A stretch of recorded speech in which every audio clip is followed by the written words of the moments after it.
They wouldn't let me bring you any juice. Oh. He's pushed the button, I guess, so we're good. They won't let me give you any water. They want to supply everything for you. Okay. So, just a test. You remember who I am? Dr. Reed. Mm-hmm. And you remember the last time we met?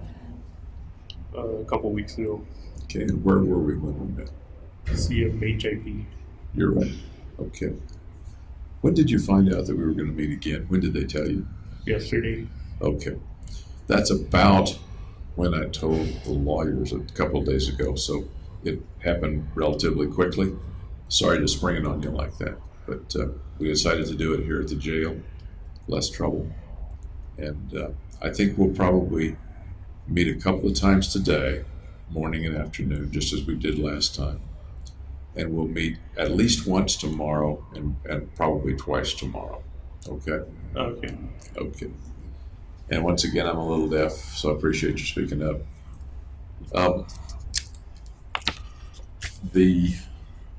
I'm not supposed to give you anything here either, so I won't.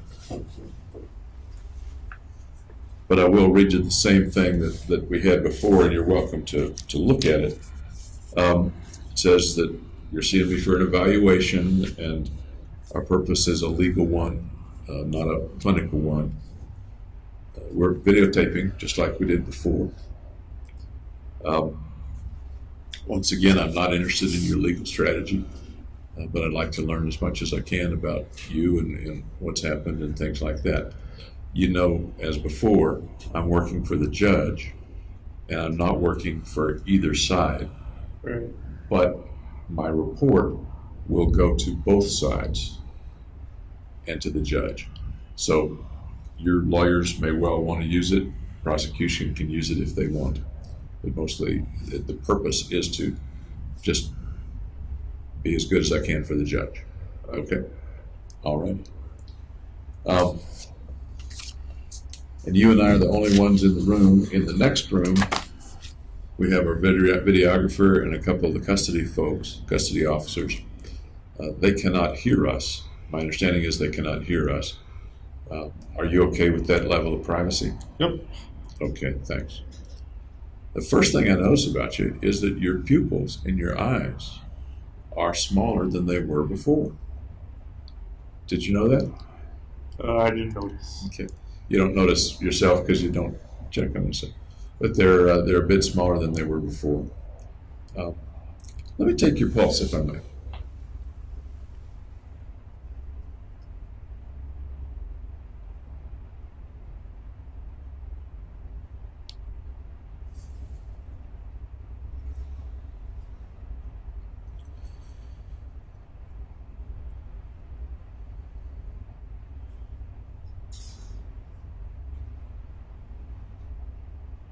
Okay, thank you. I'm going to jot that down.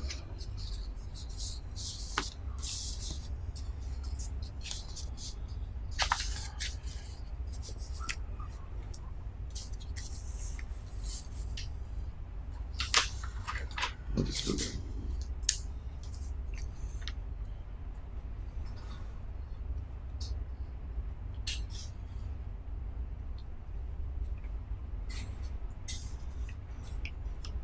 Do you know what the date is today, James? 27th. Correct. What month? August. Well, what year? 2014. I figured you knew that.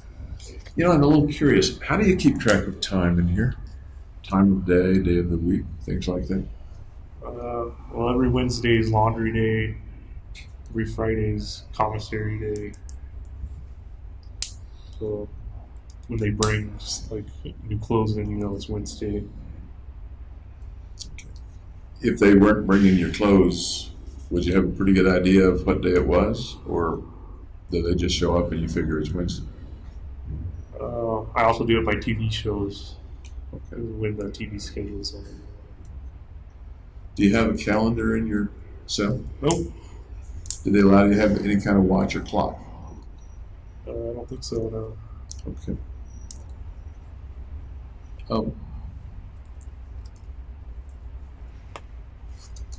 How else do you keep track of time? I've found myself thinking about that in terms of your isolation here.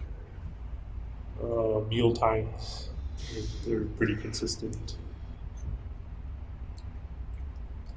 I notice when I watch video of you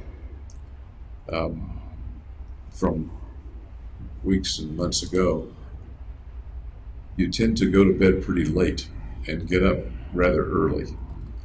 Oh, they wake you up early for breakfast. They wake you up. Okay. There's a window in your door, am I right?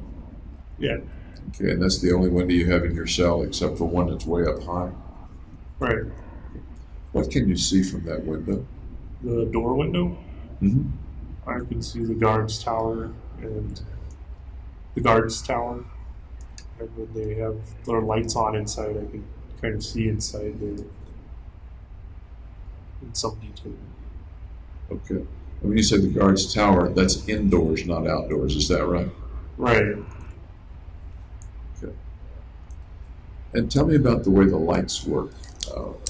Is it the light is on all the time or no? How do the lights work out? There's a light switch in the cell that turns on and off the main light, but then there's also a light that's always on that I don't have control of. That light is bright enough for me to see video of you when you're asleep. How bright does that light seem to you? I guess I'm used to it because I don't really notice it. Could you read with it, for example? I could, but it would strain my eyes. If you wanted to turn your light on at 2 in the morning, would that upset anybody or? Because I'm in a cell by myself. So. Okay, so there's no lights out time. No. Okay. Thanks. Have you heard from your family since we talked about? It's been, you're right, about 3 weeks.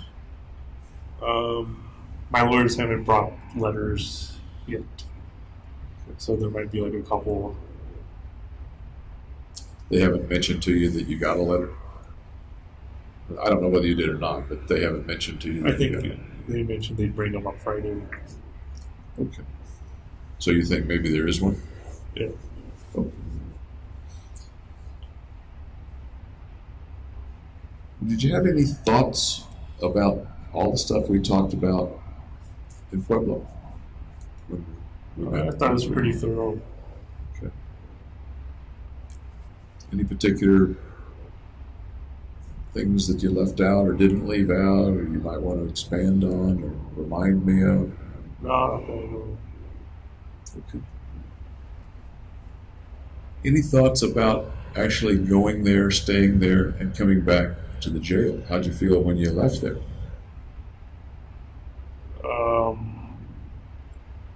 Just that I knew the food wouldn't be as good when we came back. Food not as good, okay. Anything else? Nope. Another difference is that the people at CMIP, or SIMHIP, I'm not sure what the acronym SIMHIP, I think. SIMHIP, okay. The people there spend a lot more time with you. Right, it's definitely more interactive than Do you miss that a little bit, or not? no. Would you rather have it the way it is in the jail or the way it is at SIMHIP? The way it is here. Okay. Tell me about that. Well, I don't like forced conversation like this. Would it have to be forced conversation? Might it be friendly conversation? I guess so.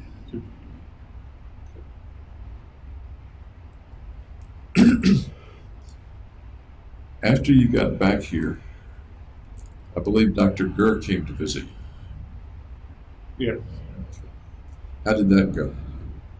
it was like 6 hours long. It was okay. That's a long time. Yeah. All in one stretch. Yep.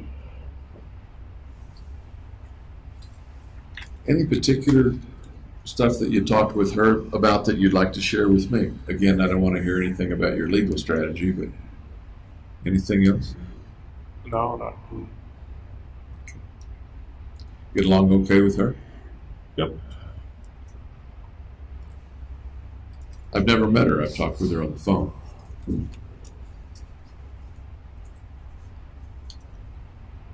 I did hear something about you. I think it was the SimHip visit before last. The staff said in the record that you could do something very interesting. They said you could recite the alphabet backwards. Oh, they asked me to do that again. Did they ask you again to do it? Yeah, on this. Can you do it? Yeah. Do it for me. ZYXOUUTSRQTRMLKJIHGFEGCBA. How did you pick that up? I got bored on a long car ride, so I just went sequentially through the alphabet backwards. Can you speak up just a little bit? I have trouble. Or maybe lean toward the microphone if that helps. On a long car ride before you were arrested? Yeah. Okay. And it just stuck with you? Yeah. Okay. How about the juggling? I learned that before being arrested too. Okay. Tell me about learning to juggle. I can't juggle. I can only juggle 3. Okay. Some people can do 10. So do you practice juggling in the cell? No, not really.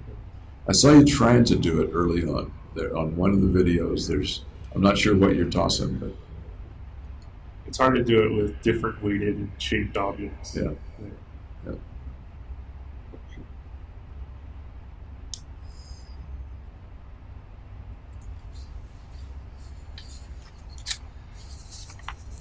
There's several things I'd kind of like to talk about during the time we have together today and tomorrow.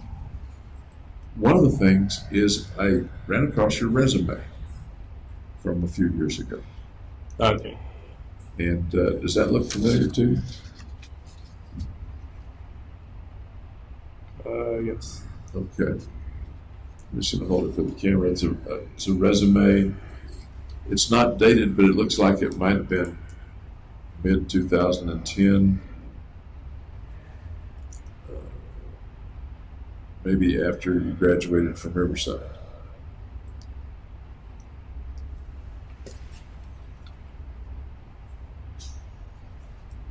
The objective you had was to obtain a position as a clinical research intern with Novum Pharmaceuticals. Do you remember that? I'd done a lot of specific objectives. I don't remember exactly. So you might do a resume for each objective, is that what you mean? Well, it'd be the same resume, but just have a different objective. I understand. Tell me about your job search at that time. The jobs that you were looking for or looking at. I don't remember very much about job application. Am I right that this was just after or just before your graduation from Riverside? It was just after I graduated. Is it tough to find a job, or were you optimistic about it? Yeah, it's What kinds of things were you looking for? just a lab research position. What sort of position? There are different kinds of positions. At that point, you're at a BS level. Yeah, like a lab technician position. Did you plan then to go into graduate school? I planned to do those jobs in between going to graduate school. Okay. That was the period in which you had applied to several graduate schools. Am I right? Yeah, I originally applied to a bunch, but didn't get accepted. Did you get some calls back, have some interviews with some of those labs or some of those? Only one with Irvine, UC Irvine. Tell me about that one. Well, it was a new experience for me going through the interview. Mm-hmm. There were like 6 people, I think, that were applying along with me in the interviews. What happened? I just never heard back from them. But you did have an interview? Yeah. Tell me about the interview, would you? Well, we basically went to the university, kind of toured the neuroscience labs, different professors, and they said what their research was about. And then they asked me what my research that I had done was. Do you think you interviewed well? Not well enough, apparently. But I mean, you had some competition. Right. Do you think you interviewed as well as many of the other applicants? I don't know. I didn't see the other applicants' interviews. What do you think?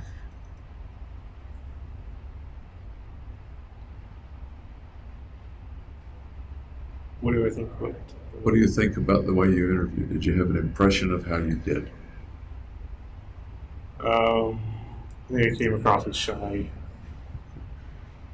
Was it comfortable in the interview?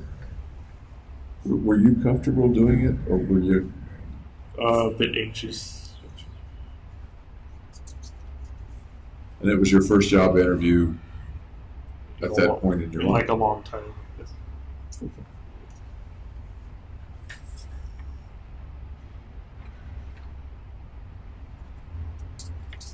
We mentioned that you were Phi Beta Kappa. You were also a Dean's Fellow and a Regent Scholar at Riverside. Right. Cool.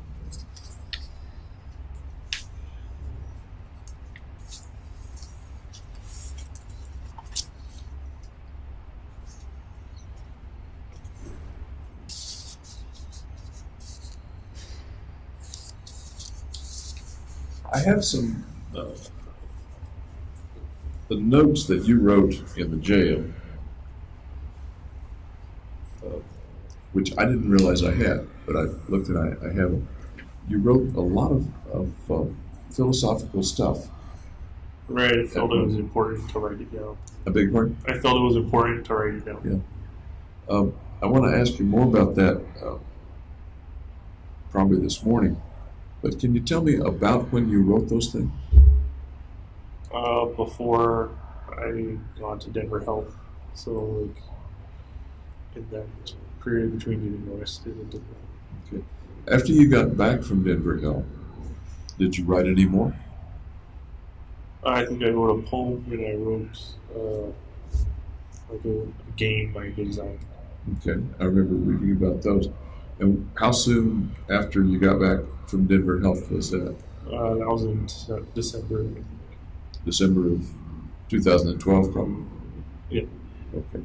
Since then, have you done some more writing? No. Stop writing. Tell me about the urge to write, the impulse to write while you're in your cell. I just thought they were important ideas to get down on paper.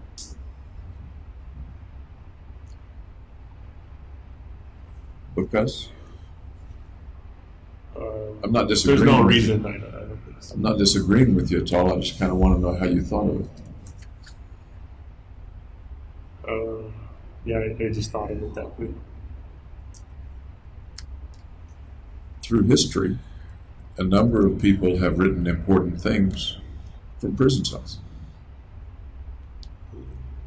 I haven't looked into that. But you're aware of that, are you not? Well, I am now. You weren't I previously. didn't know that previously. You didn't know that a lot of authors have written theories and novels and things like that after being locked up by the king or some such thing? I think maybe Galileo did it or something. Anyway, I found it interesting, and I'd like to go through some of that with you a little bit later.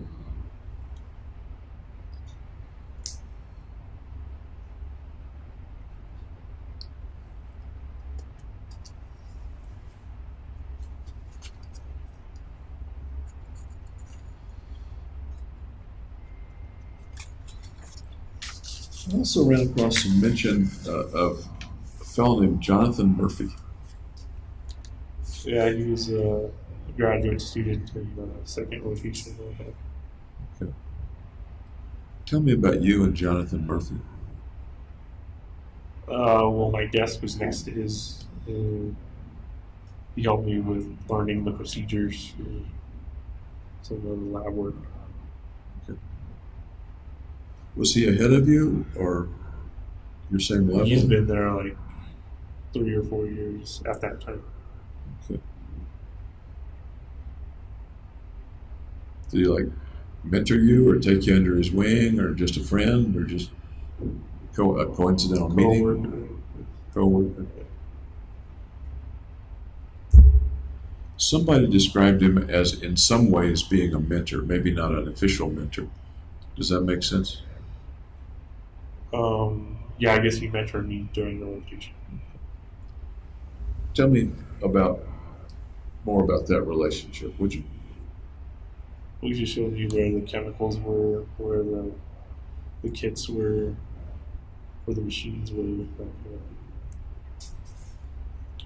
Did y'all ever do anything outside the lab, outside the school? No, not really. Go have a beer, or get lunch or coffee? Nope.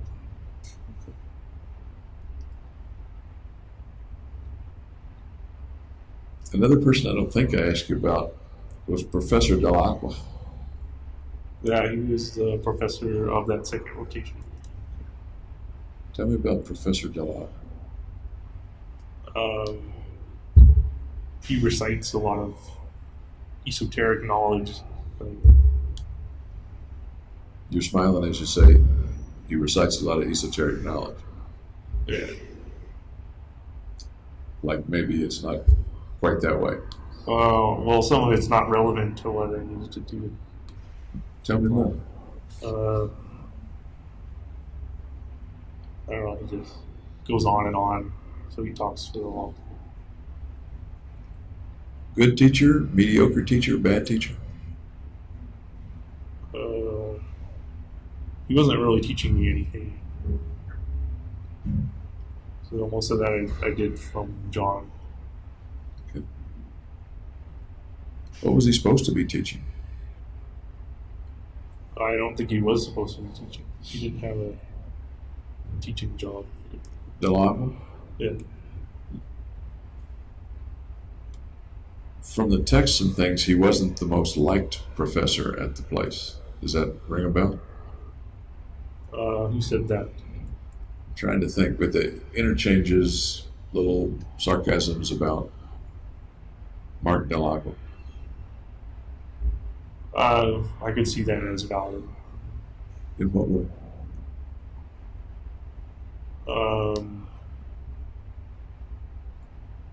He's kind of standoffish, I guess.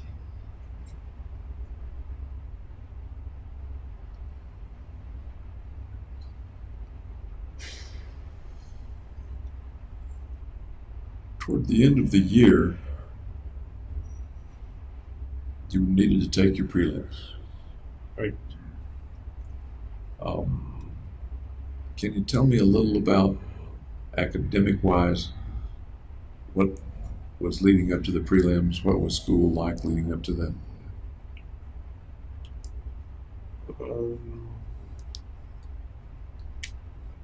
Well, all the core courses were finished by then. And it was the third rotation was going on. Are there 3 rotations per year? Yeah. Okay. Kind of like a quarter system? I think it's a quarter system. Okay. So what were you doing, say, what was roughly the date of the prelims? Oh, it was June, mid-June sometime. So what would you have been doing in May with regard to prelims? In May?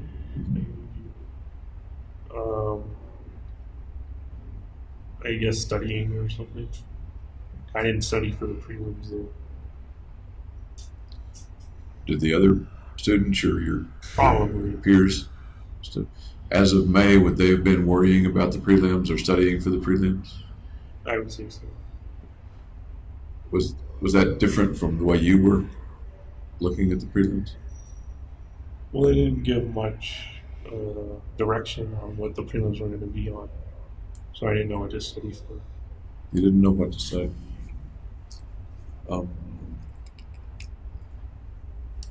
But the other people were studying something. Am I right? I can't actually confirm that. I just assumed. Well, you assume that. Okay. Tell me more about not studying or not studying as much. Well, I guess that was unusual for me because I usually study for tests. 6 months before that, would you have been studying a lot for whatever was coming in? No, I probably would have been working at the neuroscience courses and the core courses at that time.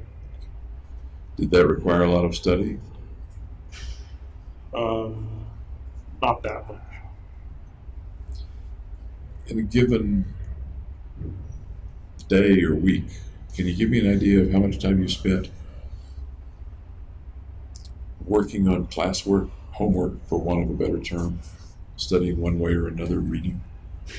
Well, there'd usually be a test on Friday and then turning in a take-home test on Monday. And how much preparation time and reading time and study time would those things take outside of class for you? Maybe 5 hours Per day, per week? per week. Okay.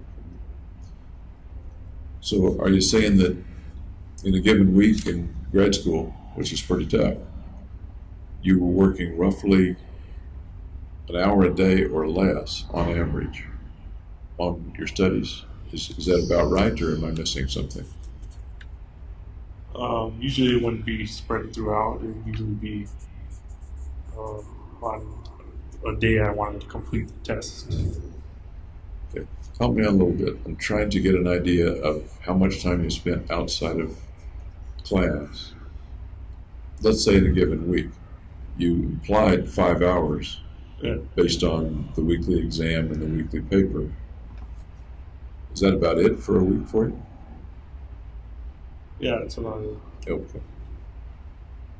What do you think other students, your peers, were doing in terms of that? Were they spending, as far as you know, roughly the same amount of I time? assume they would spend the same amount. About the same amount of time? Okay. That leaves a lot of free time for a grad student. I didn't know grad students had that much free Well, time. then there's all the rotation. You have to do, you're in lab then every day, basically, for 5 days. Roughly how much of the day, how many hours a day would you Like be 9 in? to 5. Okay. As prelims came closer, let's just say May, about how much time were you spending reading or studying?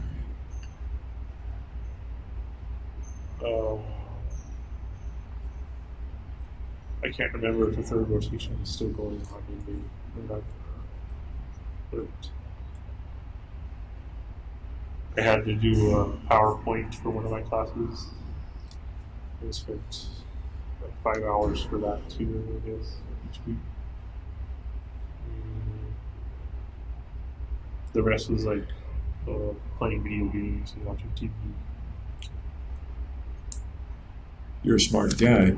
Could you play video games, watch TV, and still do okay in classes?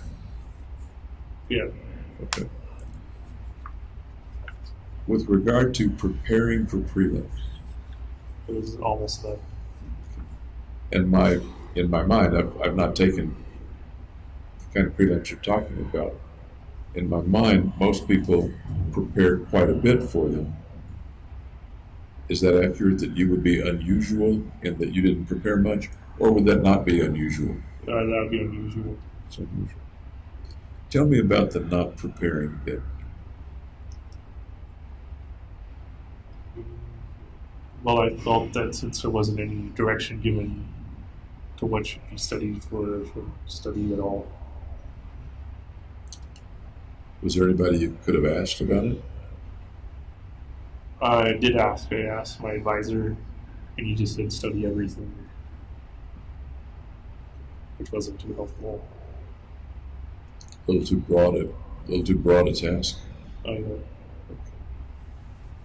Any other reasons that you didn't study for the prelims? We're talking now roughly May. well, I was focused on my mission. Okay.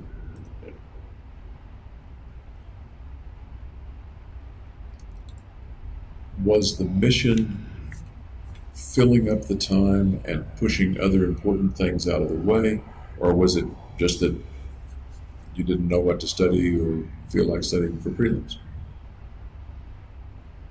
It was a bit of both. What portion of both? Probably 25, 75, or 75 is not knowing what to study. So, give or take 25% is the mission is pushing other things aside, Right. and give or take 75% is I don't know what to study anyway, so I might as well not study.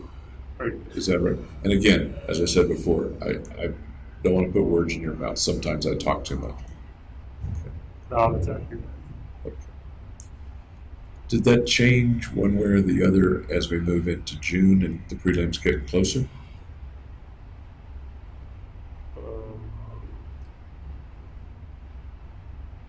I didn't really care if I passed or failed the prelims at that time.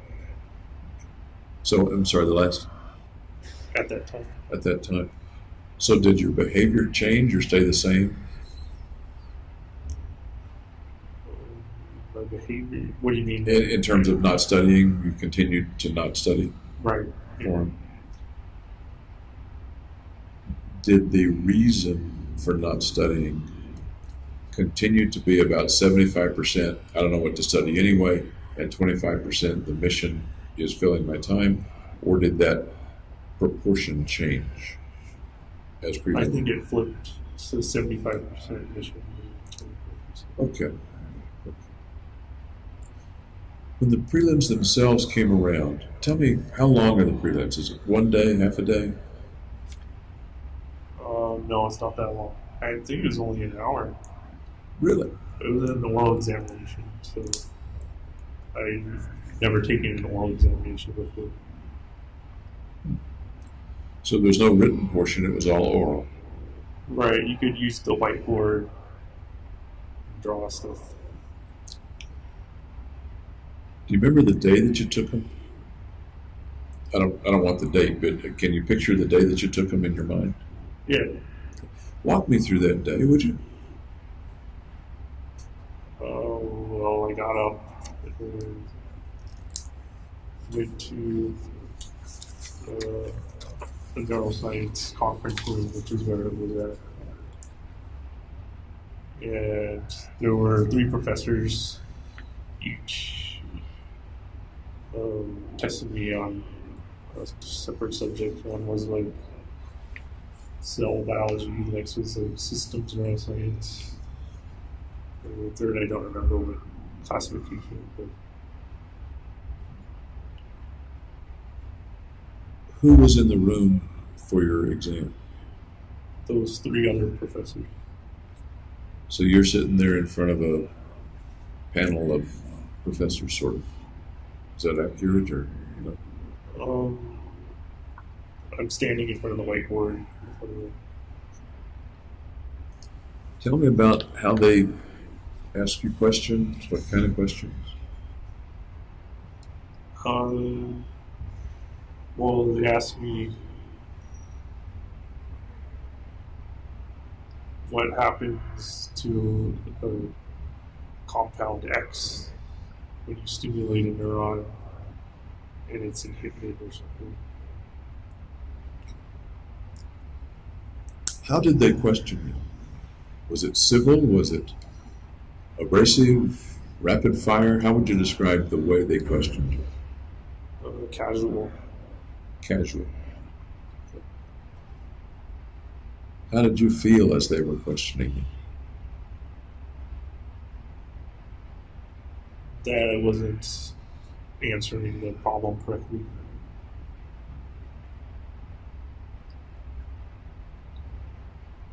And how did you feel about not answering the problem correctly?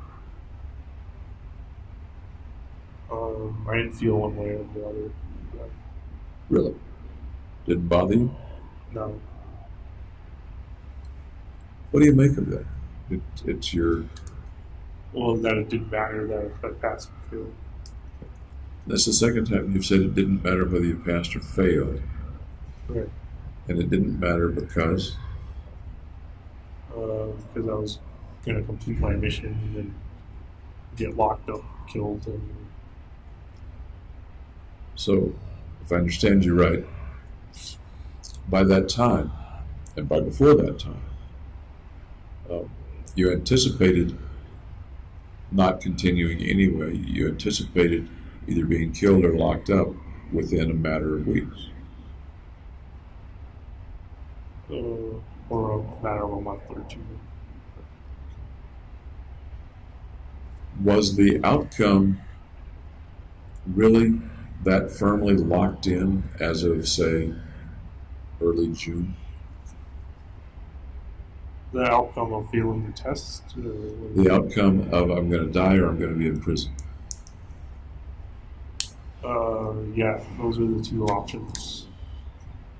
About when, if you remember, I know it's over 2 years ago, about when did that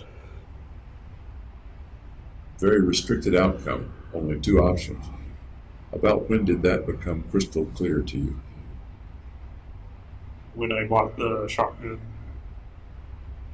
So that was before the preliminary exams. So that's way back in March, am I remembering right? When I did don't that remember the date. But it's months before. Yeah, I think it's a month. Okay. The shotgun was the first firearm you bought, or The second. the second firearm you bought? Okay. Okay. That being the case, do you remember why you even stayed in school? I thought it would look conspicuous if I just dropped out without any warning or any justifiable cause. It would look conspicuous. What's wrong with looking? I mean, people do drop out of grad school, I guess. Right, so I dropped out with a reason of the preliminary exams field. Suppose you had just dropped out to continue the mission. What? Then it would probably raise red flags to my professors or to Fenton. You had already seen Fenton at that time, hadn't you? Yeah. Okay. Okay.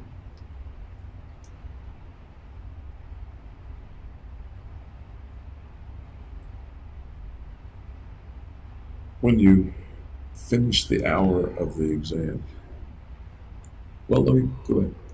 Did you try to answer the questions, or did you? Yeah, I tried. Some of them I knew, but I just didn't write it down. Really? Yeah. Sometimes you'd know an answer and not bother to write it down. Or say it. Like, I knew the answer, but I didn't say it.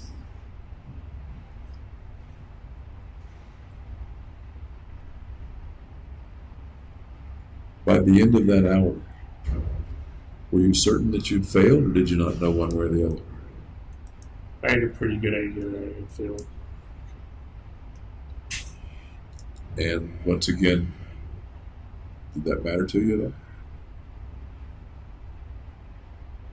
all? Well, it kind of facilitated the mission to keep going. I'm curious, was there any feeling of, or would there have been any feeling of wanting to pass just to show you can do it? Yeah, I felt that way a little bit. Were you disappointed that you didn't? You didn't show yourself that you could do it? No, because I believed I could still do it if I'd taken the retake exam. You decided not to take the retake. Right. Tell me about that decision. Well, failing the prelim had made an excuse to drop out of school. So it wouldn't make much sense to then go and retake the exam. Except maybe to show yourself that you could pass. Well, I believed I could pass anyway. Okay. Fair enough. Fair.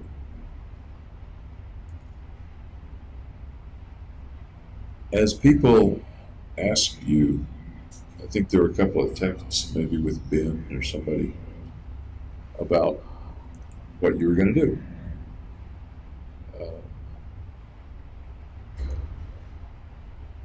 You didn't mention the mission to them. Pretty much what you said was that you were just going to drop out. Am I remembering that right? I don't remember ever texting them that I was going to drop out. Okay. I think by then I wasn't communicating with Ben and Gardy. You texted with somebody, and I'm trying to think who it might have been. Maybe Hillary? Who asked you about the prelims or yeah, something? I did a text her. Okay.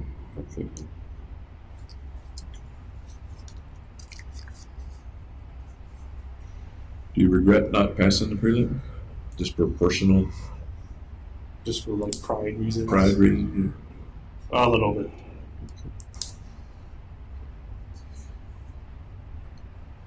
The process of sitting in there in that hour, it's a very unusual experience. And you've talked before about difficulty with situations analogous to that, and about the idea of freezing up. Right. Can you talk a little bit about what was going on inside you as they were throwing questions at you? Well, I kind of just went on autopilot. You what? Went on autopilot. Did you have the freezing up experience? A little bit. But then I would just jot something down On the whiteboard. on the whiteboard. In the past, when you've frozen up, you mentioned that sometimes images come to mind. Yeah. Remember those that you told me about a couple of weeks ago? Yeah. What were those images in the past? Can you refresh me? Images of people getting sawed up or killed. You remember the way in which they get killed? When you're frozen up and the image comes?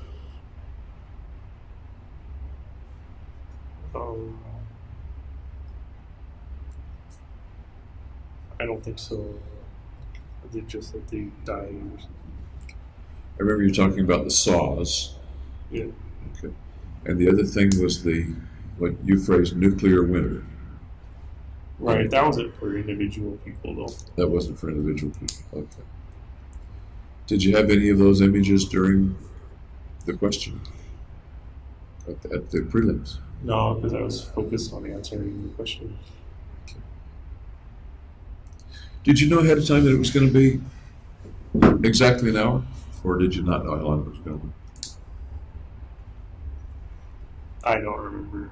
Okay, fair enough.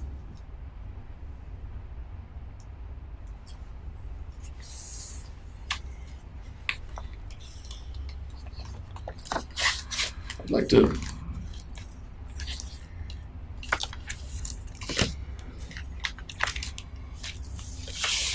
bring out the writings that you did in yourself.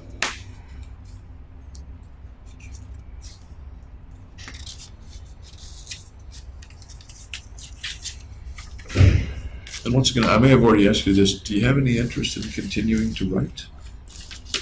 No, not really. Just read. You wanted to get these ideas out. That some of them appear to be very complex ideas that could be developed or expanded or extended. Do you feel any any wish to develop or expand or extend some of those ideas Not anymore. with the time? What do you make of that?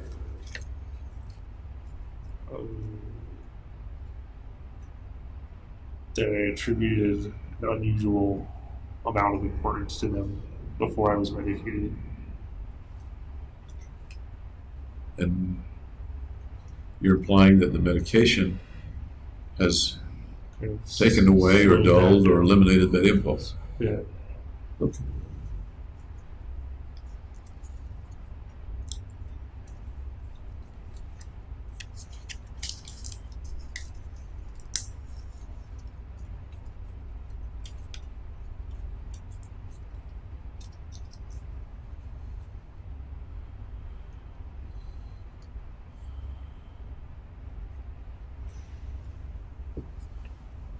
One of the sets of pages refers to galactic colonization. Right. Okay. Do you remember kind of where you were when you were writing those things? You thinking about those things? Yeah, I was reading sci-fi at that time. You're reading sci-fi at the time. Okay.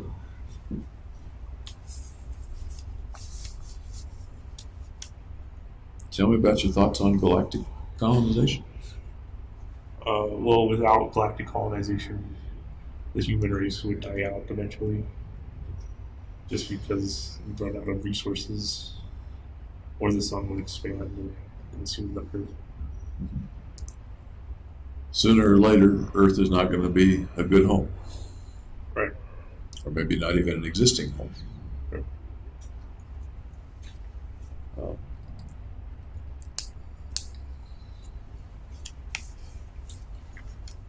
I read a little science fiction myself, so some of the things that you wrote down are pretty consistent with the various ideas that have come up. But were these ideas largely things that came out of you, or do you think they came out of some of the things that you read? Both. Both. Both. Okay.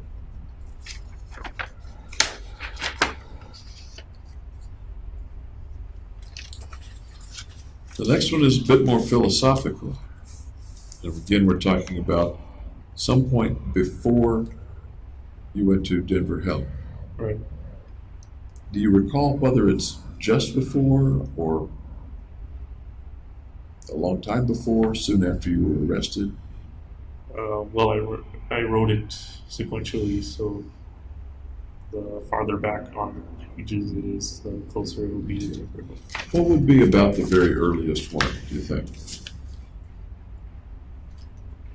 That galactic colonization, Okay. if they're in order. Roughly when would that have been, do you know? I don't know.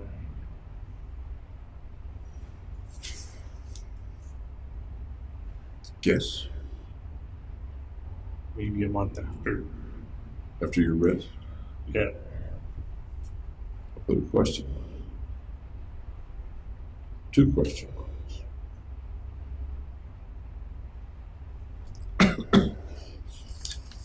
Did the officers at the jail know that you were doing the writing at that point? Or do you know? I'd assume because they have cameras in there. Okay, so you weren't hiding it particularly.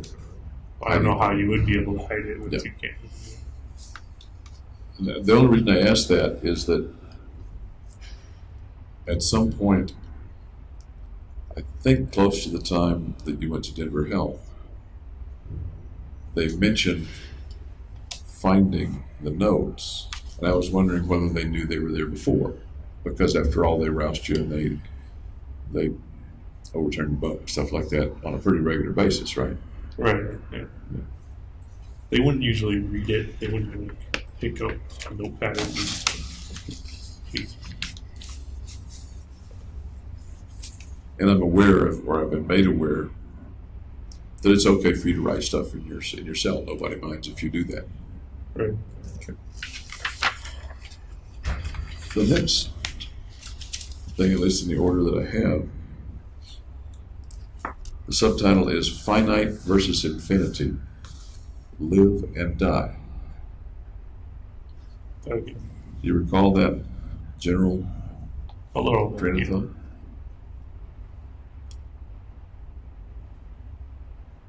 Can you tell me about it? Well, death is infinite and life is finite. Okay.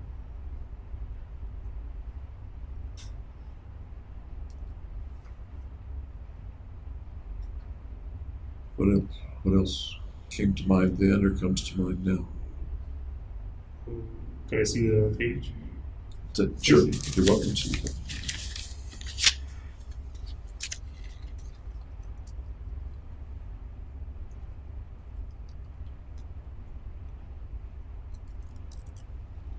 Okay. So I was kind of speculating that before you live, I called it before life, is the same as after you live, which is afterlife. So it ultimately didn't matter what you did in life because it would just go back to before and after. What's in the pre-life and the post-life? What's that like? Dreamless sleep. And I've heard you use that phrase before. I remember someone asking some philosopher, what happens after you die? What do you expect will happen after you die? And he said, no, they said, where will you go after you die? And he said, I guess the same place I spent the first 8 billion years. Right. So that sounds kind of Like similar. that idea. Yeah, it does.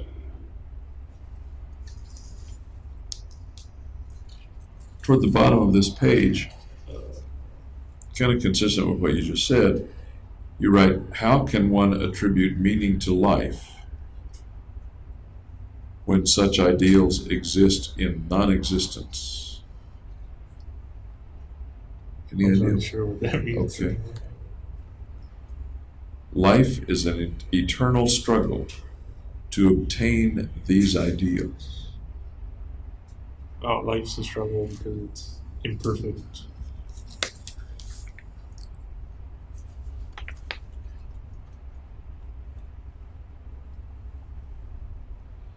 You also say, and I'm aware that these may be kind of disjointed thoughts at this point, that the dreamless,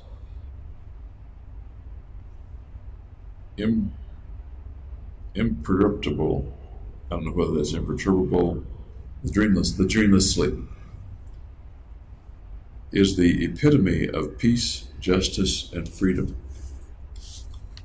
Right. Do you recall that kind of thought? It sounds accurate. How might you expand on that? If you were teaching me about that thought, rather than the kind of bumper sticker of the sentence, Right. what would you teach me about that thought? Well, in life, there's conflict and struggles. There's not absolute freedom. You're bound by laws of nature and human laws. But when you're in the dreamless sleep, you're just kind of in a perfect state.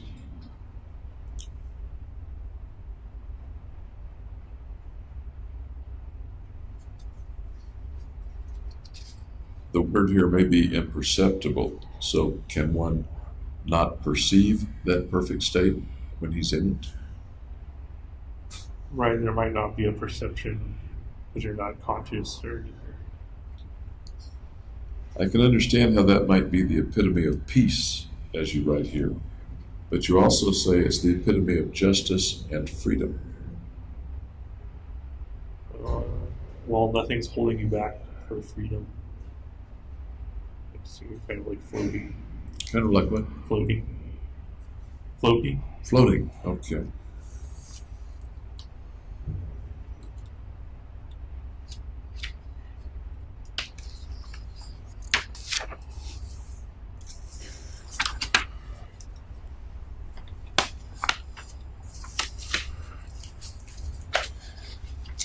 A little ways through, we come to some pages on the ultraception. Yeah, I didn't really explain ultraception the first time around Okay. in the notebook. Can you help me with it now? And the way you were thinking about it in jail? Well, I kind of figure it as the philosopher's stone, which is a solution to all problems, and that can be achieved through death. So it kind of relates back to a peaceful state, to dreamless sleep a little bit. Relates back to the peaceful state of dreamless sleep, is that what you said? Yeah. And a little later in the writing, you do use the phrase philosopher's stone. Right. Okay.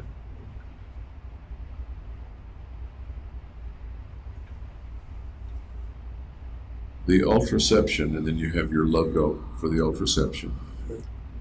All perspectives at once, and not and every. So like any perspective you can take, any not perspective you can take, it's going to encompass everything. All thoughts at once, all and or times. All space at once and or times at once. Right, so it's sort of this all-encompassing idea.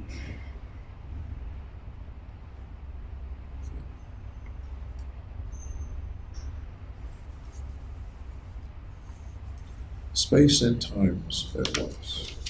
Times at once. What comes to mind as you say that?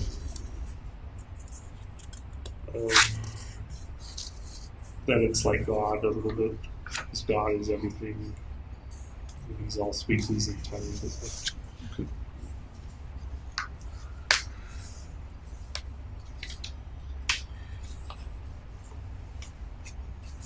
I believe you said last time we talked that the ultraception concept comes largely from within you and your thoughts, original to you. Right, I haven't read it anymore. Okay. Can you think of any particular readings that come close or that are analogous to the ultraception? Maybe the Bible, In what way? in that they're defining and characterizing God a little bit.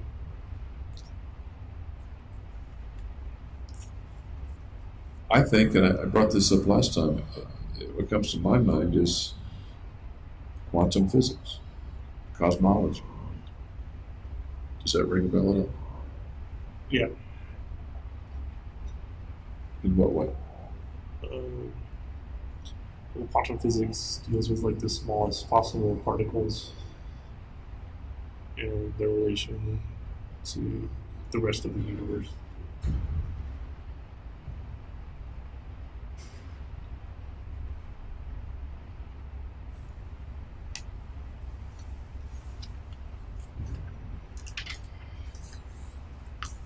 One of the next pages is titled Awareness Basis. You see it okay? Yep. Okay. You talk about awareness arising from the nervous system. A neurochemical event creates awareness. Is that what you mean? Yep. Okay. Then one of the bullet points you have is that one can be alive and not aware. And you refer to the dreamless sleep. Like if you're comatose or something. Okay. Then a question. Can one be aware and not alive? Have you answered that question for yourself? No, I haven't answered it. I guess that would be in the pre-life or the post-life setting. Yeah, you'd have to be dead. Are you curious about that? Yeah.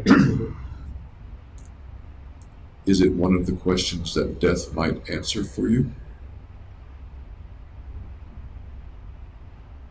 I would say so, yeah. It would be solved when you're dead. For you, is it a reason to die? No, the reason to die is like old age, natural causes, I would say. But is finding out the answers to questions about death for you? I kind of figure they'll come. They'll come when they come anyway. Okay. Sounds like you don't want to rush those. Or am I wrong? There's no reason to hasten towards it. What about for people that you kill?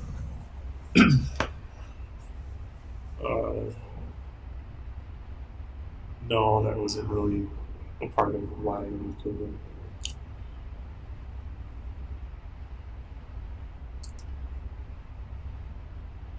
I think one of the things that you wrote or said at some point was that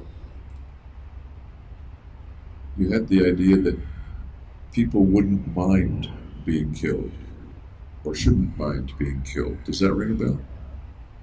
That sounds accurate. Tell me about that thought. Well, they're going to be going to a peaceful state, and they'll avoid all the conflict and struggles of life.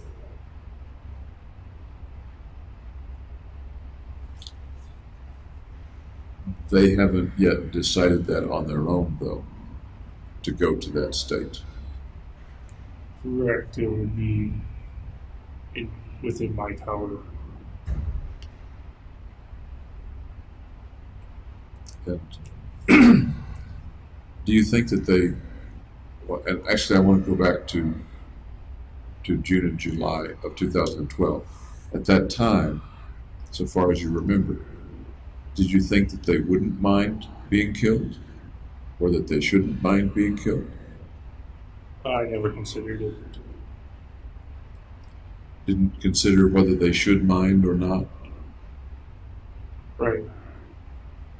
or whether they would mind or not. Right. I was focused on increasing my own value, not their needs. Is it fair to say that you were indifferent to their needs or wants or shoulds? Yeah, that's fair. Okay.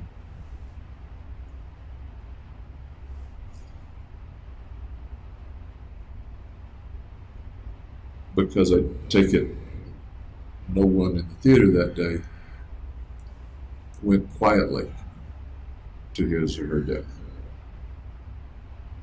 What do you mean? That is, they maybe would or should want death in one way of your thinking about it. I understand you weren't considering that. But when the actual event took place, they did not go quietly. Well, I didn't hear them say anything. Do you think that, do you speculate that they simply didn't mind being shot? I never considered it from their point of view. What do you think, Ned? From their point of view, that they probably wouldn't want to be shot. If I had asked you that somehow on July 19th of 2012, what would your answer have been? Well, I never asked the questions. Yeah. I wouldn't answer If I them. had asked you that question, Oh, okay. the question They would. would they mind being shot? What do you think you would have said on July 19th, 2012? They probably will mind being shot. If I had asked you the question, slightly different one, should they mind being shot? Given your philosophy of life and death, what would your answer have been there? No, because it doesn't matter what you do in life. Because It doesn't matter what you do in life, because you're just going to die anyway. that doesn't quite jive to me with what your mission was. Right. It mattered, your mission mattered a great deal to you. Right. So the time I was alive, it did matter. So yeah. So But in the end, it wouldn't matter. at the time, what you were doing or going to do to them mattered to you, right? Right. What they might have thought about it didn't matter. Is that accurate?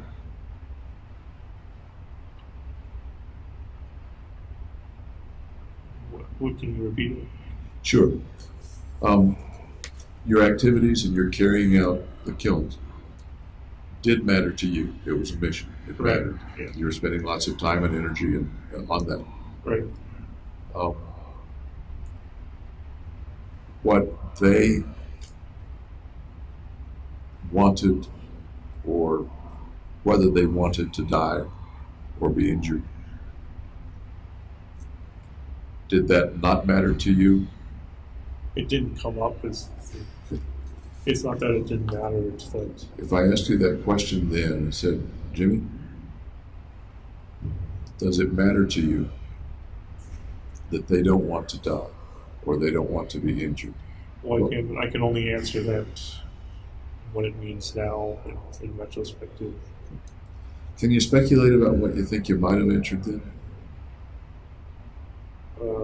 It probably would matter a great deal to them. How about to you? Would what they want matter to you on July 19th? Yes, because I'm empathetic. Okay. Can you make those two concepts jibe? Because on the one hand, you carried it out with what you've described as an indifference to what they wanted. But you've just said that it matters, or that you believe, had I asked you then, you would have said, yes, it matters, Right. because you have empathy for them. Right. I don't know if indifference is the right word. Maybe unknowledgeable about it. I would say that again.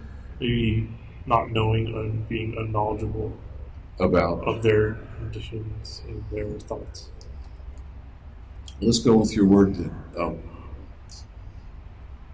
Unknowledgeable about, tell me again what you would be unknowledgeable about at the time. Of not asking the question of, does it matter to them if they live or die? Okay. If I had asked you, I understand that you didn't ask yourself the question. Right. Um, you've kind of answered the question when I asked it, I think in two ways, and it's interesting to me. If I'd asked you the question, you believe now that you would have said, yes, I understand they don't want to die. Right. And you also said something akin to, that's not important to my mission. I need to carry out my mission.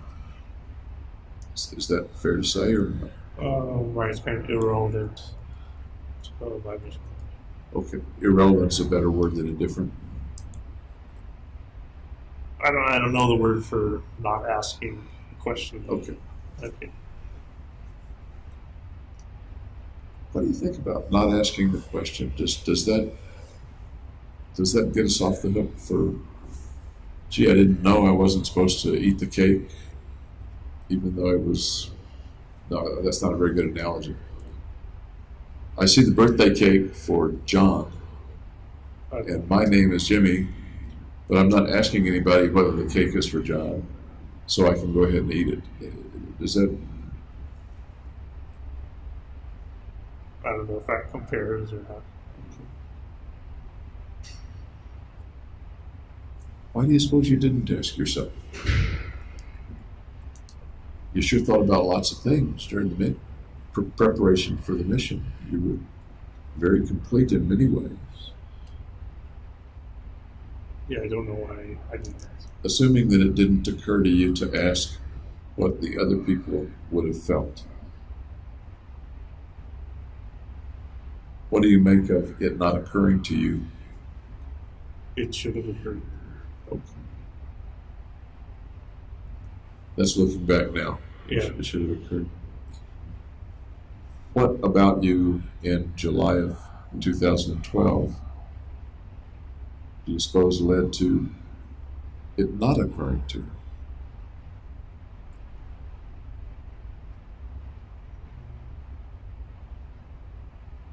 You thought about the consequences for yourself. Right, yeah.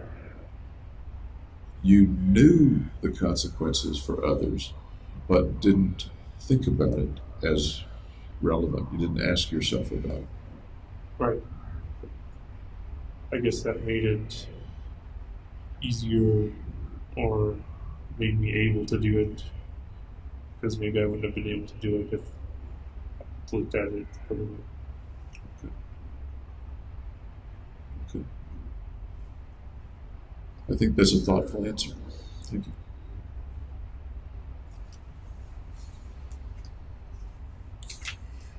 On this same awareness basis page, under Can One Be Aware and Not Aware,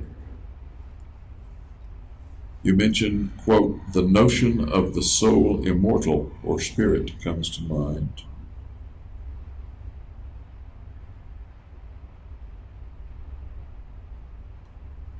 Soul immortal and spirit sounds a little different from dreamless sleep.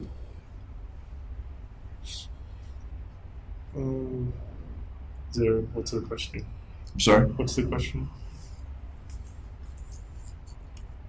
When you were writing this, apparently a couple of months after the shootings, you're thinking about, apparently, the notion of the soul immortal or spirit. Right. I didn't know what that would be. What that is. And it doesn't say that you have that notion, it just says the notion. So maybe that's someone else's notion. But I guess I'm kind of wondering if that notion of a soul immortal or spirit fits somewhere in your view of the cosmos or view of things. It could be something that exists forever. That it gives Forever. Okay.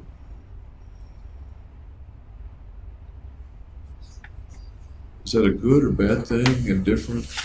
A definable thing? I don't know what it means. Does it have any value? Does it?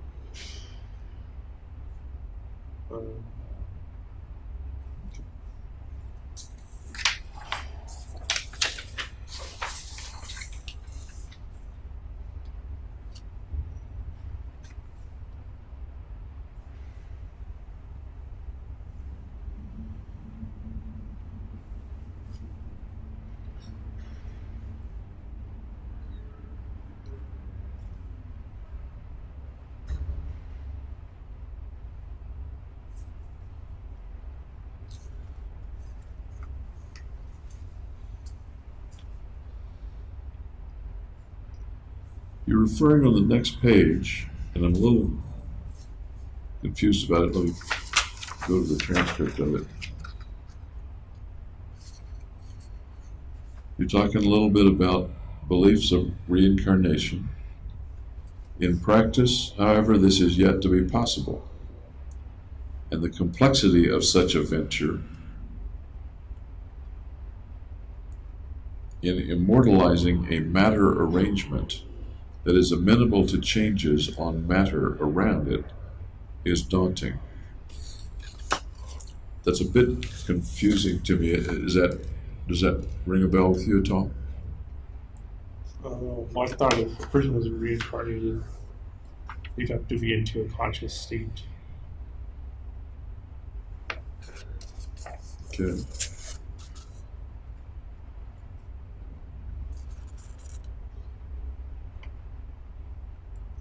And in the next sentence, indeed, you refer to the duplication of one's awareness.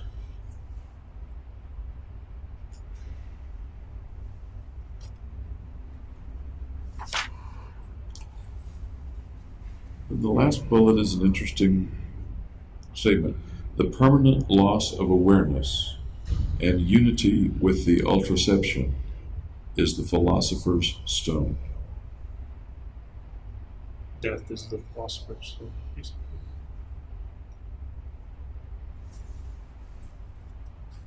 It sounds like that's kind of the ultimate place to go. Yeah.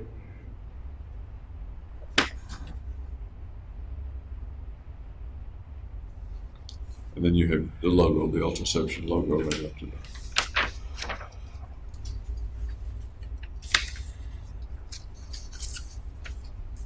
Read much about Buddhism? No, not Does any of this remind you of kind of sounds like Zen. of Zen-like philosophies? A little bit. Yeah. Do you think any of it arises out of some past familiarity with Zen? Yeah, it could be unconscious. So.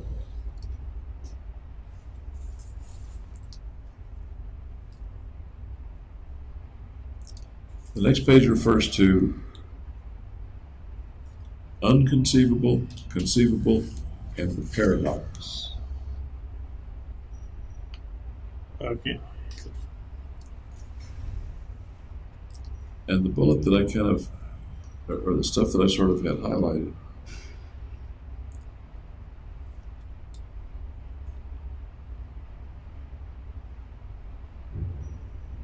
was that in general, I think you say, men are not philosophers, but illosophers. Remember coining that term? Yeah. Tell me about illosophers. I don't remember what that is.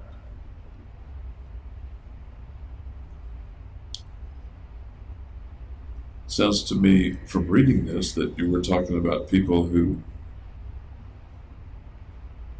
tried to be philosophers but got it wrong, or were thinking badly, and thus were illosophers. But that may not be exactly what you meant. I don't remember what it is. Okay. My thought, not yours. Okay.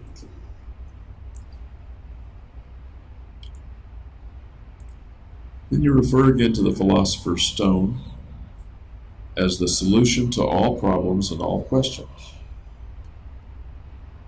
Wise apes have thrown the stone unwittingly. For eons, when problems arose that appeared so difficult as to be unsolvable. I take it wise apes refers to humans? Or no? Yeah. Okay. What do you mean, or what do you think you meant at the time? Wise apes have thrown the stone, the philosopher's stone, unwittingly for eons. It kind of suggests violence is the last resort when all other problems can't solve it. So it's kind of considering the philosopher's stone as violence. Oh. Okay. You mean seeing the stone as a literal stone instead of a figurative stone? Well, both. Something to throw, or they become violent. So it can give you a literal image or a figurative image. Interesting. Can you say any more about that?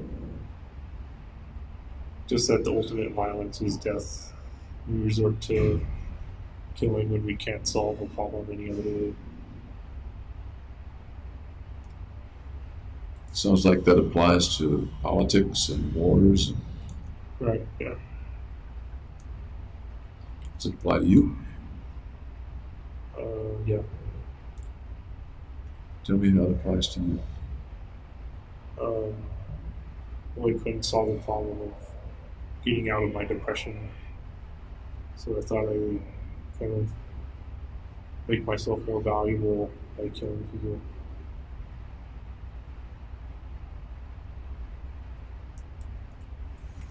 And I think we talked about that being more valuable, correct me if I'm misremembering, didn't mean you would live longer No. or that you would have more lives. Tell me again, in what way you're more valuable? Well, it's kind of like the value of $1. Like, a dollar isn't worth anything, but you attribute value to it. So if you attribute value to killing people, then you become more valuable when you kill a person. And who does the attributing of the value? The killer. So who attributes the value to Jimmy Holmes? I do. Is there anyone else or any other entity that recognizes the value that you know? Not that I've heard of. You think there might be? It's possible. Can you think about that a minute? We talked about you attributing the value yourself. Right. And it sounds like it's worth thinking about whether someone or something else also sees you as more valuable. I don't know who would do that. But Think about it for a minute.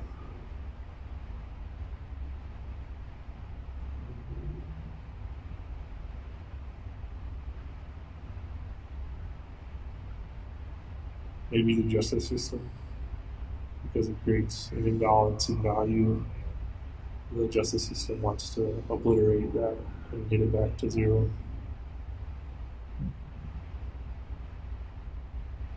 Obliterate it by Killing me. I think you did say last time we talked that once you die, everything goes to zero. It either goes to zero, or if they're believers in the value system, then it could go towards their value. And you did say that someone who executes you gets your value, which, by the way, at that point is 1, not 13. Do I remember I'm that? not sure. It could be either. I'm not sure how to attribute it. Okay. You're the arbiter of all this, though. No one else is making the rules. You're making the rules, right? Right. So you can make the rule however you want. I can make it 1 or 13. How do you want to make it? 1. Is there anything that would countervene your decision to make it 1? Yes, if someone else believed that I was worth 13, then they would be the arbiter for that. Okay. So if someone who killed you Right. believed that you were worth 13, they get to decide once they've killed you whether it's 1 or 13. Right. Okay. How about before they kill you? They could still make that decision if they believe it. So How many folks do you think believe in the system? I haven't told anybody about the system except in the I'm sorry, except in the notebook and to. do you think anybody else has created the system or figured out the system independent of you? Well, there's 7 billion people, so maybe. One of the things I'm asking is it a system that's there for them to discover? Or is it a system that you invented and thus it's not there for them to discover, it resides only in you? Oh boy, I invented the arbitrary value. You could say a person's worth 100 and not 1. So I invented the arbitrariness of it, but they could come up with the same system, the same value system. If they, So Mary could invent it independently of your inventing it, right, like Edison and Tesla invented things independently. right. But it might not be exactly the same. How valid would Mary's system be, since it's not yours. Well, people can believe whatever they want, so it's as valid as she believes it to be.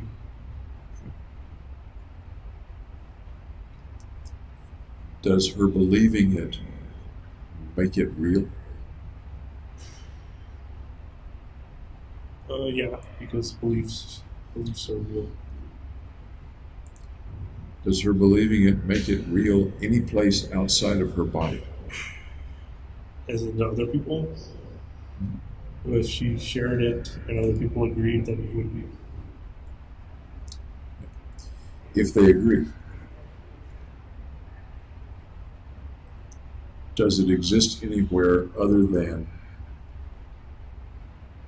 idiosyncratic to Mary?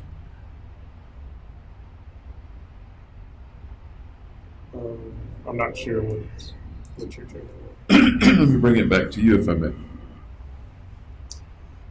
You have the belief. Right.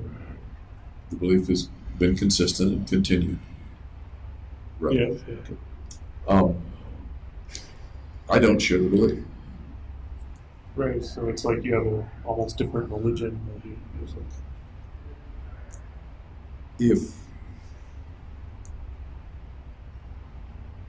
If you believe that the file cabinet over there is gray, then it either is or isn't gray. And what I believe is irrelevant to whether it's gray or not. Let's say you're correct, it's gray, or that it's a file cabinet. If I want to call it a pencil, doesn't matter. That exists independent of you, and you don't just believe it, you're aware of it. It doesn't take a herd mentality to make sense. I'm sorry? It doesn't take a herd mentality? It doesn't take any mentality, it's standing over there. Right. Your belief in the value system. Right. How close does it come to being there, whether I believe it or not? So is it objective rather than subjective? That's pretty close, sure.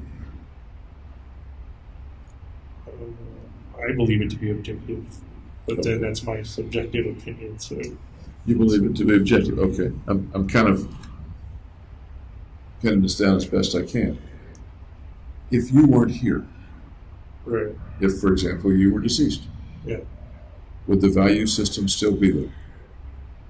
Yeah. But you're not there to describe it. I've written it down, so it exists somewhere. I'm sorry? I've written it down. Okay. And shared it with other people, so it exists through them. Okay. Fair enough.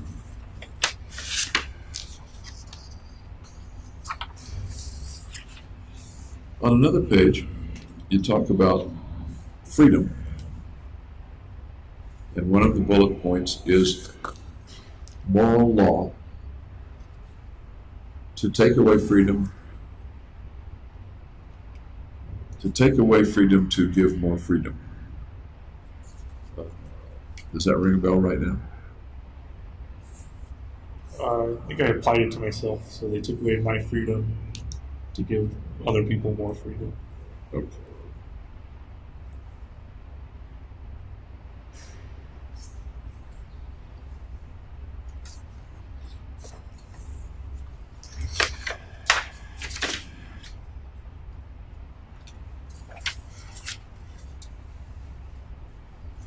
Then you have a little section on morality. That one.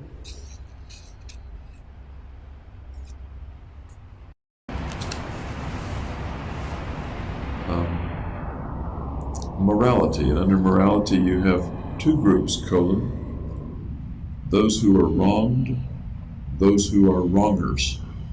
Right. Okay. And then you have underneath that, it sounds like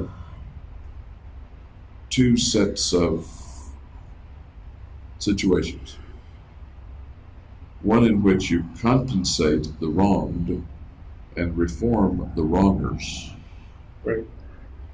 another in which you compensate the wronged and punish the wrongers. Right.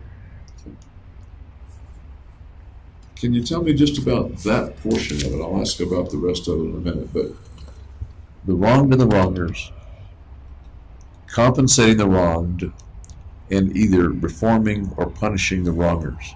Talk to me about that bit of philosophy. Well, in morality, you have to find balance. And if a person's wrong, then they have to be compensated for whatever they were wrong. And you want to make the person who wronged them better.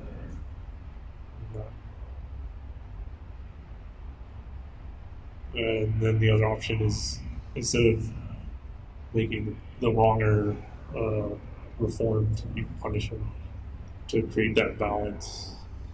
To create the balance of balancing out the wronged and the wronger, and Right. Okay, balancing the world in a sense. If you Maybe take it that global, I guess. Okay. Is reforming and punishment a dichotomous situation, or can it be blended or apportioned? You could do both. Yeah.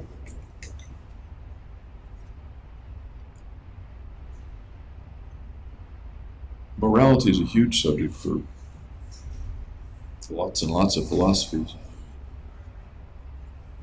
Anything else to this part of morality, what you mean here with regard to morality?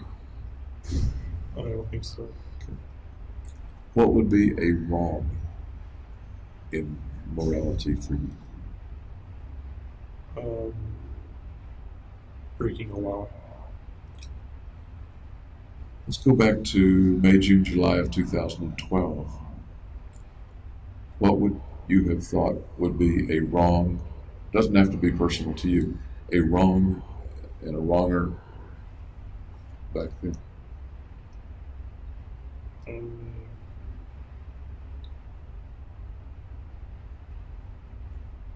I don't know at that time what would attribute wrong and wrong to. Do you think you'd think any differently about it than you do now, or no? No, I think now that a person who wrongs is a wronger, and the person who's wronged is. 2.5 years ago, were there people who are wronged and people who are wrongers in general? No, I don't think it defines a person. Okay. How then have you changed in that regard, if you have? Well, I think I'm being treated like a wronger. It's because of being punished with having no freedoms outside of jail. You said punished like a wronger. In that regard, are you a wronger or no? I would say no. And you're not a wronger because? Can you explain that to me?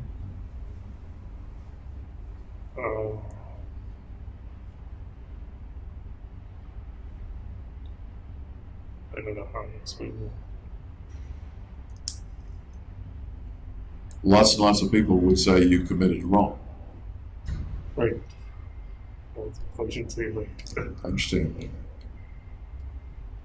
I believe you're saying that you didn't commit a wrong. Now I believe I did.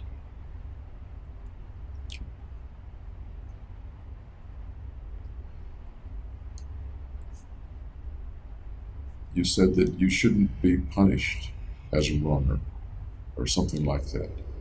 The best option is reform. Okay. I want to stick with the punish for right now. Okay. You're being punished like a wronger. I think those were your words. The implication is that you're not a wronger, but you're being punished. And when I said, are you a wronger? You said, no.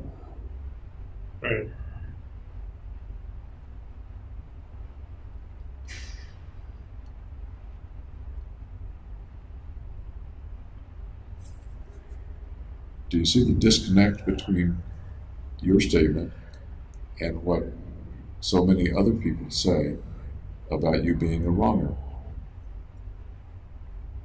That's what they believe.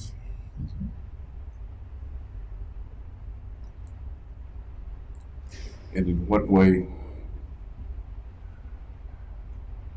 can you convince me, I guess, with an argument that you are not a wronger? What's what I believe? It's moral relativism.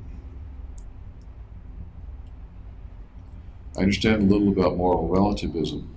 I'm asking, other than the tautology of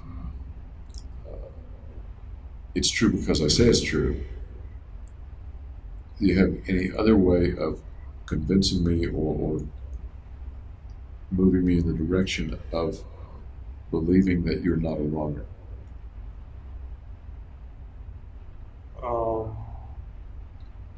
Well, it was only one event. The rest of my life, I was okay. Okay.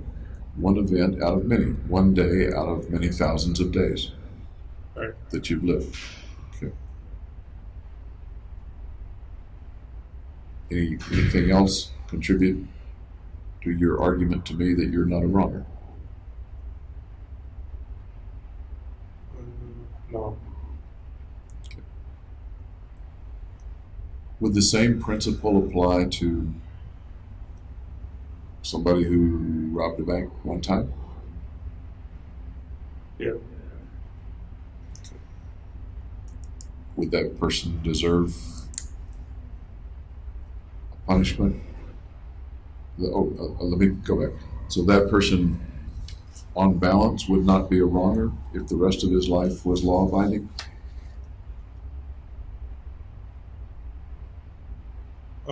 Yeah.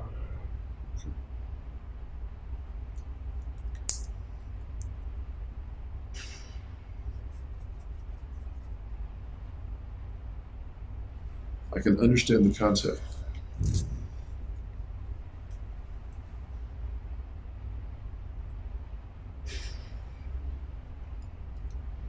It sounds like in pursuing that concept, one sort of has to say the punishment system is wrong itself, unless somebody really has been wrong most of the time in their life. A wronger consistently, lots and lots. Am I close there or no?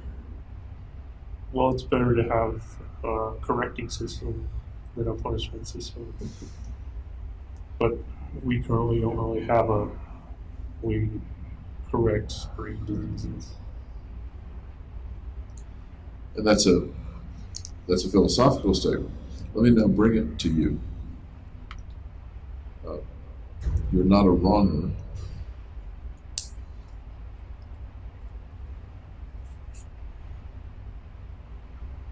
because you say you're not a wronger, because that's your philosophy Or belief. or belief, and because you had many, many more good days than bad ones. Right. Only one bad one. Yep. Okay.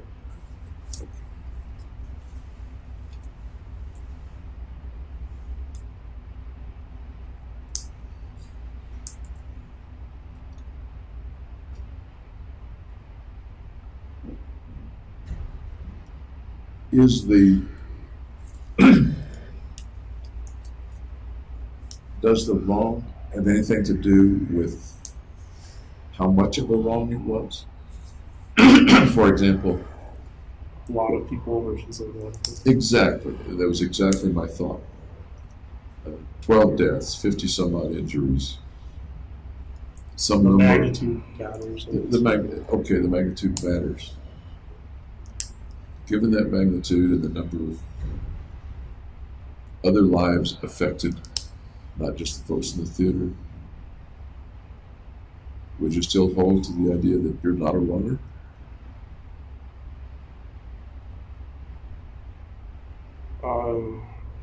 I would say that was selfish, not morally wrong. Okay.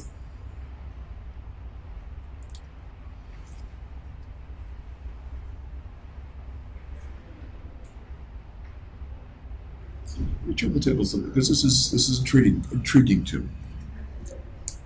If someone had, in an effort to kill you, cut off your leg Okay. so that you're not dead in a peaceful, dreamless sleep, you're alive with no leg and it hurts, has that person wronged you? Yes, because I'm not whole anymore. Is that person a wronger? No, not necessarily. Under what circumstances might he not be a wronger? Having cut off your leg in an effort to kill you. He had to do it.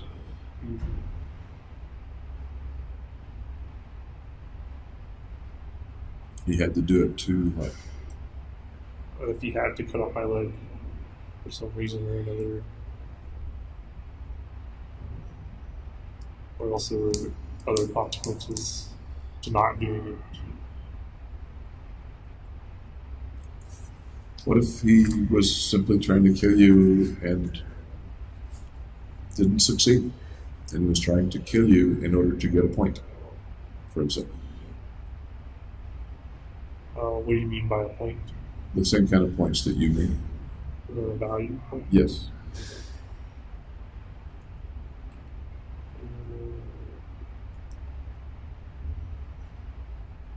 Then you wouldn't be wrong. He would not be wrong. Okay. No.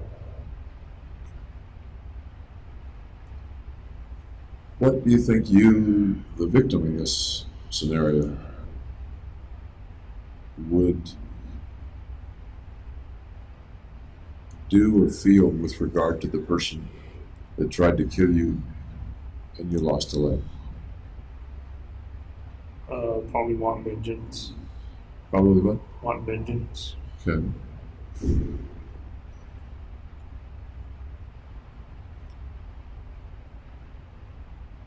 Do you think you'd think that he was a wronger?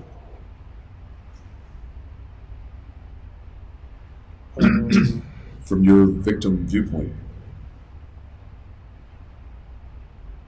Maybe for what he did in that specific case, but that doesn't mean he's generally a wronger. Okay. We carry this a little bit further. Your philosophy is strongly held. Your belief is strongly held. Yeah. And somebody tries to kill you and you lose the leg.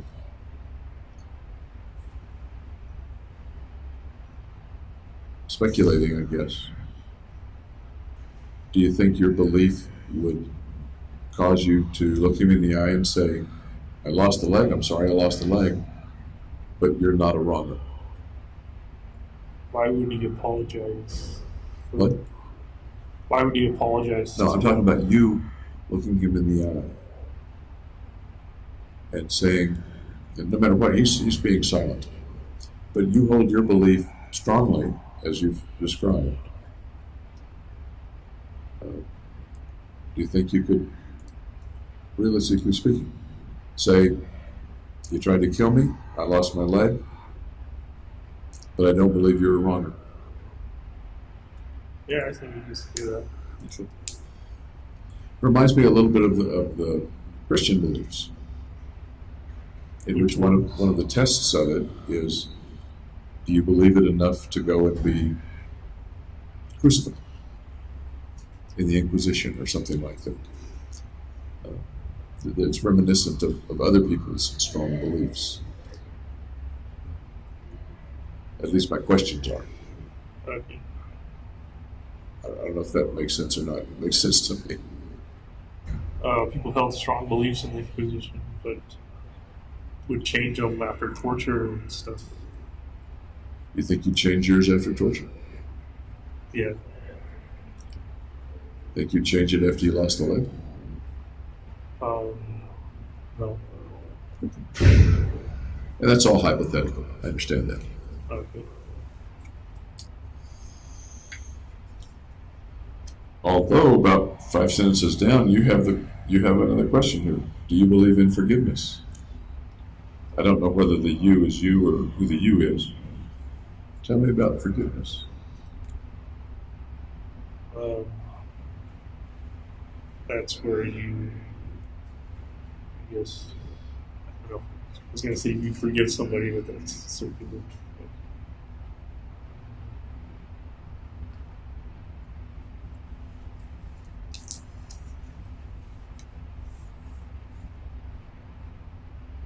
What does forgiveness do? It reestablishes the balance of justice. You've used the word balance a couple of times, yeah. Or equality. If you're the wronged person, does forgiveness do anything for you?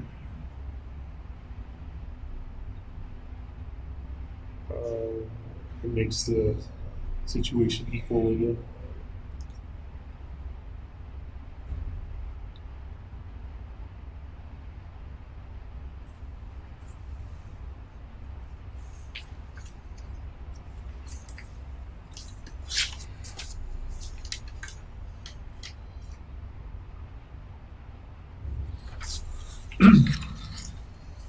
I get to a page titled The Destruction Law.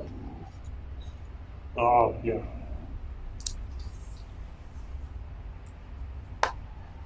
Tell me about the destruction law as you were thinking about it. It's kind of the opposite of a society or societal law, where like instead of trying to build and increase the population in a society, you're decreasing the population in the efforts to destroy everything. And what's the premise of that? What's the purpose or the foundation or the reason for that one might do Just to that? eliminate mankind. Tell me more about eliminating mankind. What does that do? Where does it come from? Well, the destruction law, every 2 people you kill, you're allowed to have 1 child. So it increases the incentive to be destructive. And people who don't kill people can't have any children.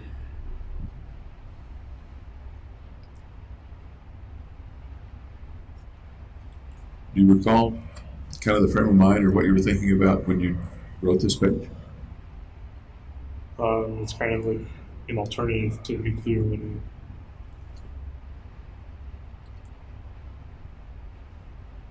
And I take it there's something positive about the destruction law, or am I misunderstanding? That's a good thing under some circumstance? The positive is it eliminates mankind and all problems associated with living. I guess I could look at it one way and think about population control. Right. So, But I think you're saying eliminate mankind altogether. Is that right? right, and you do it through this population control, increasing destruction. And you have a little reward for people who do murders. That is, they can have children of their own if they want to, Right. according to what you've written.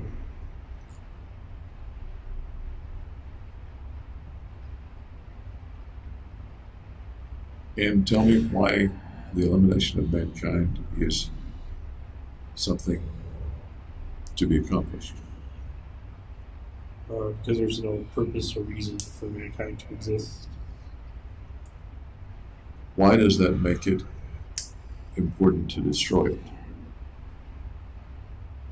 So the problem of that purpose is solved.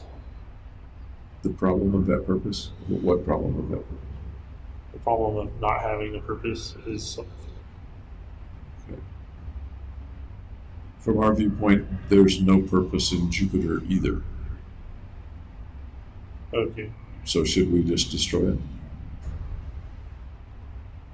destroying Jupiter won't solve any and all problems. So, But it has no purpose anyway. What problems does mankind create?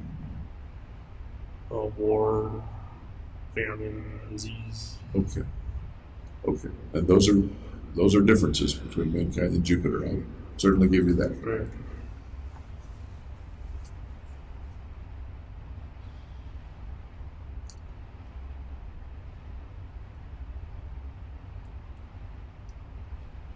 It sounds like you're saying, correct me if I'm wrong, is that mankind causes wars. Destroying mankind will end wars. And that's a good thing. Right. Yeah. Are you saying that anyone who's affected by a war is automatically to be destroyed or needs to be destroyed? There are no innocents, if you will, or no benign or neutral or innocent folks involved in the wars?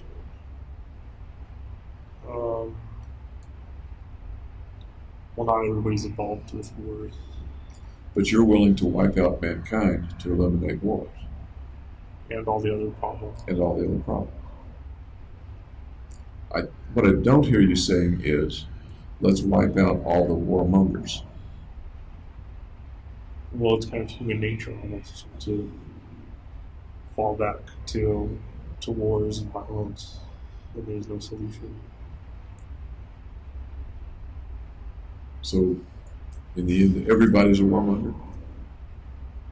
And if you destroy them all, then you're assured of destroying all the warmongers. Well, they're not necessarily warmonger, but everybody has problems and has to live life as a struggle.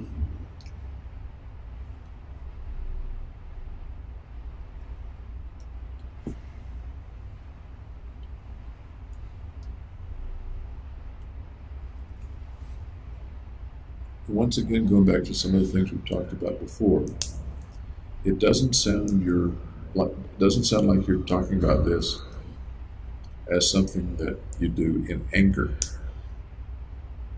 No, there's no anger to it. Because we've talked, I think, about ways in which you hate mankind. Right, kind of Or hated mankind. aversive versus aggressive. Okay.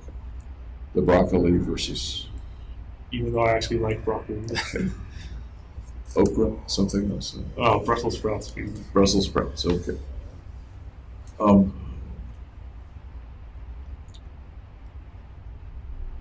And it's interesting to me, please correct me if I'm wrong, there seems to be a distinct separation and non-relationship between your words, hatred of mankind, which you sometimes describe as aversion to mankind, Yeah. on the one hand, and quite separate, the destroying of mankind. No, destroying doesn't come out of the hatred. Understand? Does the destroying at all, in any way, come out of the aversion or hatred of mankind? Even the aversion, let me use your word aversion, even though we both understand that you've used the word hatred before, but you've said hatred means aversion of, like hatred of Brussels sprouts. Right. If I'm tracking right? Right. Okay. Is there any connection between that concept, which has been with you for a long time, decades, and the wish or need or logic of destroying mankind? There might be some incentive there. I'm sorry? There might be some incentive there. Tell me about that. Well, because I'm averse to mankind, I don't want to have to deal with people. So one way is to get rid of them. And we've talked a bit about there are ways to not be around them. One way is to be solitary in jail. Even though you still have to deal with them a little bit. Right, they bring meals and stuff. There are ways to be much more isolated outside of jail. True, yeah. So the concept of, not to trivialize it, of destroying all the Brussels sprouts in the world. And you would never have to look at another Brussels sprout. You wouldn't have to look at a can of Brussels sprouts on the supermarket. Right. Is that getting akin to it? Is that analogous at all? It's an option. Or am I just making a really, is the analogy pretty much falling apart here? No, it makes sense.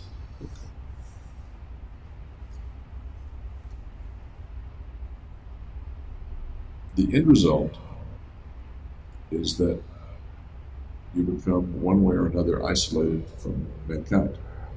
The end result, I'm sorry, the end result of the shooting. Right. Either in an isolation type cell or deceased. Right.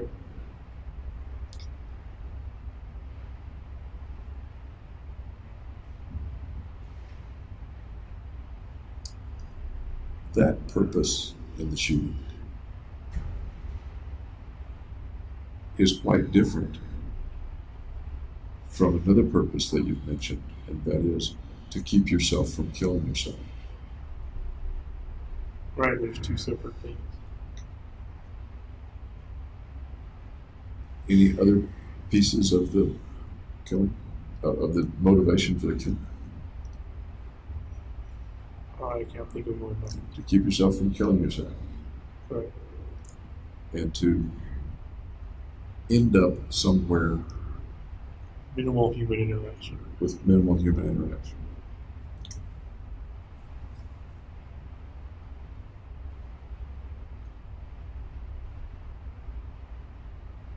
Does it occur to you that they're both kind of selfish motivations? Yeah, because it doesn't take the other person's perspective into account. They're both to make you feel better in some way. Yeah.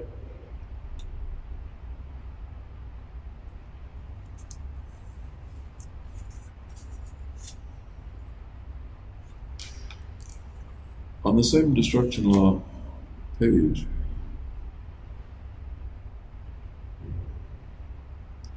ultraception comes up once more, only the arrows go in a confusing direction for me. Ultraception, dilated pupils, and more light. But the arrows are going that way, as if more light leads to dilated pupils, leads to ultraception. I would have thought the arrows would have gone the opposite way. Does that make sense, or can you explain that? I don't remember what that means. Okay. Oh, actually, I'm reading that a little bit erroneously. More light in eye. Okay. It sounds like you were wondering, one of the things you may have been wondering about is your dilated pupils. Yeah, because I had them going into jail before I got on medications. So I don't know what they came from. I look at your booking photograph. At least I think it's your booking photograph. It's one that they use in the newspaper and stuff like that.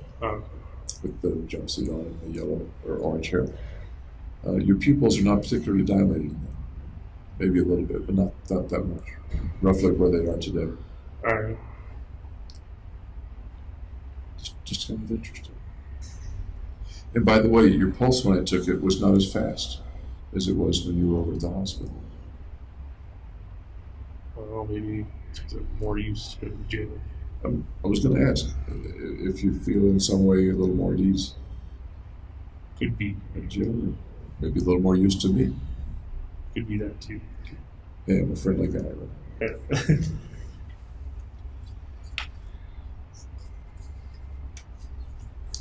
There's some pages about math and geometry and waves. stuff like that I'd love to talk with Aurora about. But here's the page. It says, identifying the philosophers, aka insanes. Does that ring a bell about what you might have been thinking a couple of years ago? Yeah, I remember some of what I wrote. It was about true or false questions. Yes. Yeah, the rest of the page has to do with true and false questions. But the equivalents apparently here, the philosophers are also known as the insanes. Is that kind of a philosophical statement, or is it a true equivalence, or I don't know where this roughly came from. any particular meaning to that, or that you can think of right now? None that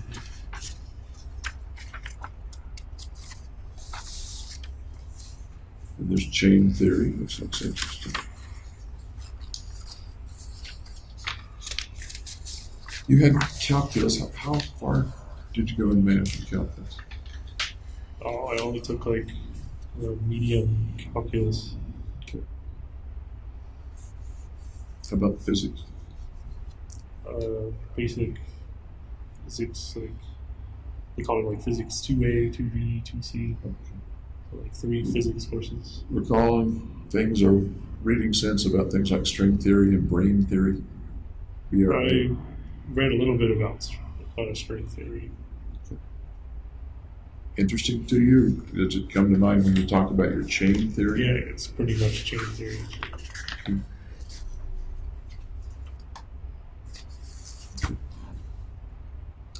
And here's the poem you were talking about that you wrote apparently after. Yeah, I think it was after husband. Any thought about roughly when you wrote the poem? December. I'm sorry? December. About December. And I'll put a question mark.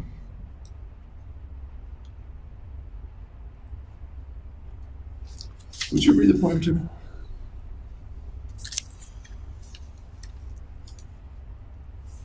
What cruel dies of fate, whom sunken lies in wait, the past exceeds escape, to live in love and hate. With destiny I cry, forevermore, forever.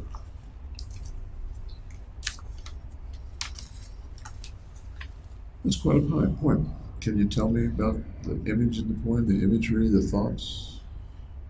I was depressed, so I can't remember when I was depressed.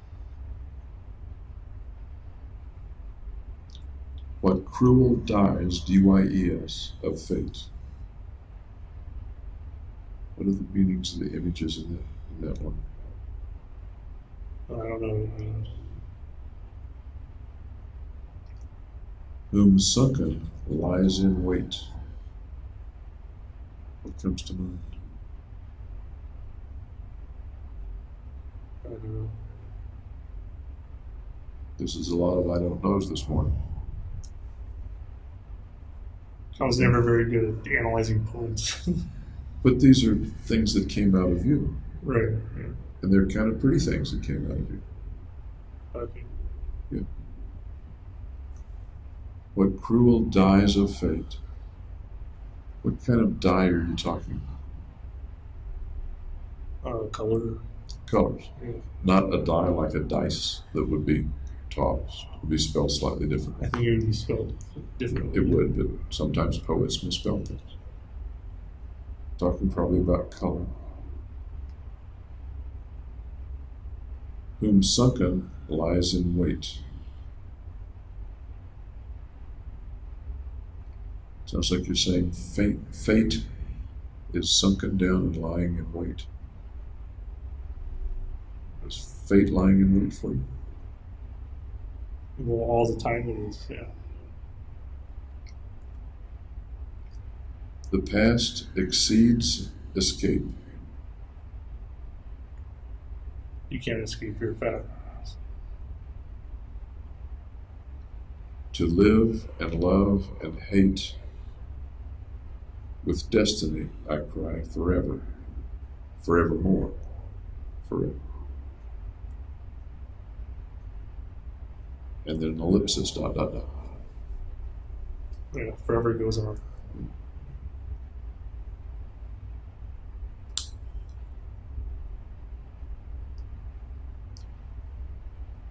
To live and love and hate with destiny, I cry forevermore, forever.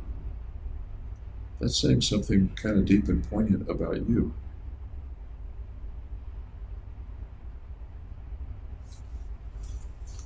What's it saying about you? Just that I'm trapped by my destiny.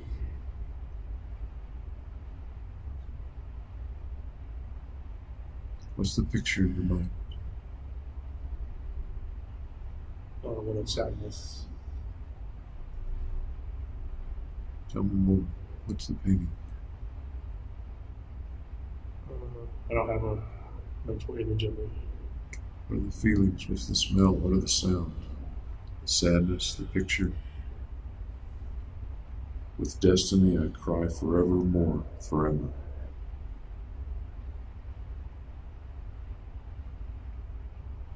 And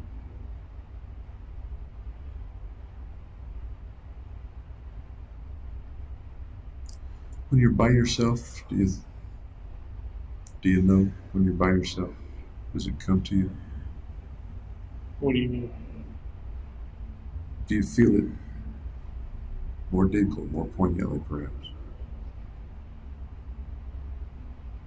I don't think so. Do you feel the poem? Yeah, it's just one of sadness. It's an expression of sadness. And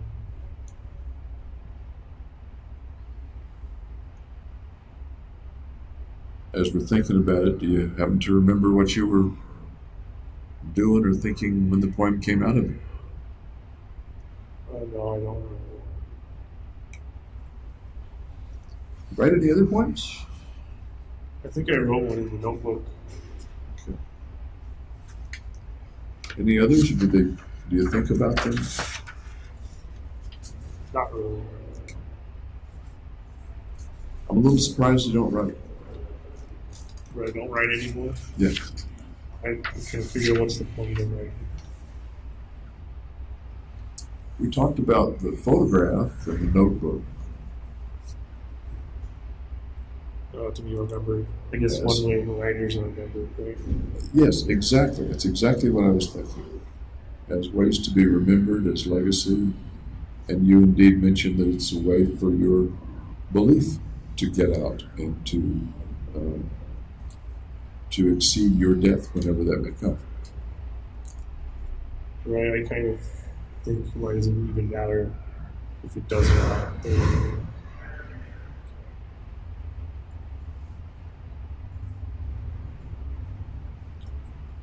You getting depressed lately? Not lately, no. How are you sleeping?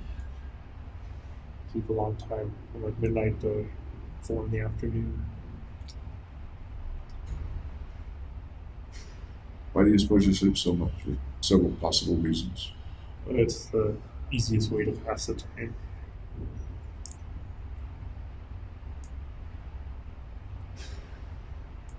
That sounds kind of hopeless to me. It's the easiest way to pass the time yesterday, and today, and tomorrow, and the next day. Yeah, for years. What are you feeling as you say that, or as I say that? That's just the way it is.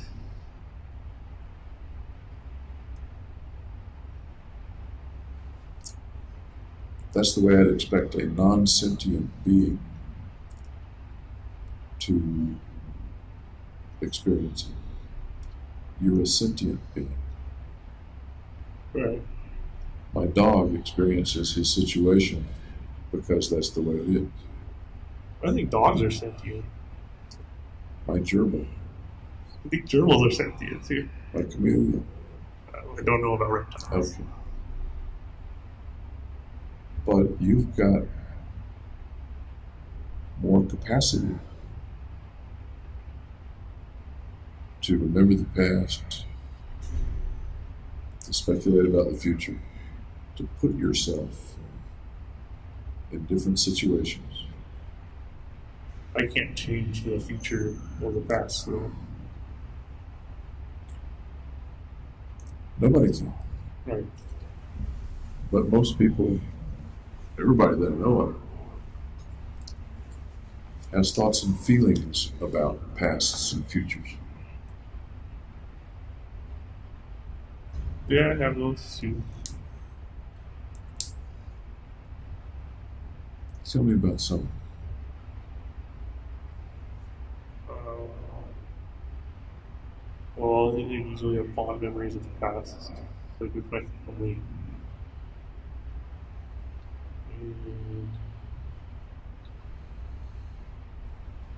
not too many fond future memories or suppositions.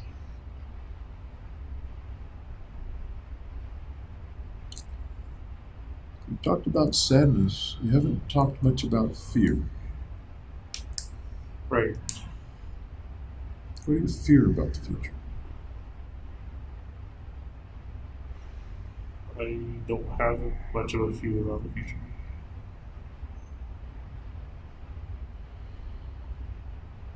Do you fear days in which you sleep from midnight to 4 in the afternoon because there's nothing else to do? Do you fear that being your life for? No, it's no worse than any other way.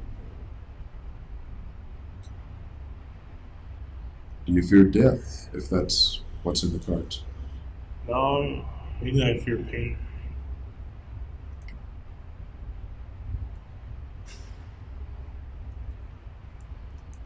You afraid of anything? Pain. Okay. Tell me about a pain or a potential pain that scares you. Um, just suffocation, stabbings.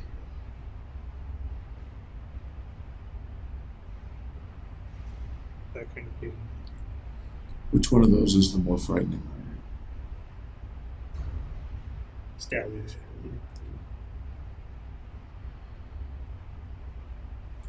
Picture yourself then being stabbed, painfully stabbed, and tell me about that. Walk me through the process.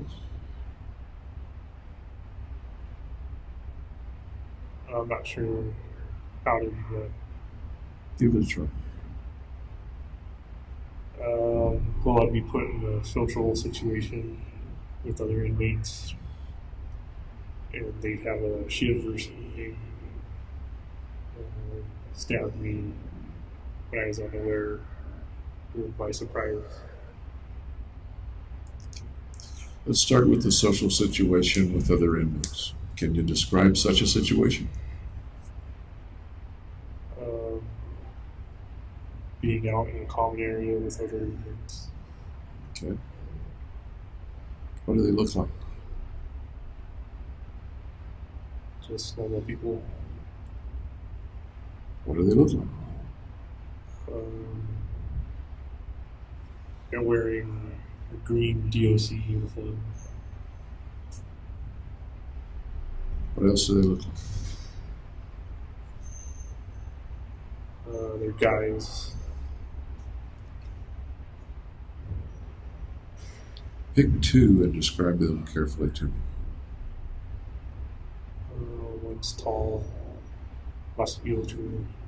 I'm sorry? Muscular. Tall, muscular. I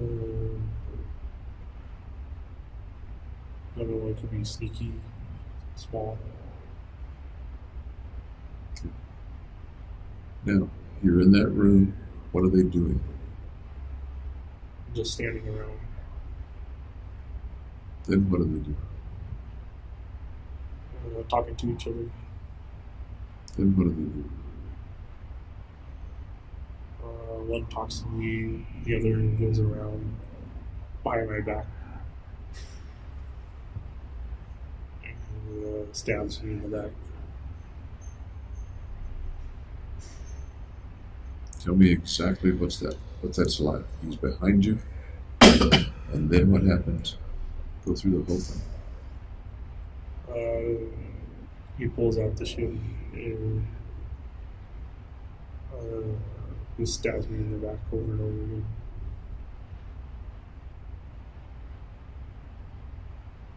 How does it feel? painful. In what way? Where's the pain? What's it like? It's a stabbing pain. So it's a sharp, quick pain. Go on.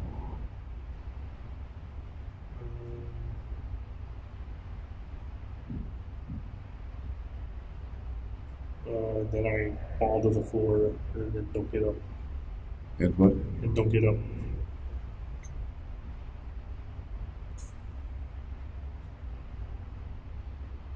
What do they do then? Walk away. Okay. Then what happened? Then I die. You die. Oh, Right there. yeah, bleed out. How does the floor feel against your cheek? Cold. What's the feeling in your back where you were standing? Turns to numbness. Where did they get you? Huh? Where did they get you in the back?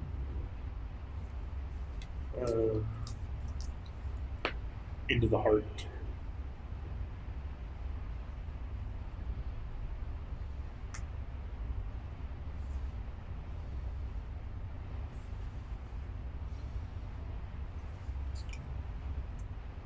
We'll take your place.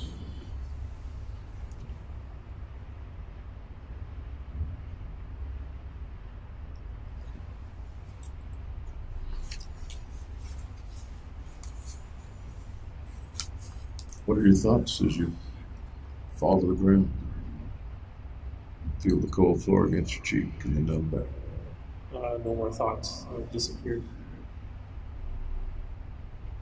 Do you realize you're dying? Or that you might die? Yep.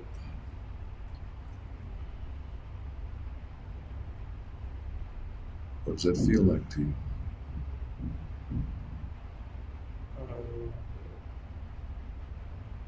When it turns to serenity. Serenity. It's scary? Uh, Was it scary when the big guy came to talk to you and you noticed the sneaky guy going around behind you? yeah. When did it change from scary to serenity? When I'm on the floor and numb all over.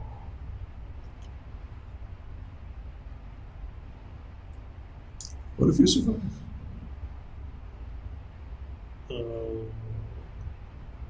And I'd probably get moved to a safer section.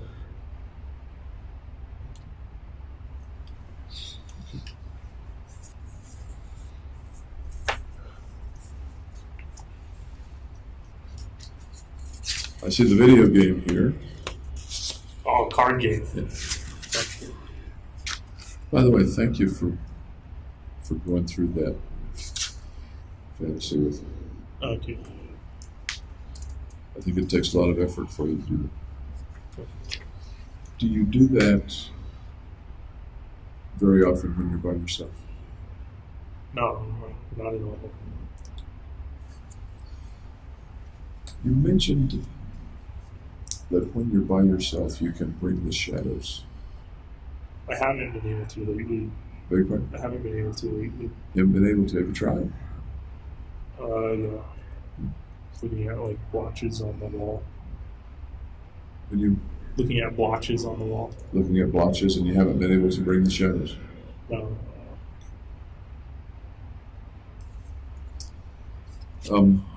Okay, yeah, the Baron of the Land. Good. Kennedy? Just something to pass the time. You know, that strikes me as maybe a little more fun way to pass the time than to sleep. What about you? Well, I find sleeping is the easiest, the most effortless. That's true, effortless. That's true. How we do on time? Why don't we stop for lunch? Okay. And I'll come back in an hour and a half or so. All right. So, you had lunch? Yep. Okay. Anything special going on in the last hour and a half that I didn't know about? No, just reading. What are you reading right now? I just finished up Game of Thrones, book 5.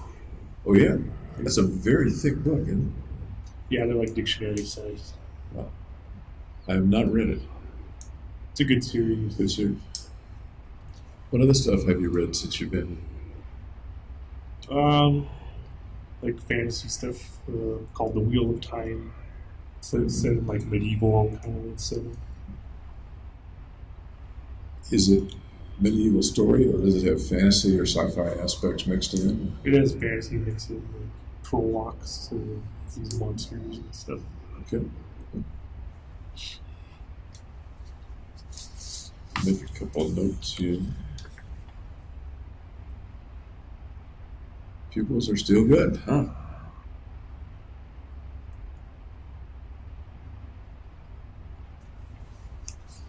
Now take your pulse again. Thank you.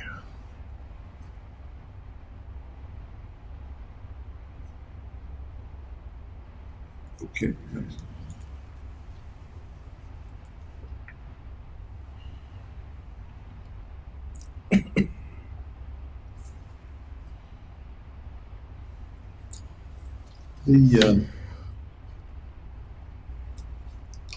We talked about the writing that you had done, which was very interesting. Let me broach some other topics, if I may, unless there's something that you recall from this morning that you want to expand on or clarify. Nope. Okay.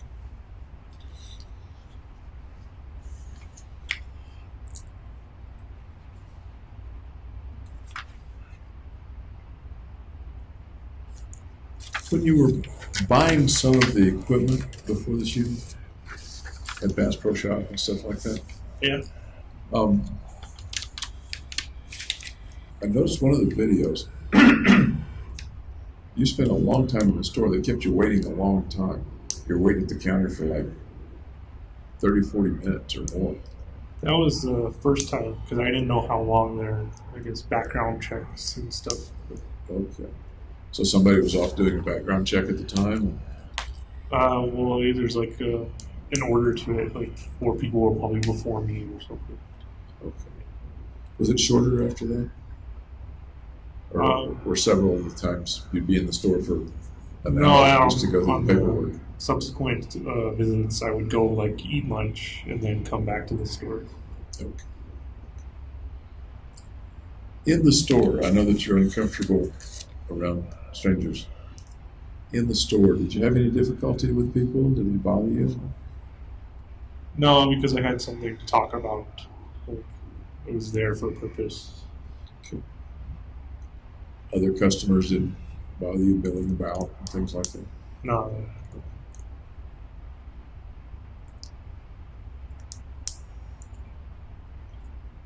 I've got a note here that there was a time, I'm wondering if you remember it, when you were talking with Ben, sometime after you started seeing Dr. Fenton. And Ben was telling you he was depressed. Do you recall that?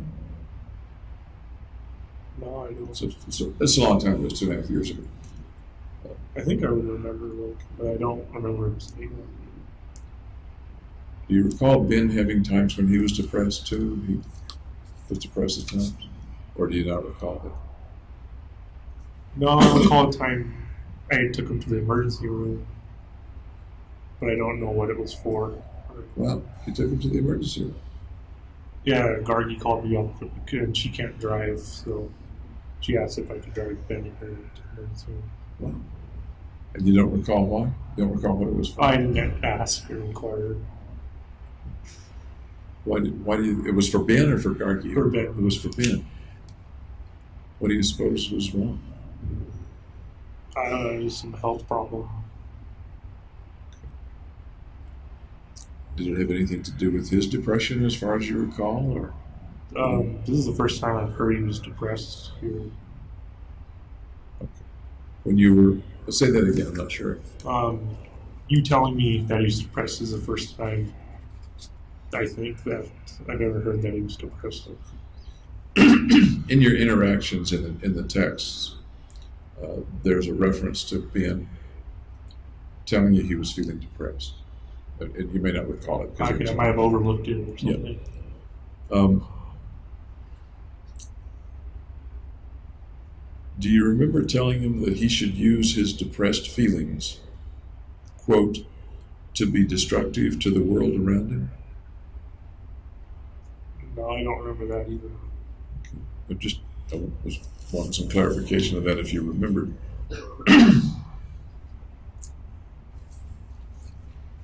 Do you remember a time talking about going to see Dr. Fenton with Ben? That you talked with him about hearing voices, or said that hearing voices might be fun? I don't recall that. Okay. That's in one of the texts as well. I just don't recall. No. Okay, that's fine.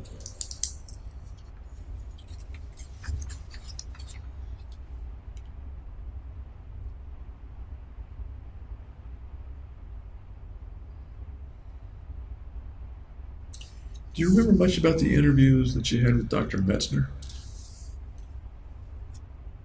A little bit. They were over a year ago, I guess.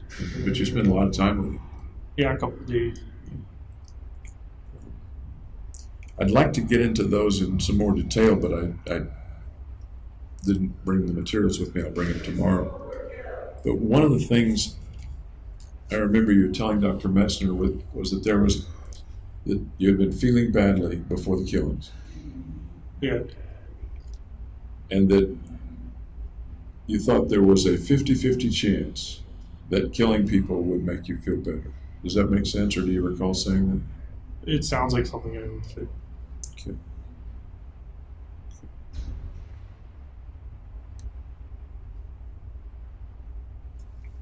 I also have a note here that you told Metzner, or Dr. Metzner, that the killing, quote, didn't work.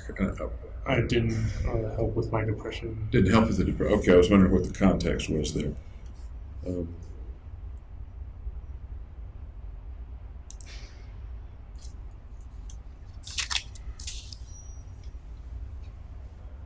When you and I talked at Simhip, I was thinking that you had told me that it did work, that it kept you from killing yourself, and you got the value points for doing it. Is there a disconnect that I'm missing there? Or? I did get the value. It didn't stop my suicidal or homicidal thinking. Okay. Didn't stop either the suicidal or the homicidal thing? Right. Okay. And I recall you mentioning that. Have you had you haven't had much interaction with people here, I know. Have you had any specific thoughts of hurting people here in the jail? No, never not. How about general or vague thoughts of hurting people? Yeah, I do. Can you tell me a little about that? Just images of me like shooting people. Tell me more.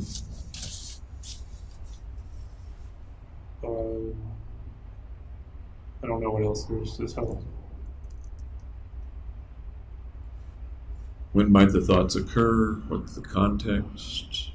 Sometimes they occur at night before I go to sleep. Do they come unbidden, or do you bring them because you're thinking? No, they're intrusive. They're intrusive. Okay, that's a good word. So you're minding your own business, trying to get to sleep, and the thoughts come that, or what kind of thoughts again? Homicidal thought. Homicidal thoughts. And in what sense? How killing people, in what way? Like shooting them in the head. Individuals or groups, or in what setting? Just a nondescript individual. I can't see their face or anything. What does it look like to shoot them in the head? I don't actually do it. It's just I got a gun and can shoot them in the head. Okay.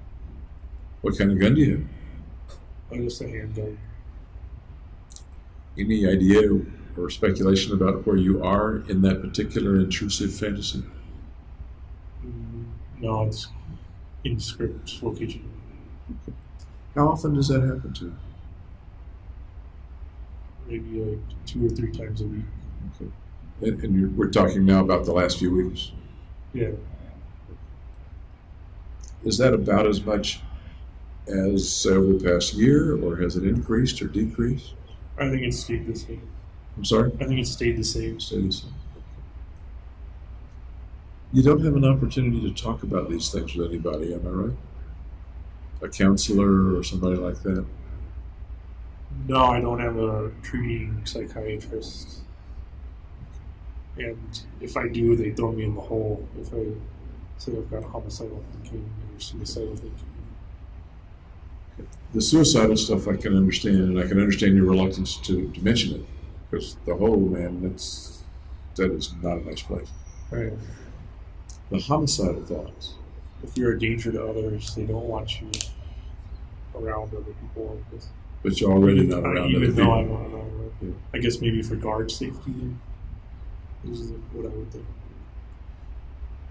They're being pretty careful with you anyway, aren't they? I mean, what Yeah. I've observed, they're very careful with you. Yeah. By the way, how do you like the fact, or what do you think of the fact that they're careful with Jimmy Holmes? I think it's part of their protocol. How's that make you feel? I feel like it's just routine. We talked last time about some things that make you feel dangerous, or like you want to convey, this is a dangerous person, or this is a person to be reckoned with. You remember that? Like in the photos. Yeah, like in the photos.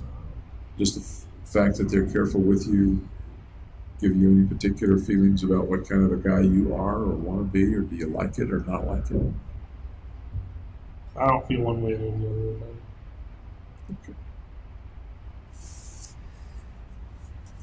In jail right now, somebody's prescribing your medication. Right.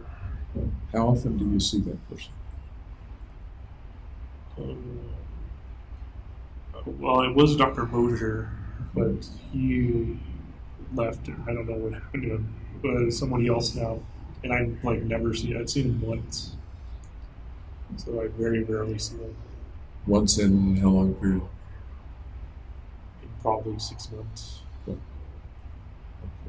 And he prescribes the medication for you.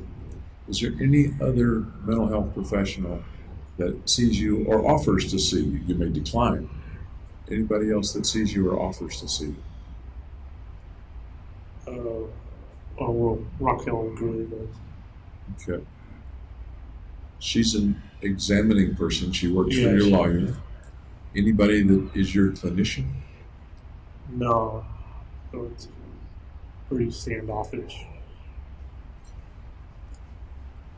Would you like to see a counselor or someone? I don't know what good it would do.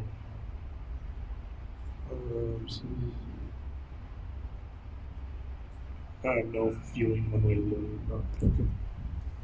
I'm curious, as you talk with either Dr. Gurr or me, does that seem to be a benign experience, a difficult experience, a helpful experience? How would you describe seeing us? Either one of us. Exhaustive experience. We spend a lot of time in just a couple of days now. Yeah. When you learned yesterday that I was going to be coming to see you again, what was your impression? Well, I thought you did a thorough exam of Sim Hip. I didn't really know what you wanted to go over. No. Okay. Did you look forward to it, or dread it, or not really care one way or the other, or interrupts your routine? Well, it does interrupt my routine, but anything that gets you out of the cell is pretty good anyway. What else about spending time with me did you think about when you first learned that Reed was coming back? It was a surprise. Any other thoughts? Not really, no. Were you concerned or upset in any way? I guess I was a little concerned. Tell me about concerned. Uh, like maybe you didn't know how to kind of classify me or analyze me or something, so you had to come back again. There are lots of things I don't know, Right. and there always will be. I'll share with you that the reason I came back was to clarify some things from the time we spent together, to try to go over some things that we didn't have a chance to talk about.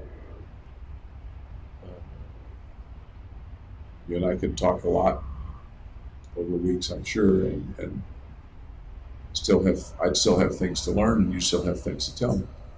Okay. I'm hoping you'll tell me as much as you can. The Oh, I time that try have. to. Yeah. How about when you learn that Dr. Gurr is coming? What do you think about that? Just another break in routine. Kind of the same feeling as when you come. Is there concern when you see her, or different feeling? No, After all, I'm a she little- works for your lawyer. I'm a little less concerned because she's like hired by our team. True.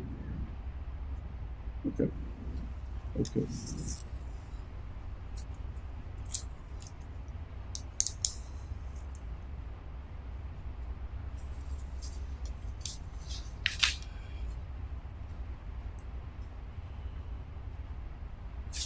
When I was talking about you talking with Ben about hearing voices, or seeing things, I don't know whether I said, do you recall telling him that you thought hearing voices might be fun? Did I already ask you that? Yeah, I did. Okay. I didn't Yeah. know. Okay.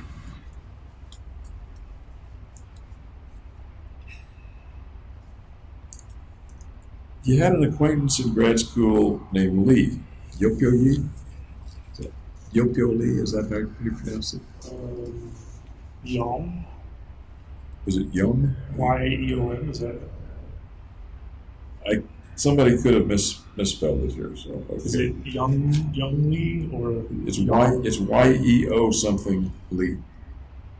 I think he was one of the fellow neuroscience graduate students in the first class. Okay. Can you tell me anything about your relationship with him? What you might have done with him? He was a friend. Made spaghetti for him once. At your place? Yeah. That's nice. About when was that? After I bought the first gun, because I think I showed it to him too. He was talking about how he had compulsory military education or whatever in Korea. So I guess that's how the gun came up first. Do you remember how you showed it to him? What you did? Did y'all go out and shoot it, or No, I just showed him it, unloaded or whatever. you remember what he thought about it?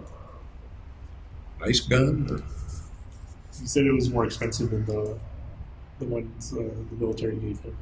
I can understand that.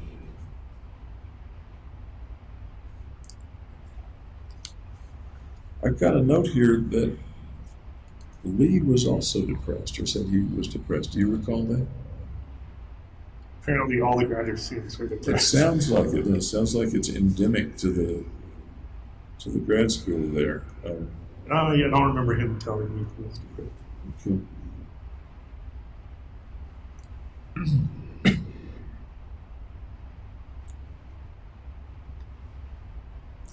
Let me just ask you about the last thing I've got on this page. You've often talked about wanting to keep the shooting of someone, the killing of someone, impersonal. Right. I don't think I could do it if it was personal. If it was personal.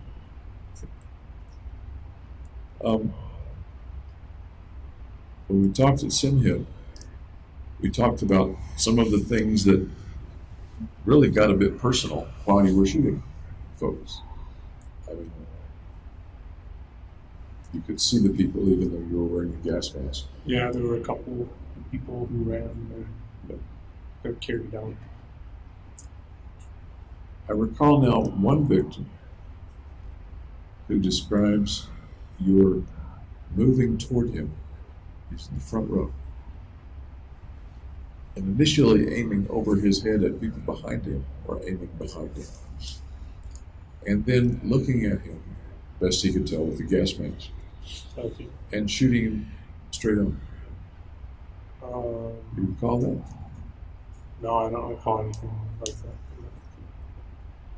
I was kind of trying to reconcile that with what you mentioned about the need for things to be impersonal.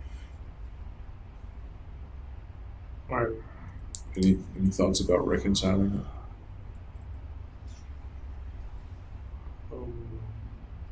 I felt it was a majority impersonal.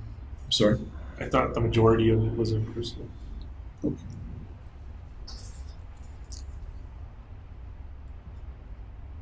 I probably asked you this at SimHip as well. The fellow who was out emptying trash while you were waiting to go in Right. into the theater. I couldn't see him. I had the sunshade up. Then how did you know he was I there? heard him.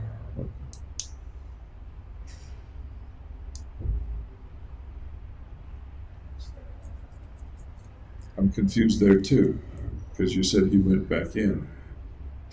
Right. And so my thought is you must have seen him in some context. Well, he left. I heard him go open the dumpster, or not open it, just toss the trash or anything. Because the dumpster was right next to me. I understand. If he had looked in the car and found you, Yeah, what would you have done? I had a handgun in the right passenger door that I could have used. Think you would have used it if he Uh, had gotten in the way of the mission in that one? yeah, I think so, because that's what it was for. That would have been pretty up close and personal. Right. Can you reconcile that with the need to be impersonal? Well, it's all hypothetical, because it didn't actually happen where he looked into the car or anything. A little earlier in our talk this morning, I used the word indifferent in place of impersonal once or twice. And I think you moved that into irrelevant. I'm not sure quite the context we were talking. Okay. Can you draw any distinction, or are they the same, between it's impersonal versus it's indifferent?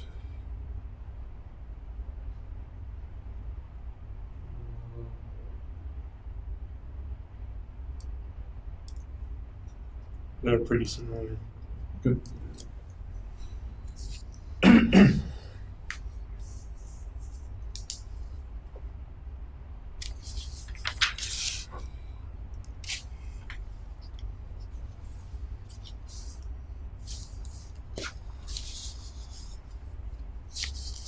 Excuse me.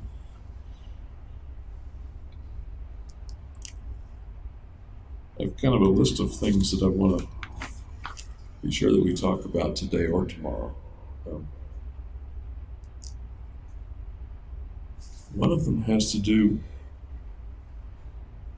with your belief, and we talked a lot about that this morning, in gaining a point for someone that you've killed. We didn't use the phrase this morning, human capital. But is human capital, That applies. is that what we were talking about really this morning? Or is Yeah. it something different? No, that applies. Okay.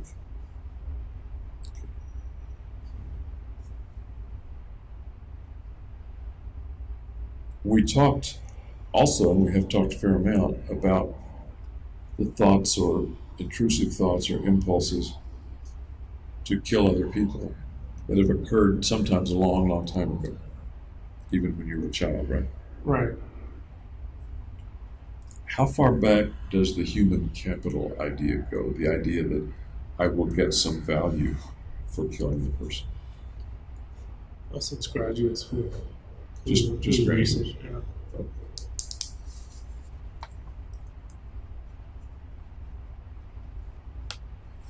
We probably talked about this, but I'd like to address it again. Do you recall how that evolved in your mind? How the human capital concept came to be? Well, I'd studied economics, and it's kind of an economic theory of value applied to people. And I do remember us talking about the economics, so you're getting me back on track, thank you. Tell me more about how and when it evolved and how it shaped into what it was as of May, June, July of 2012. I don't remember when, but I did a text message to Gargi about the human capital. Mm-hmm. I think it was before I bought a new weapon. And I recall that text. I don't recall it word for word, but at that point, was the concept pretty new to you, or had it developed for quite a while? It was novel. It was a novel idea at that time. Yeah. Was it, as far as you can remember at that point of the text with Gargi, was it fully developed, or was it embryonic? It was in its beginning stages. What happened with the stages after that? Tell me more about how it evolved and developed. I started quantifying it, so I gave it numbers, as opposed to just being qualitative, which is just a description. And so that was the kind of final version, was this quantified example of human capital. Do you remember a point, excuse me, do you remember roughly a point at which the quantification kind of clicked or fell into place? When I was writing it down, I don't remember when I wrote it down though. Writing it down like in the notebook? In the notebook. Okay. And the earliest that you were writing in the notebook was about? I don't remember. I'm sorry? I don't remember.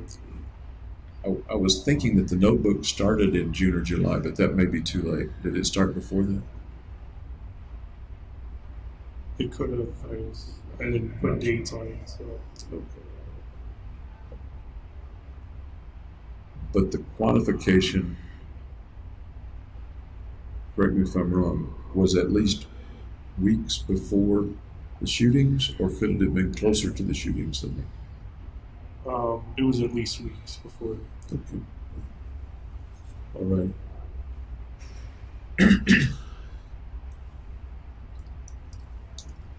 And I think we talked earlier about the lack of much relationship, but the presence of some relationship between the hatred toward mankind and the motive or motives for the shootings. They're pretty much separate. Yes. Okay.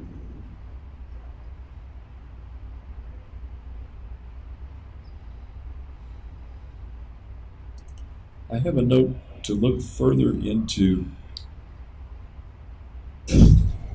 your view of right and wrong, and whether there's a right and whether there's a wrong. And you referred to people who are wronged and wrongers in your writing. Can you talk a little about your view, particularly your view back in 2012? I believe in moral relativism. So you kind of decide for yourself what's right and what's wrong. And that's certainly one view of it. Was that the way your primary belief was in mid-2012, I believe so. as far as you recall? There's certainly more than one way to look at morals and ethics and right and wrong. But some people may look at it solely, entirely in one way, and some people may look at it in different ways in different situations. How about you? No, I was pretty strong moral relativist. Okay.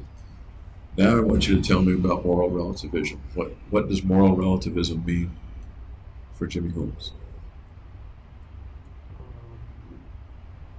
Just that there's no concrete, absolute set of moral standards. It's contrived by the individual.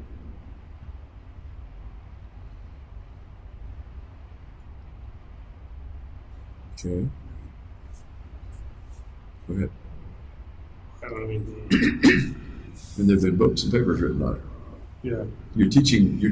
Teach me about it. Well, that's all I know. You know more than that. Teach me about it.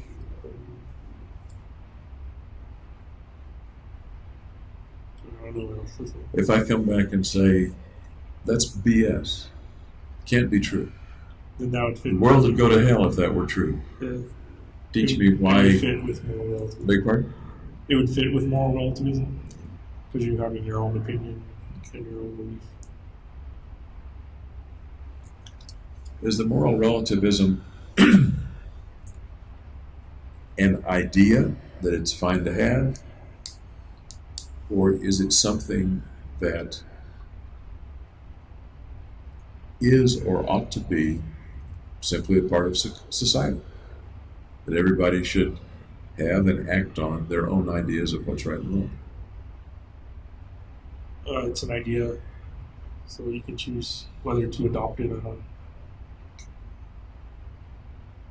Is it an idea with enough legs, with enough foundation,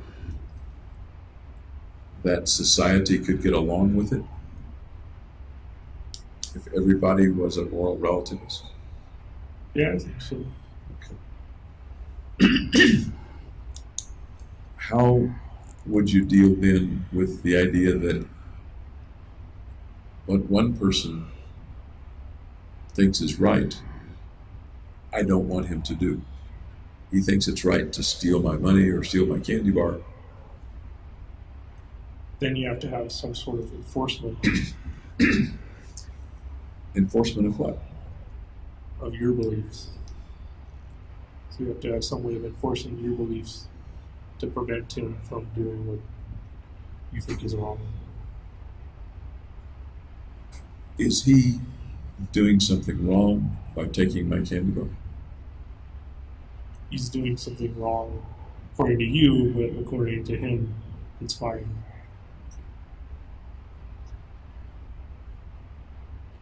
Does it make sense to you that if that were true for 300 million people,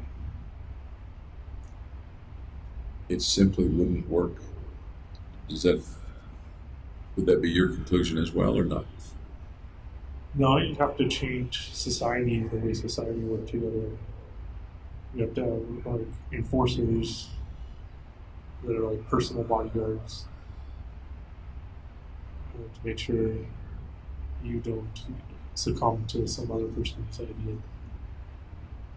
Sounds like kind of a survival of the fittest society. I guess I mean, again, I don't want to put words in your mouth, but it sounds like the weak or anybody that goes to sleep with his candy bar visible is going to lose, and the you have to strong hide your candy bar.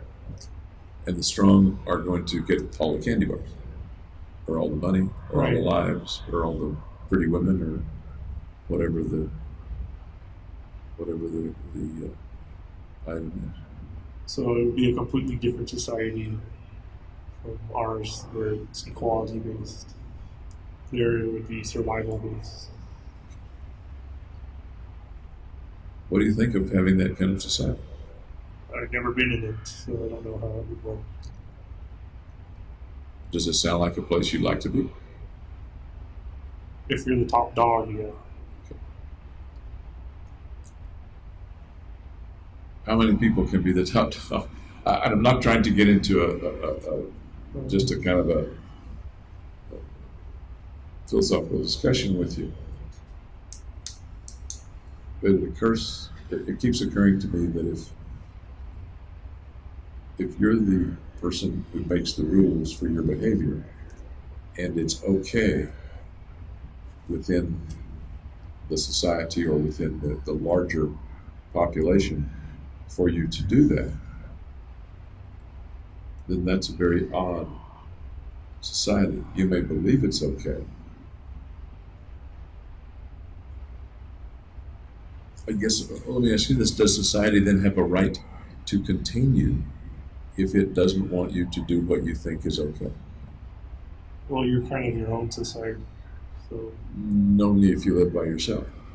If you can do whatever you think is okay, Right.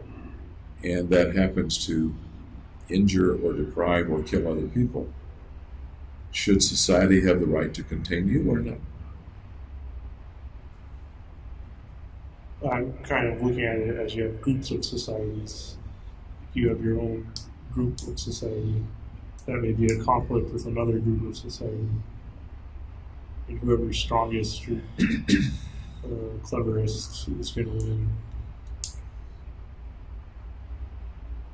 Does that sound like a way that overall society could be successful? It sounds like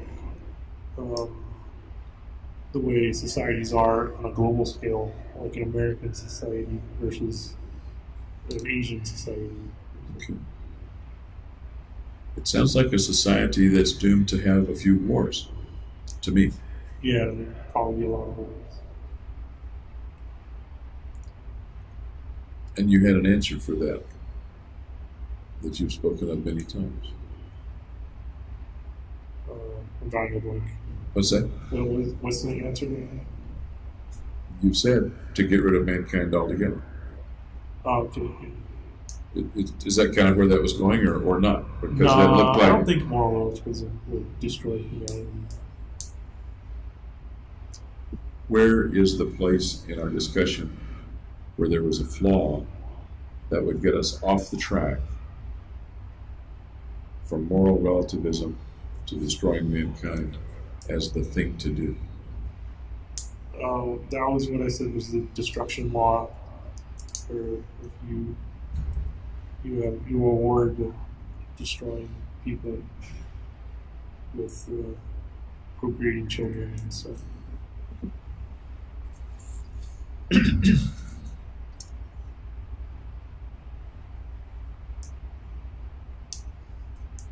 As far as I know, and correct me if I'm wrong, you haven't been a guy that broke a lot of laws. I think I got one speeding ticket. Yep. Maybe red light violation. Did you run a lot of red lights when you thought you could get away with it? No, I didn't do it when I could get away with it. It was one that had a very short time yellow light. Okay. So I think they did it to charge people lots of money. At other times, did you run lots of red lights when you thought you could get away with it, or did you stop? I don't think I've ever ran a red light Okay. intentionally. Why would that be? Because I don't want to get T-boned. Okay. You slow down, you're pretty sure nobody's coming, but the light is red. Would you go or stop? I would stop. Why? So there could be a policeman hiding somewhere. I can make it more isolated if you want. If we're out in like the middle of Nebraska and there's a light or 4 ways, then I would go. Okay. Because there's nothing wrong with going. And as you can tell, I'm kind of trying to understand better your moral relativism. Okay. If you're in a store and you can shoplift something, They have cameras and shouldn't probably do it, or you'll get caught. so far, every reason you've given has had to do with getting caught or not getting T-boned. It hasn't had to do with a feeling that it would be wrong to take someone else's property, for example, in a store. Well, Am I right, or is that not right? even the concept of property is one that's kind of misleading because you can't really own anything. Now we're getting way off into another kind of philosophy. I'm trying to focus. I'm sorry. I'm trying to focus on: are there any other things that are contrary to what I might see as right that you did? I'm not saying that very well at all. You killed and wounded a lot of people. Yeah. I think that's a wrong thing to do. Okay. You think it's not a wrong thing to do. Yeah. Or at least you don't think you're a wrong person for doing it. Is that fair to say? Yeah. Okay. Are there any other situations in your life, or in your life in May, June, July of 2012, in which you chose to do things that were wrong to, that I would probably think would be wrong to do, but you wouldn't? No, I think I was on the set track for the killings. No, I'm not talking about the killings. Everybody who's talked with me about you has said you're a pretty straight arrow guy. Right. They don't question your honesty particularly. They don't question you're not a cruel guy, you're not a mean guy. Nobody has told me that when you have a chance, you steal stuff. When Right. you have a chance, nobody said that. The only thing that I can see in your background in which you and I would probably disagree about wrongfulness is this event, the killing. That seems odd to me. A true moral relativist, it seems to my simple mind, would have other examples in his life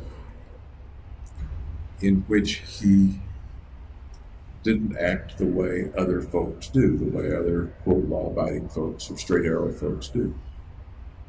Well, that's because there's punishments. You're a smart guy. You can avoid punishment. I don't know about that.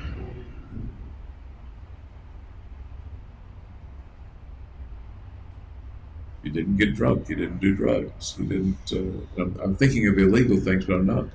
I don't necessarily want to limit it to illegal things because there are things that are, quote unquote, wrong. They're not illegal. You treat people fairly nicely. Yeah, it's common courtesy. Do you do that because that's what you think is right, or do you do that because That's what you're supposed to do. that's the way you're supposed to do it? That's what you're supposed to do. Did you think it's right to treat people with common courtesy? No, there's no reason for it to be right. Were you ever tempted not to treat them with common courtesy? Yeah, but I held back Why? because you're not supposed to be rude. But you're not supposed to shoot people either. And Yeah. it sounds like they're not comparable, but maybe there's a little analogy here. You wanted to be rude, but you weren't rude because it was against convention to be rude. Right. Yeah. Somebody who was pretty convinced that he could do anything he thought was right, I would think that person would just go ahead and be rude. Well, I don't think like that. In one of the videos, it shows you holding the door open for someone behind you or helping the person or something like that in a store. Okay. You didn't have to do that. Right. Yeah. Just a nice thing to do. Does the nice, in that case, come from within you, or does it come from social expectation? Social expectation. Fair enough. I also think, by the way, that you were probably a nice guy. Okay.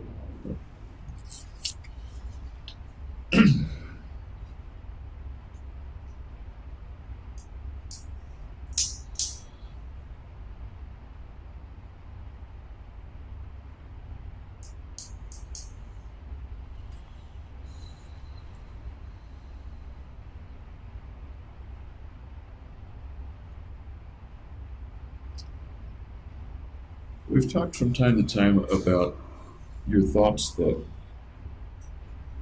you were mentally ill or crazy, to use a word you used, I think, before the shootings. Right, so I tried to research some stuff. And some things you ruled out, other things you considered longer or ruled in. As I recall, a big long list of the possibilities in the notebook, right? Right, yeah. Okay.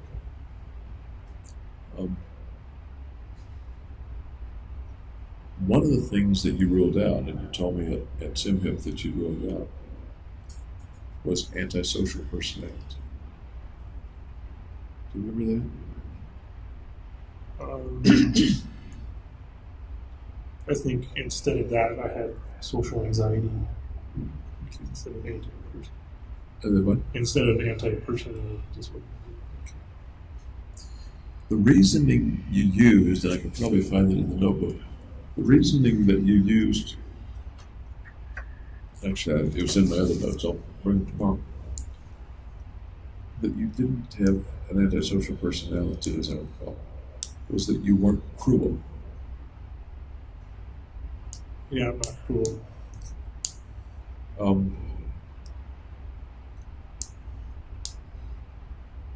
What if I told you that antisocial folks are more about being indifferent to social convention and other people's needs than about being cruel? Many of them are not particularly cruel. Then I might fall into that category. Is a lack of cruelty the main thing that made you believe you weren't, quote, antisocial personality? I'm not trying to diagnose you at this minute, by the way. I'm just curious as to your thinking. Yeah, I thought it was being mean to people was one of the main symptoms. Okay.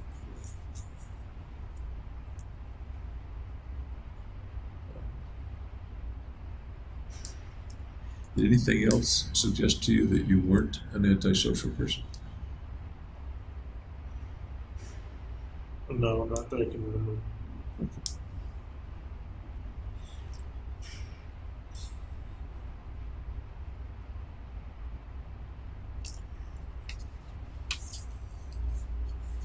Some folks, I think Dr. Messner, have talked with you, or you've talked with him about the idea of kind of having two different selves at times.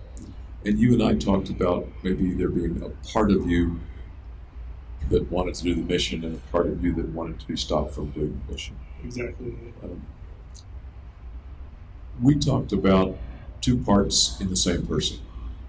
And one part, the part that wanted to complete the mission, overcoming the other. Do you remember that? Yeah, that's what happened.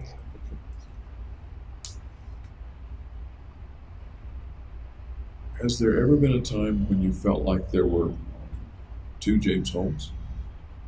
No, I don't think it's a multi-personality disorder.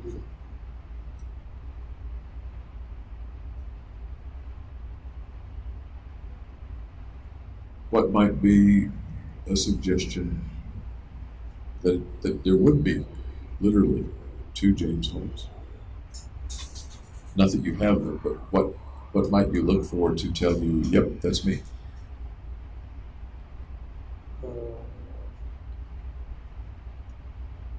If there was like a cruel or mean side or something, which is different from my normal self.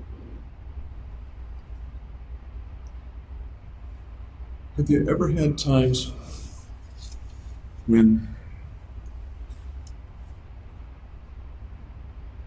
there was some period of time, generally hours, but it could be minutes, where you didn't know where that time went? In like the middle of the shooting, I don't remember that like at all. Immediately. The middle of the shooting. Yeah, And you described to me the beginning of the shooting. You described to me the initial shooting part. You described to me the gun jamming. You described to me the walking into the lighted area of the aisle to try to unjam it.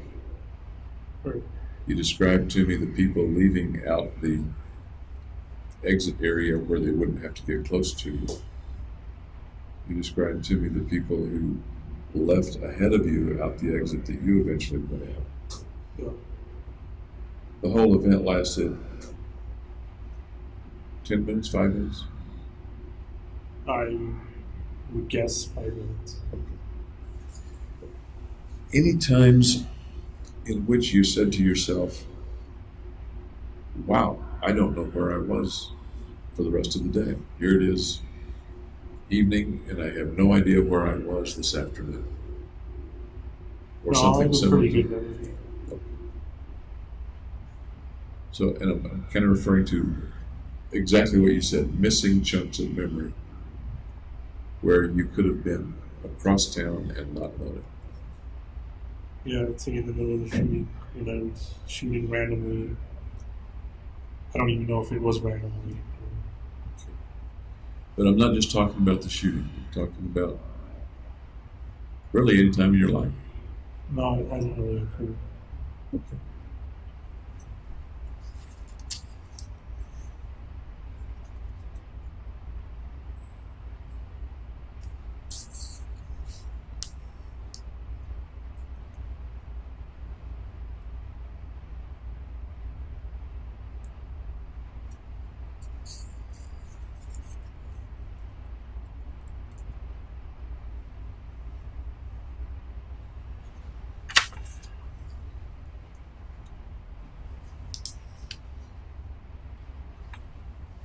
We've talked about your feeling that you were delusional at various times. Delusional being the word that you used.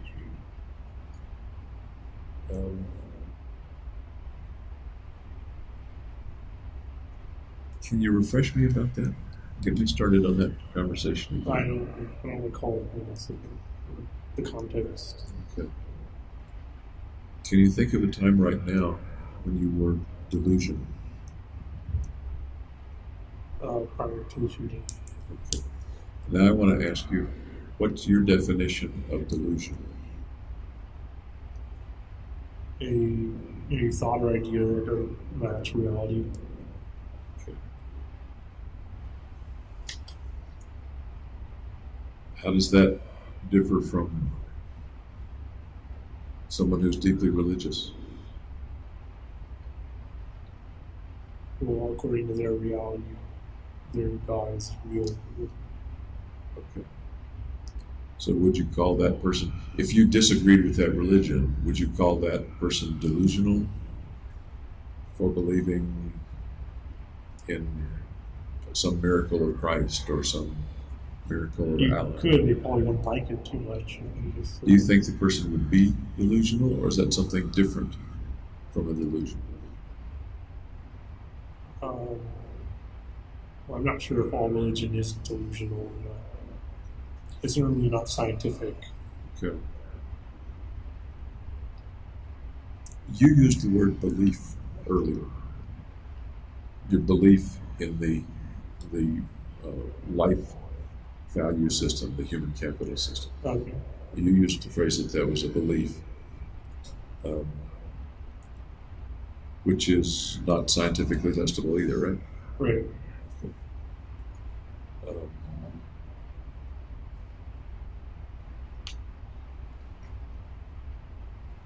Tell me again some of the things you believe were delusional in the months before the shooting. Beliefs that you had that you now believe were delusional. Or maybe you thought they were delusional then. Um,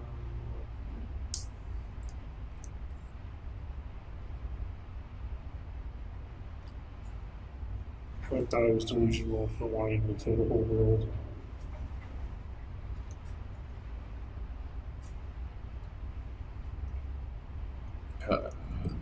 The sentence confuses me.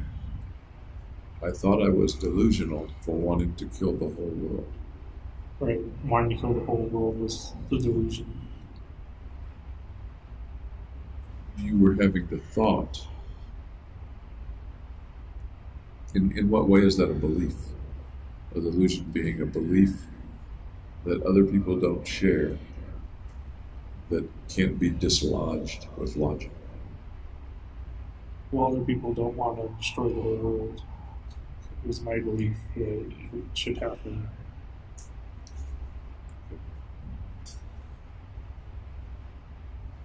I might, just speaking for myself, put that in the category of crazy thoughts. Not delusional. Okay. When I think of a delusion, I usually think of something that you think is true, but other people don't think is true. My whole human capital system. Okay. Do you believe that right now? Do you believe that's delusional? Yeah, because other people don't seem to agree. You feel pretty strongly about it. You believe in it pretty strongly, or am I wrong? Yeah, I believe it. It's pretty unusual for people to say, I have a belief, a very strong belief, and by the way, it's a delusion. I'm saying it would be a delusion viewed by other people, not according to me.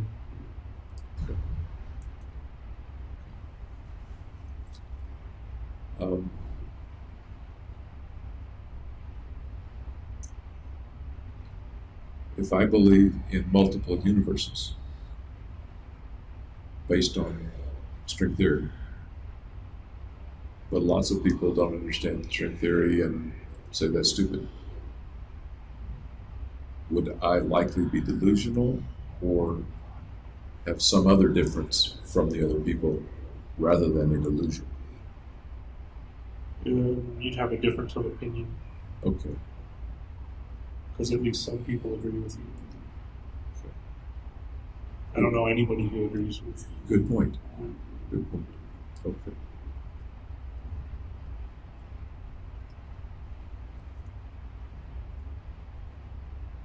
You had the thought that people were watching you. I remember you talking about that law enforcement was watching you. Yeah.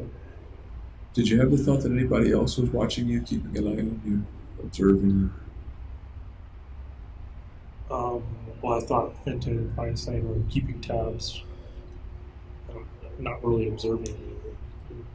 In what way did you think they might be keeping tabs? Just if my homicidal thinking was getting worse. Well, by what method were they keeping tabs? Or might they have been keeping tabs? Just by thinking about it. Would that, in the way you were thinking in 2012, would their thinking about it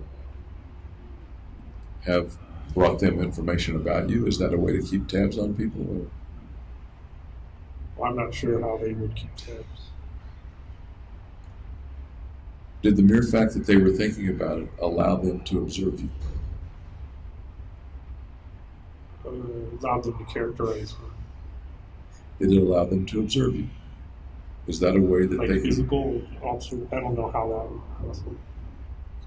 Do you think they could do it in any way, a magic way, a practical way, a scientific way, in any way? Did their thinking about you? Well, I thought they could kind of tease it out of my mind a little bit. When you were there with them or when you were not there? When would they tease it out of your mind? Well, during the session. During the sessions, okay. By teasing it out of your mind, do you mean get you to reveal it or somehow read your mind?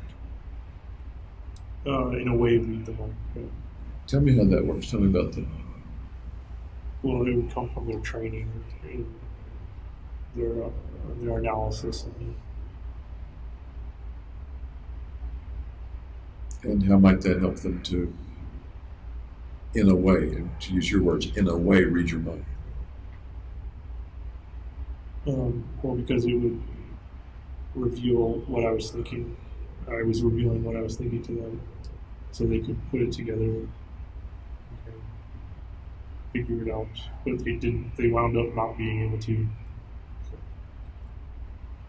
But you would be revealing, if they weren't looking into your mind with their psyches or something like that, they would be inferring it from something that you said, for example? Yeah. Is that what you mean? Yeah. Okay. Thanks for clarifying. Was anybody else, as far as you can tell, did you think anybody else was observing you, keeping an eye on you? No, not really.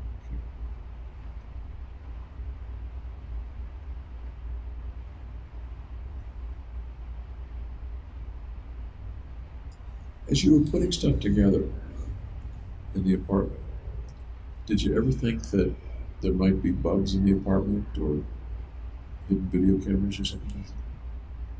No.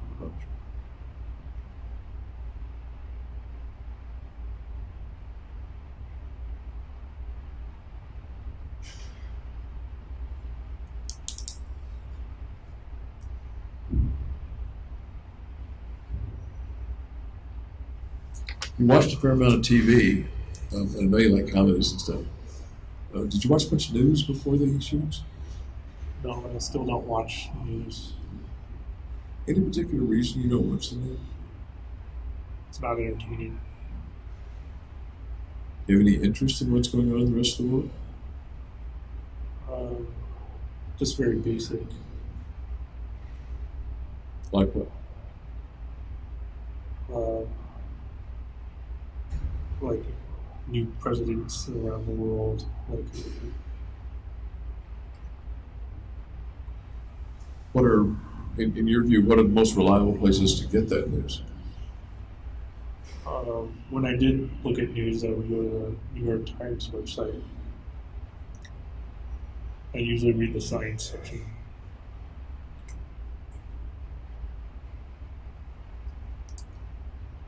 I may have asked this before.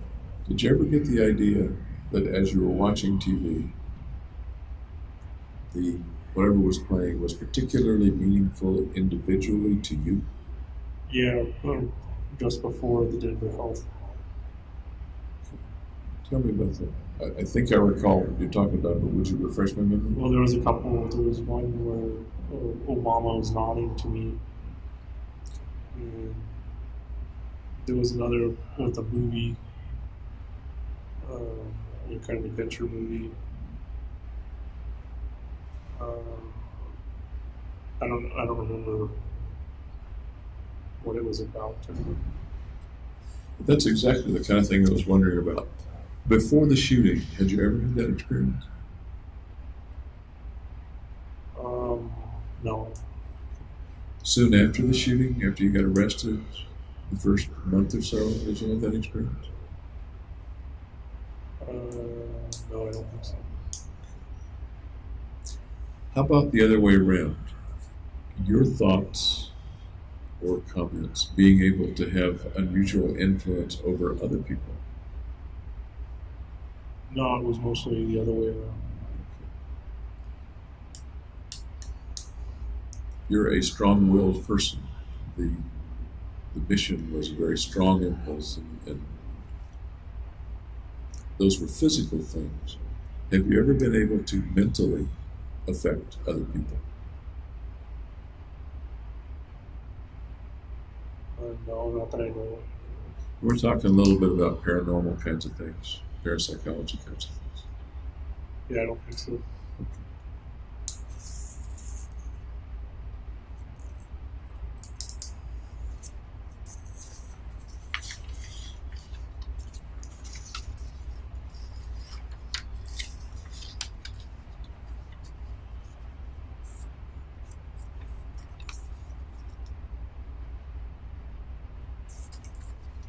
Did you ever get the idea that people could hear your thoughts without asking you what you were thinking?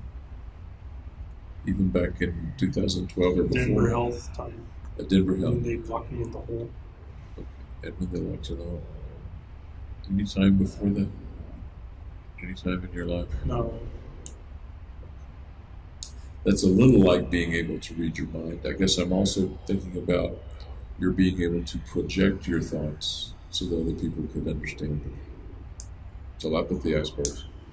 No, I couldn't do that. Okay. Tell me more about the way that was experienced by you just before you went to the hole, while you were in the hole.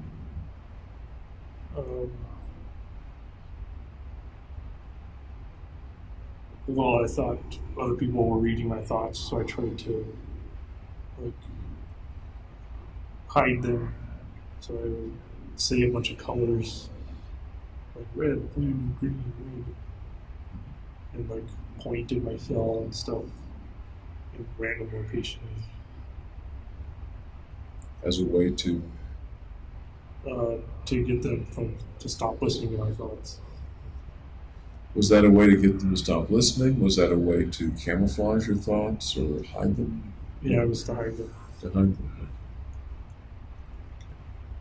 I do recall on video you pointing at parts of the hole, for example.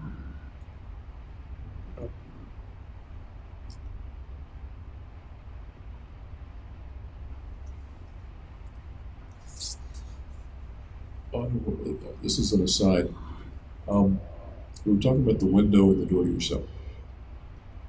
And you can see out the window, and you can see to the, not the sally port, but where the officers are and stuff like that. Yeah.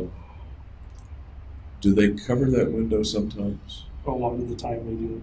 Like when the people are out in the common area, so they don't look in. And when the trustees come by and clean, they'll have that covered. But so they're covered pretty much any time there's another prisoner in the area? Recently, yeah. Just recently?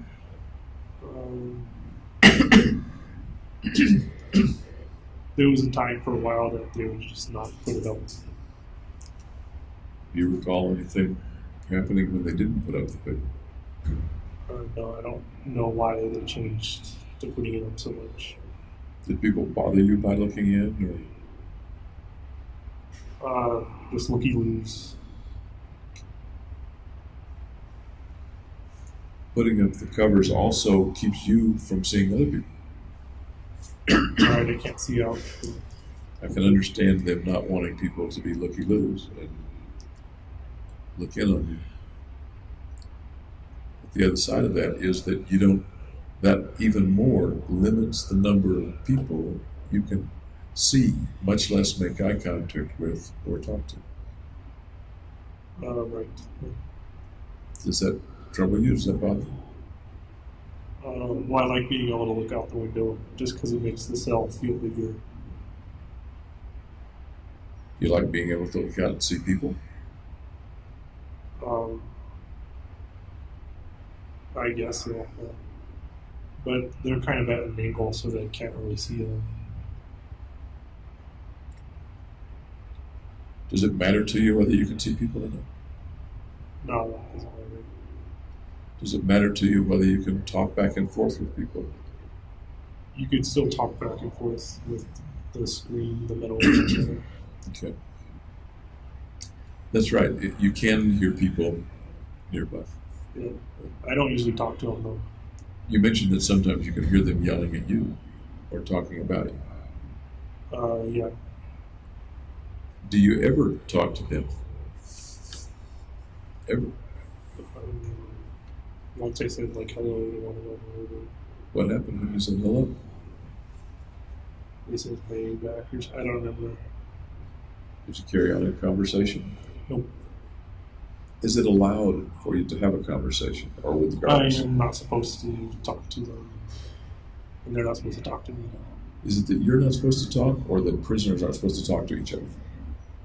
Well, prisoners can talk to each other. But they're not supposed to talk to you. Is that right, or do I misunderstand? Right, I'm kind of isolated, so they're not supposed to talk to me.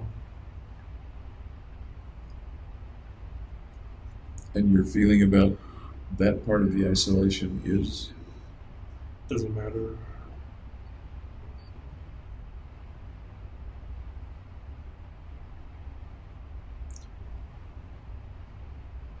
Do you think it would have mattered in May or June if all of your friends, I understand that you had disconnected from many of the friends at that point, if nobody would talk to you? One May and June, I didn't text them or call them or anything. You went to the store from time to time in May and June, July. Yeah. Would it have mattered to you if no one in the store would talk to you? Well, then I wouldn't be able to buy. Would it have mattered to you? No. As long as I could still buy the materials and resources I needed.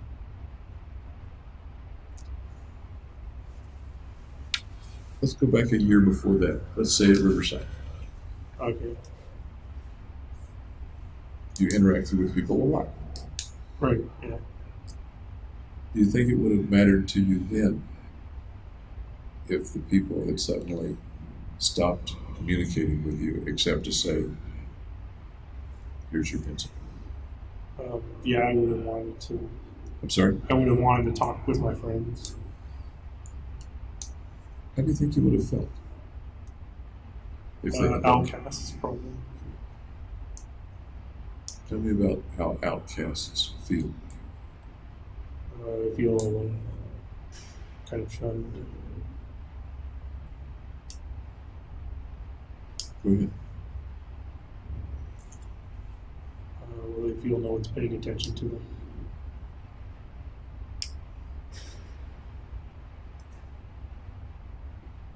Anything else? Seems to me there's a lot of other feelings, mostly negative ones, that go into being an outcast and shunned. Yeah, that's good. What other ones come to your mind? No, none that I can think of. One that just came to my mind is that you have no value. You In a don't social matter. society. You don't matter to them. If they're not communicating with you, that's a pretty good sign that you don't matter. What do you think? It could be that, or they could just have fallen out of touch. We're talking about, let's continue to talk about the ones at Riverside. Okay. People that you see every day. Yep. And they won't talk to you. They're not allowed very much to make eye contact with you, or they choose not to make eye contact with you. And I wouldn't feel very good. I agree. Does it occur to you that it would convey you don't matter, you have no value to me? It could.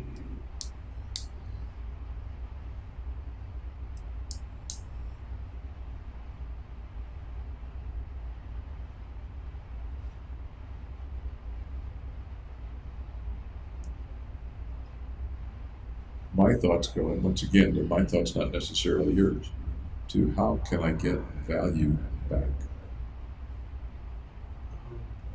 Contact your friends again.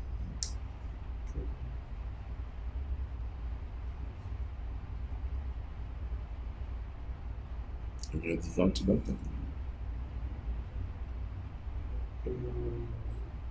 Find some other way to increase your value. Such as? Such as human capital. Meaning what? That would increase your value What would increase your value? by increasing your human capital. How would you do that? Through shooting.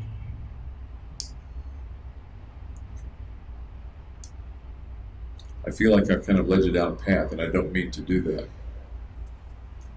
What What do you think about that? Does that resonate inside you at all? I think if you're feeling valueless, you want to find a way to be valuable.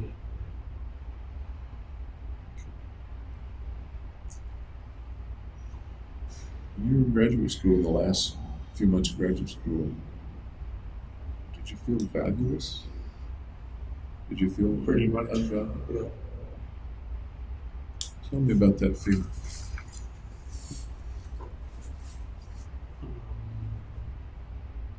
I had a loss of self-worth.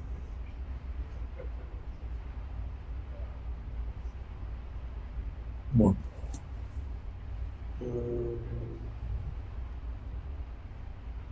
The career I'd chosen was most likely over.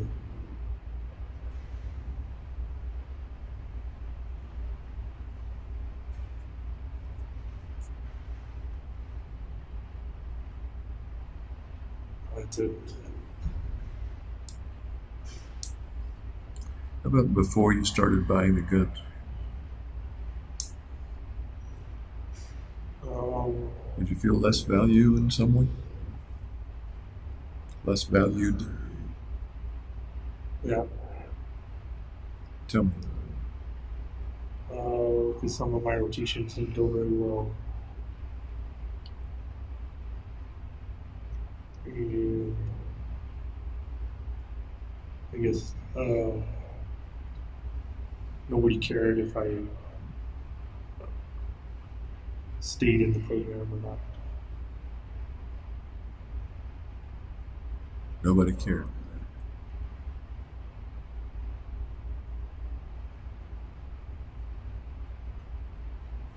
Go on.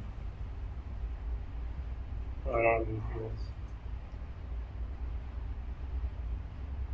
How did you feel as you said nobody cared if I stayed in the program or not?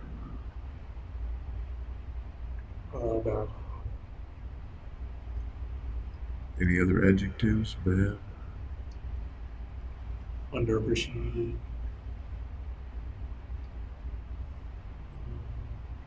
Outcast.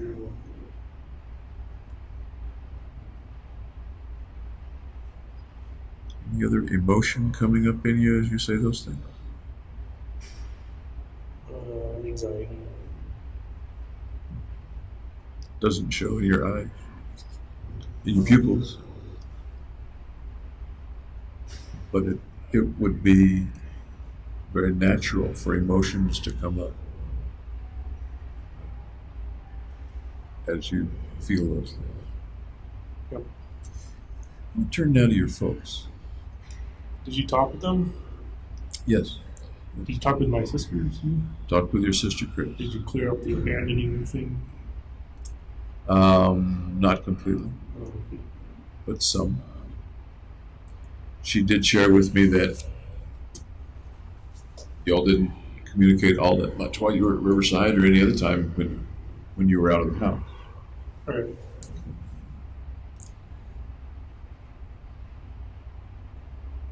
It's a little different now. You're not just off doing your own thing and she's off doing her own thing. Well, kind of still is like that. And one of the questions that I might ask her at some future time is, would she write to you or communicate with you if you were sick in a hospital or if you were in the military fighting in Afghanistan? What do you think she'd say then? Probably not. She'd probably maintain radio silence. You know that's not what I mean. Uh, Would her caring about you extend to keeping in touch with her brother if she knew he was in trouble because he was sick in a hospital, or if she knew he was in trouble because he was in Afghanistan fighting, yeah, I think she would. versus if she knows that he's in trouble because he killed lots of people and is in jail? I imagine she'd probably wait till after the trial so she doesn't say something incriminating. Something like Your mom and dad can write to you without saying incriminating things. that. Right. So she might be worried. She can too. Oh, okay. She can too. We talked about the hypothetical situation of people not valuing you, and a sign of not being valued being that they're not communicating with you, ignoring you. And it did bring me straight back to thinking about your family.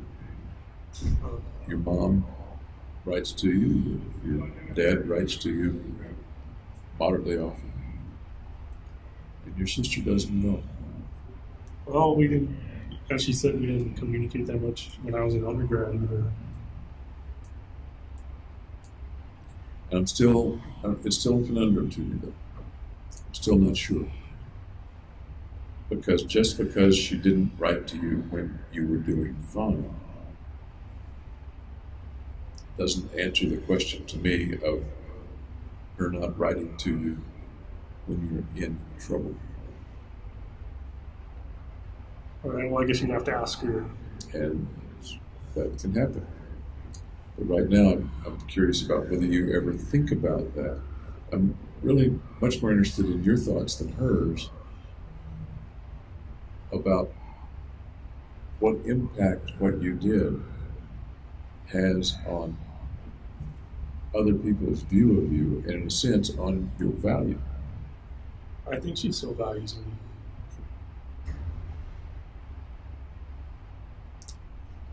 Here's an odd thought. I think she values you as 1 or 13. 7. Seriously. And Um, maybe that was a serious answer. Right? 1, I know.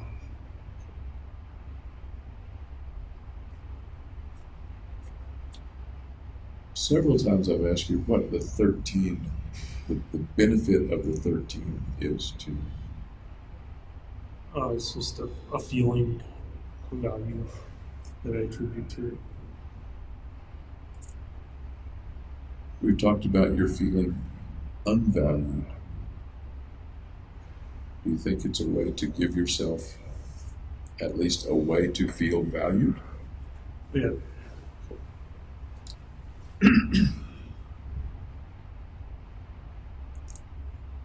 It's a way that you made up. Right. Does that make it any more valid a way or less valid a way to give yourself value?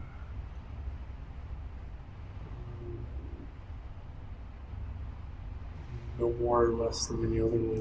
In other words, are you kidding yourself? Are you deluding yourself that you have value? No.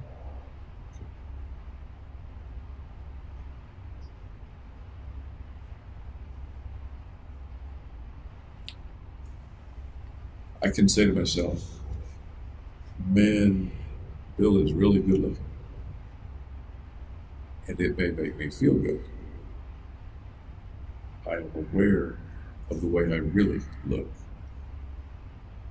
Let's just assume for the moment that I don't really look good. I'm aware of the way I really look, so I'm aware that it makes me feel good to, say, put on a fresh shirt, look in the mirror and say, I feel good. But I'm not deluding myself. And I wonder if there's any analogy one way or the other to you needing to feel good or better about yourself. I'm a 13 instead of a 1. Right. It's kind of hard set. I'm sorry? It's kind of hard set like that. Hard said? Hard set. Hard set. Tell me what you mean. Just that's the result of the summation of the values.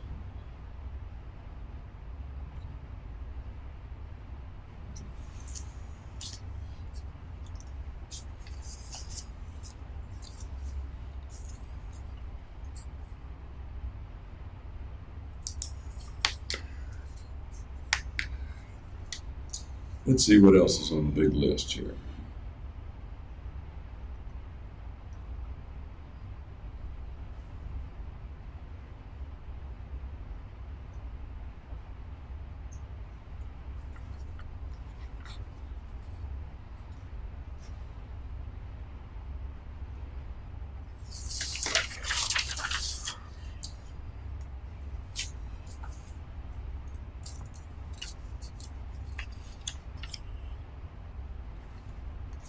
Let's look at the notebook.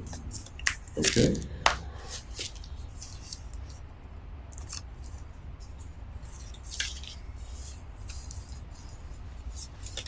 You've talked about the notebook in some ways as legacy, if you will, communication, being remembered for some of the things in it, and the communication specifically to Dr. Fenn.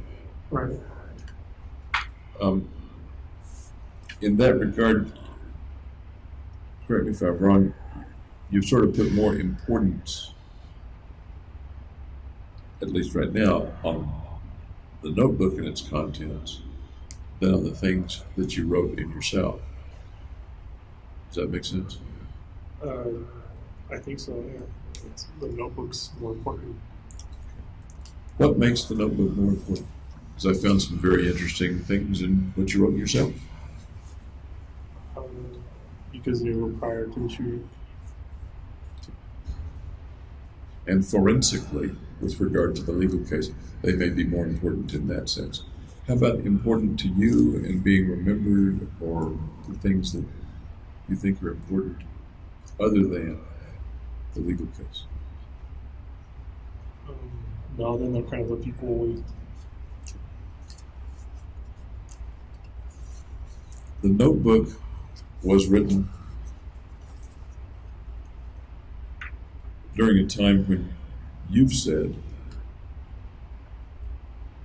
you had things wrong with your mind. Right. You said it in various ways. Broken brain. Is that fair to say? Yeah. That the contents here, pretty much from beginning to end,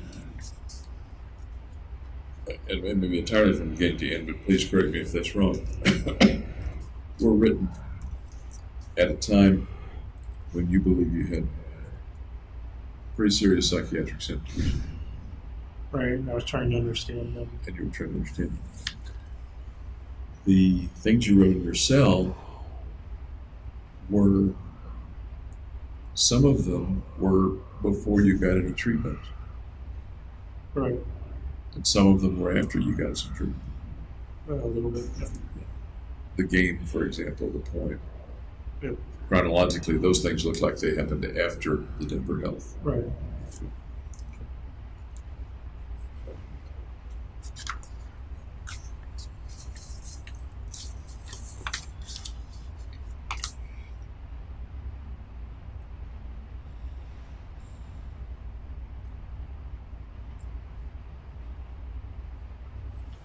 I'm looking for the part in your notebook where you talked about facing death or eviscerating your soul. You remember about where it is? No. Let's see if I can find it real quickly. Goober's your mom, right? Right. Okay. Bobo? Bobo. That your dad? Yeah. Okay. Chrissy's your, okay.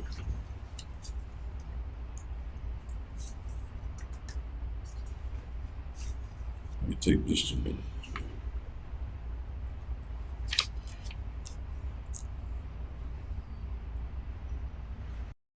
Interesting, I never noticed it before. Your representations of death, in here, for example, Fire. that's the fire, yeah. Yeah. Just as appeared outside the window in one of your drawings, right? Right. Okay.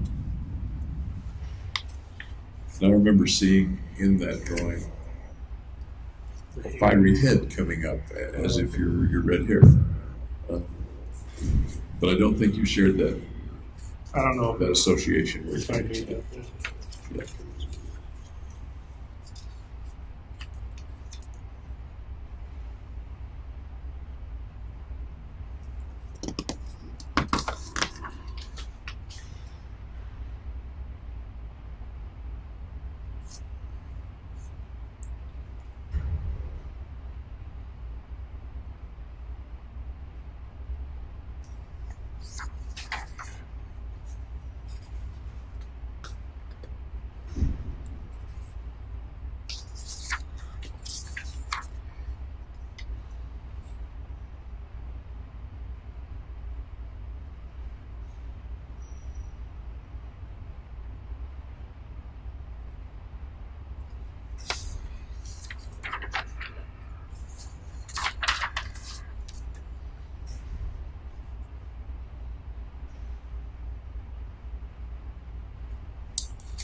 We may have talked about this, but I'll just look at it because it's highlighted again.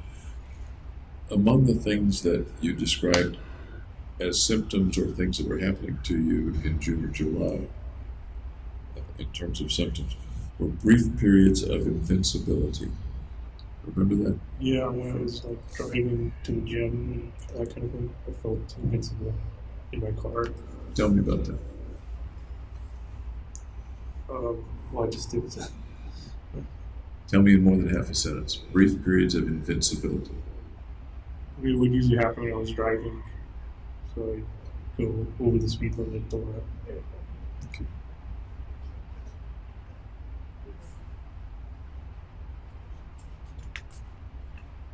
Invincibility in what context then? And that I couldn't be hurt. In terms of having an accident, or in terms of bulletproof, or in terms of superhero? Any of those things. Right after that, brief periods of invincibility, actions are in hyperspeed. Yeah, time would seem to speed up. In what way? Tell me about that. Well, it just seemed like I was going places faster, doing things faster. How much faster? Twice as fast. Twice as fast. Yeah. No faster than that? Not too hyper speed, I guess. And you're getting at exactly what I was getting at. If I watch a video at twice speed, it looks a certain way, the movements are recognizable, you can figure out what's going on. Right, so it would still be at the one speed, but it would feel like the hyper speed. That's different from, he was there just a minute ago. Now you're way over there. The flash, so to speak. No, because it was continuous. I'm sorry? It was continuous, so it wasn't like flashing from place to place. Okay. Typical three or 4 days a week, lasting all day. So it didn't just occur a little bit during the day, it lasted all day. At least that's what's written in the I notebook. don't remember. Oh, Yeah, okay. it could be. That was what you wrote on that particular day in the notebook. Possible interludes of catatonia. And you described what you meant as catatonia, I think, as a kind of tiredness and Tired immobility. a tired immobility. Okay. How immobile do you mean? Like lying down and can't get up. Can't get up at all? I can still get up to like go to the bathroom and stuff.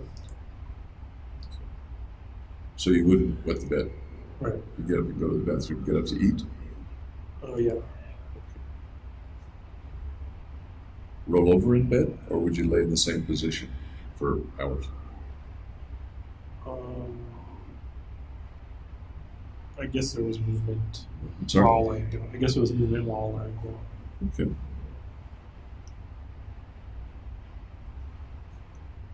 We talked about the fleeting movements in your peripheral vision, kind of like a light flicker.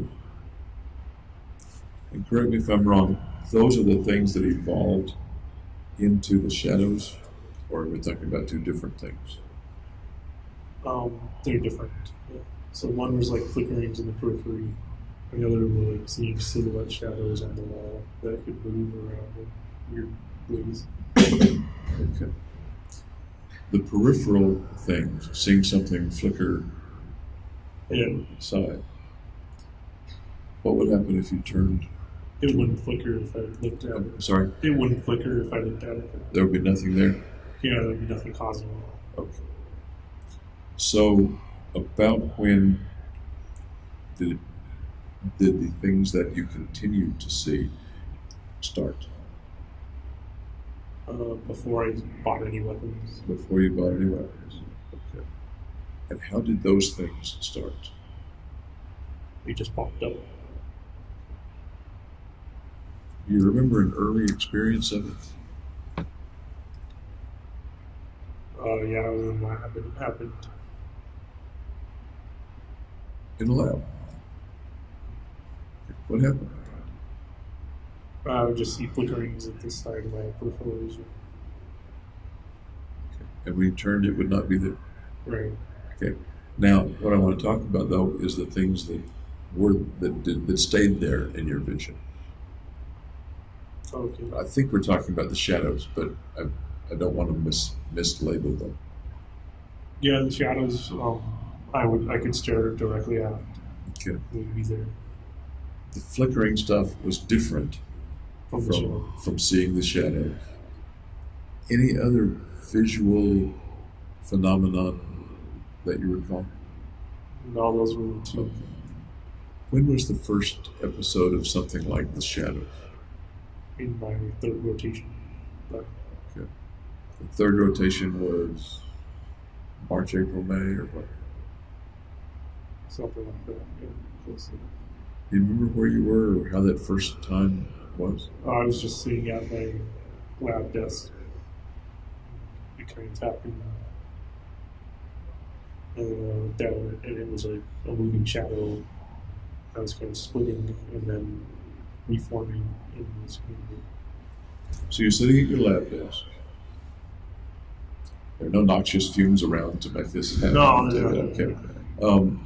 And where did the shadow appear?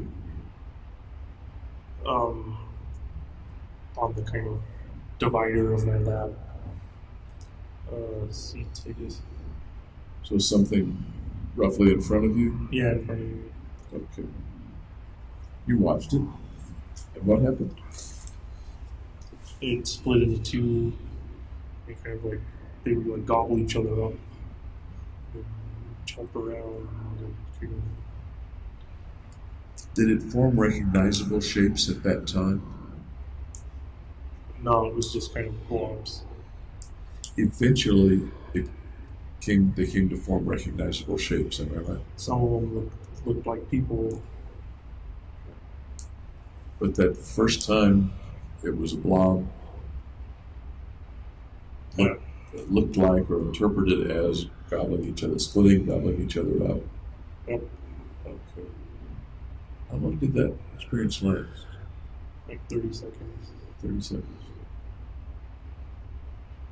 If you turned your head, do you recall whether the blobs would move or not? If I turned my head to the side, I wouldn't be able to see them anymore. I'm sorry? I wouldn't be able to see them anymore if I looked away from them. Okay, so they didn't move with your vision, they stayed on the divider, Yeah, or else they disappeared one the other. right. Okay. About 30 seconds. When was the next time they came? I went on the ceiling. Same day? No, like a different week. I think. On the ceiling, as I recall, when you were going to bed. Yeah. Okay. We come back to the first time. Unusual experience. Memorable when you remember it 2.5 years later. Yeah. What feelings did you have when you saw it? What's going on? You say that in a sort of a narrative way rather than with any emotion at all. What was the emotion of what's going on in February or March of 2012? I was surprised. Surprise. What else?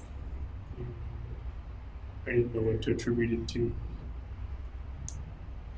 Did you think there was a logical explanation or not? I couldn't think of one. Did you look around for a logical explanation? Well, I looked behind me to see if there was something casting. That seems logical to me. And there wasn't, I take it. Right. Okay. Were you frightened at all? No. Were you worried or concerned? No, it wasn't. Really? You're a neuroscience major and you just had what would at least bring up the idea of an hallucination or an illusion, one or the other. And it didn't It didn't concern really, you. well, it wasn't doing any harm. Or, What did you think it might be a sign of?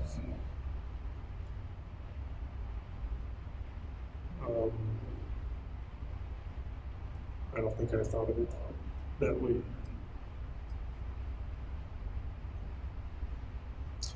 At the time, if Gargi had come and said, James, did she call you Jimmy or did she call you James? James. Okay. James, I had the weirdest experience. I'm sitting there at my lab desk and I see these blobs. They lasted for 30 seconds. They broke apart. They seemed to gobble each other up. I'd say you should see a psychiatrist or an optometrist or something. What would be the possible meanings of them if they happened to Gargi? That she was seeing something unreal. I'm sorry? She was seeing something unreal. And that might have been caused by what, if it were Gargi? It might be a hallucination. Okay. And what would a visual hallucination connote, generally? Not trying to make a shrink out of you, but you knew a lot about the brain at that time. Schizophrenia, probably. Something worrisome going on in the brain. Right. Kind of like a terrible ache in your side might connote something terrible going on in your gut. Appendicitis or something. But while you might have been worried for Gargi, you weren't worried for yourself. What do you make of that? I don't know how to make that up. I don't know.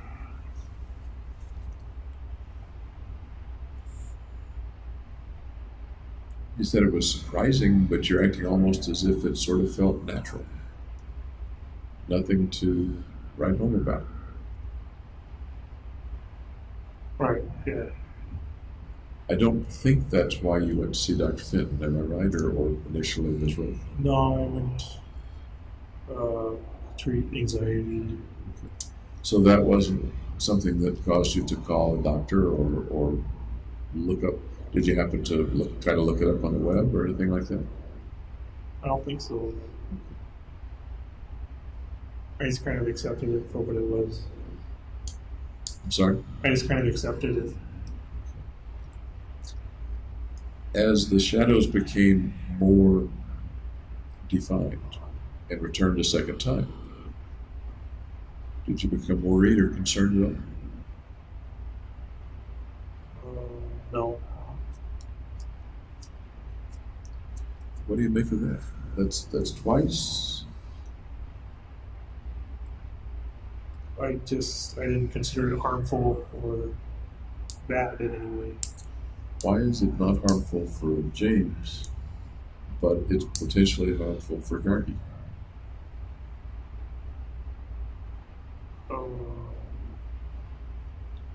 I guess because Guardian's more normal or something. Because I kind of figured I had a broken brain, so if something weird was happening, that might be why. So one possibility is, hey, I'm weird anyway, this is just another weirdity. Yeah. Interesting, I never thought of that. I said weird, you said broken brain. When was the first time you recall thinking of yourself as having a broken brain? I can't recall. Little kid, teenager, graduate school? I think teenager, but I'm not sure. That's what I recall as well. I recall you kind of saying.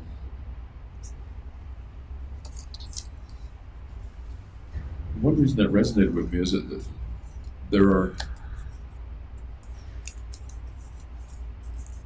a handful of folks today who describe particularly certain people who are suicidal as having a broken brain that needs to be fixed, and they can be fixed. They can be fixed. You can, yes, be fixed. And I was wondering if that phrase "broken brain" came from something you read, but I think you told me. I think I just made it up. I think it came directly from you.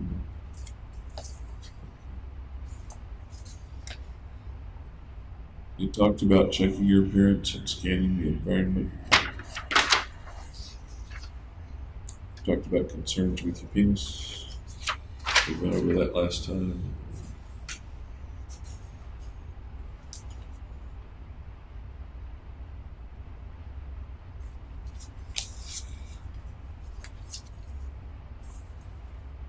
Odd sense of self. View myself as defined it. There's a biological me which is driven by biological needs, e.g. hunger drives me to go eat, thirst, etc. The real me is fighting the biological me, maybe the thinking me, does things not because I'm programmed to, but because I choose to. The latest battle I lost was when I finally succumbed to falling in love. Right. Tell me about that lost battle of falling in love. Well, as a kid, I thought I would never fall in love. You thought you'd never fall in love? Yeah. Or you thought you'd never fall in love, or you didn't want to ever fall in love? I didn't understand what you said. Didn't want to fall in love. Really? Because a particular reason? Because girls had cooties or whatever. Okay. Right. But here, the real me, let's see, the latest battle I lost was when I finally succumbed to falling in love. Tell me what that refers to. What was that? Well, there's a biological drive to procreate and biological drive of love, and I couldn't overcome those. Were you trying to overcome it? As far as you remember when you were writing the notebook, were you trying to overcome biological drive to procreate and fall in love?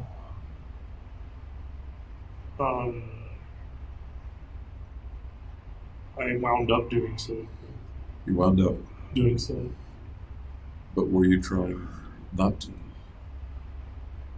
Yeah, I was trying not to just fight my biology. Tell me about fighting that part of your biology. Well, I resisted trying to fall in love. I'm sorry? I resisted trying to fall in love. You didn't fight the biology of hunger. That is, you didn't become very, very thin and not eat. Right. You didn't fight the biological drive of thirst. You'd get dehydrated, but it's not at this time in the night. Right.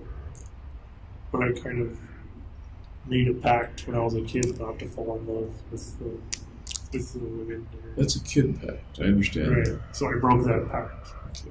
And that's one that's not a promise you can keep, is it? I guess not. That's not a promise that you can keep. Pretty soon you figure out that girls don't have cooties. Yep. But now we're talking about you as a grown-up. Right. A young adult.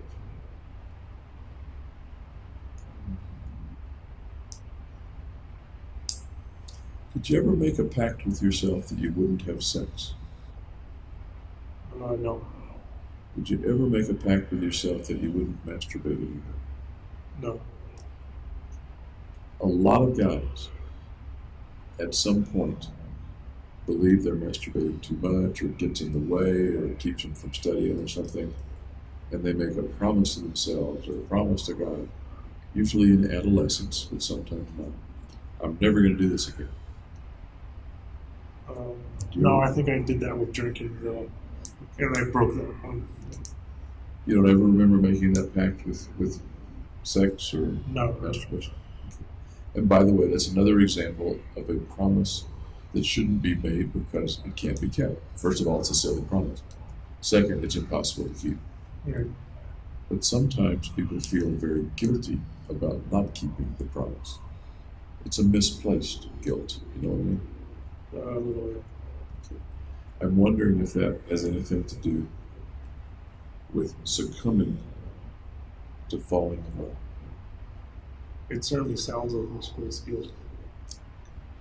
Can you tell me what your associations are to that, what you think about or feel as you think about that?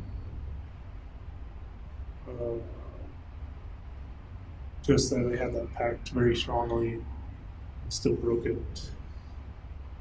and then felt guilty about breaking it. The pact to Not fall in love. not fall in love. Not the pact not to masturbate, the pact not to fall in love. And that's from way back in childhood? Yeah. Really? How does that pact stay strong? I can understand an 8-year-old making it or something like that. Yeah. How does that pact stay strong after you have a taste of reality and you're a young adult? Seems It's just unusual. there. Seems unusual to me. One of the ways that it might stay strong, I guess, is that if you thought that falling in love would bring something terribly bad. No, I don't think I would rationalize things like that. Falling in love means eventually you lose the thing you love. No, I didn't think that way. We love our dogs. We're a little kid. We lose our dog. I'll never love another dog again because it's painful to lose my dog. I'm not saying that's you talking, Oh, but it's a way that we make pacts. you'd have to have already loved your dog, though. That when I was a kid, I didn't already love a girl. Some people who watch their parents get a divorce or watch their parents fight a lot will say, boy, this being in love must be really terrible. It causes you to argue and to throw things, maybe to get into fights. I'm not going to get into love, and I'm not going to fall in love because I don't want that to happen. I don't want myself to be hurt. I don't want to hurt other people. It wasn't the case for me. Beg your pardon? That wasn't the case for me. Does the analogy apply to any other kind of pain that you might have anticipated with falling in love? I don't think it applies. Okay. I'll stop beating that dead horse then. Okay. You succumbed to falling in love. In what way did you succumb and how did you fall in love?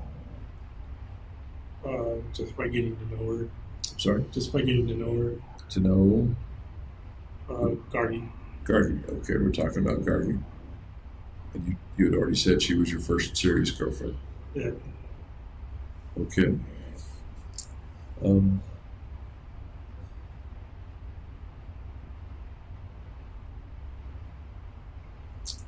How did the falling in love work out for you? I'm glad I did it. In what ways? You got to know another person well and care for another person, have that returned as well. So lots of good things happened. Right. Am I right? Yes. When you wrote this,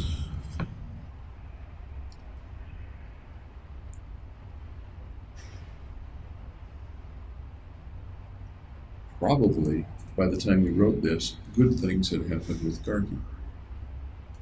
Yeah, true.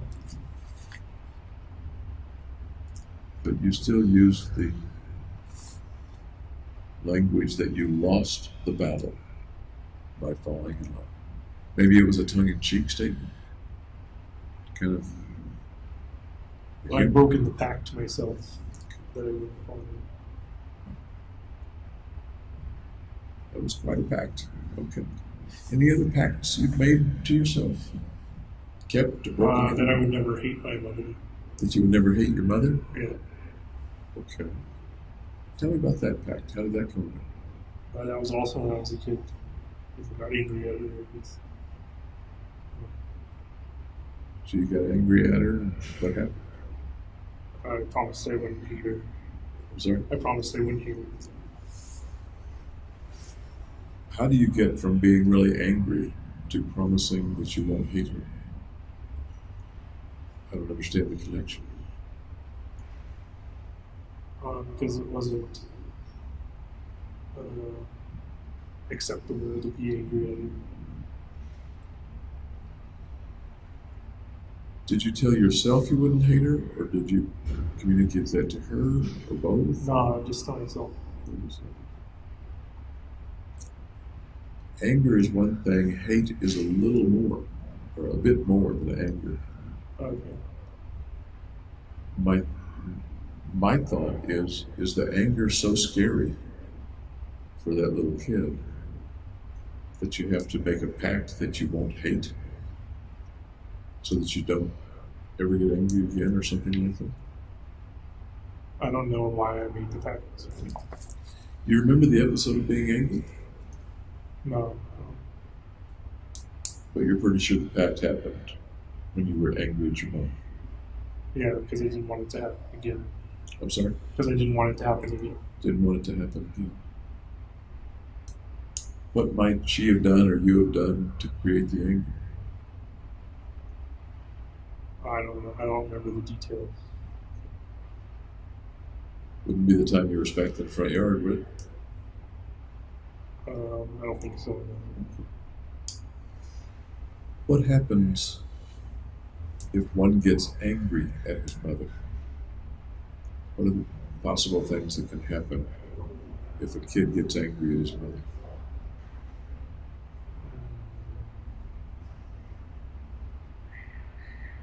She could treat you differently. Such as? Use hostile tones of voice. Anything else you might do if you get angry at? Put you in a timeout.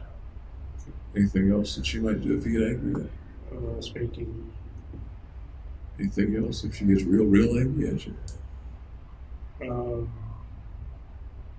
Ignore you. Ignore you. Timeout's a sort of ignoring too, isn't it? Ignore you. I think of not talk to you. Right.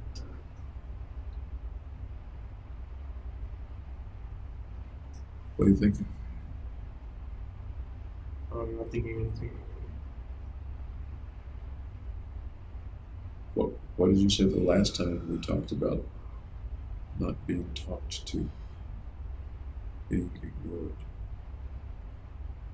What about it? Where did that lead us last time? To valueless, I think. Exactly.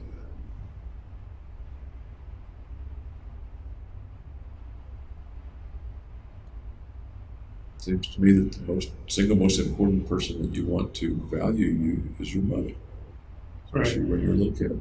Yeah.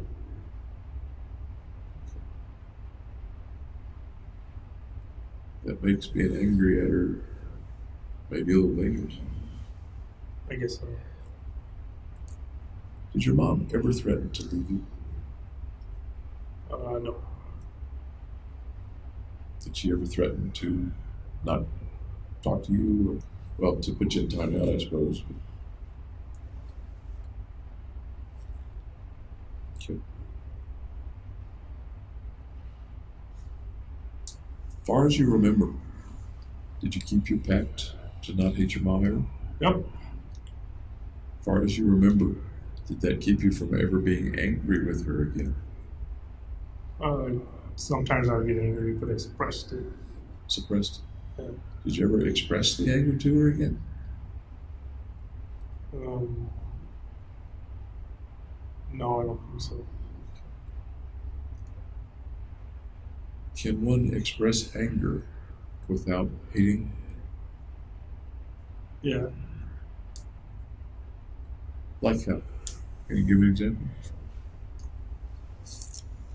or if you drop a dinner plate, um, your mom could be angry at you, but she still means she loves you. Pretty good example.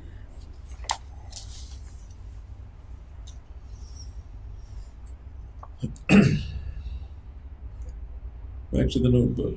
The obsession to kill since I was a kid, with age, became more and more realistic. Started as the entire world with nuclear bombs, then shifted to biological agent, most recently turned to serial murder, and then you're working toward the theater scenario.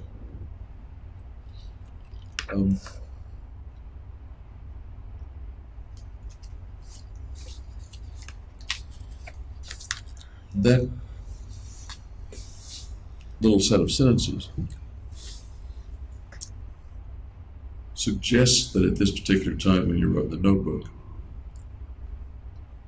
you drew some kind of connection between thinking about killing when you were a kid and ending up with the actual killing when you were grown. I guess it kind of progressed. In some of our earlier talks, there seemed to be gaps in that progression, and it wasn't particularly connected. There was a qualitatively different scenario in the child than in the person with the mission as an adult. Does that make sense? I didn't have a mission when I was a child. Right. Okay. In the notebook comment, there's the suggestion of something a little different, that it was not qualitatively different, but merely, but a kind of evolving set of quantitative differences between what you called the obsession to kill since you were a kid and the grown-up carrying out of the shootings. Right, it went from like everybody to just a small group. Do you see that as a continuous, as a continuum, or do you see it as an interrupted continuum, like a dotted line, or do you see it as two separate lines? One as a child and one as much later in life? No, I think it's one single continuous line. Okay. Was there any time when that line was interrupted? In other words, when you had no obsession or thoughts of killing other people so far as you know? No, not really. Okay. Continuous line.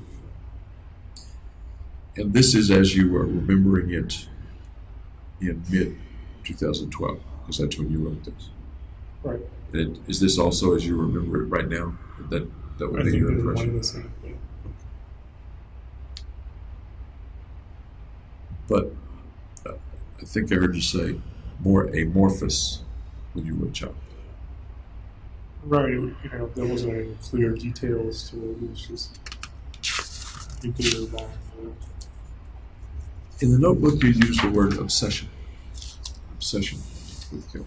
Yeah, because I think I have OCD. I'm sorry? I think I have OCD.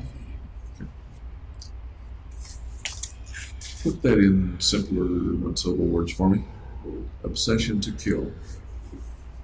In a child, you name the age, whatever age you want to start with. 10. Okay, at 10.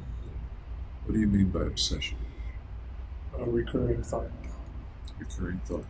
How often? It would vary, sometimes multiple times a week, sometimes going every other week. Did it interfere with any of your kid activities? No, it would occur on like downtime and before going to sleep. I'm sorry? Before going to sleep, kind of times when nothing's happening. Occur when nothing's happening, downtime, going to sleep. Okay. I think you said that you never wrote about it or did any drawings about it or things like that. Is that No, I didn't. you didn't I kept it inside. kept it inside? Um, this is as far as you remember. Right. Would it surprise you one way or the other if somebody discovered in a box drawings that you made when you were 11 consistent with obsessions to kill? It would surprise me. Okay. And I'm not saying that they exist. I'm just curious as to whether you think there's a possibility that you've forgotten a little bit of that along the way. No, I'm pretty sure. Okay.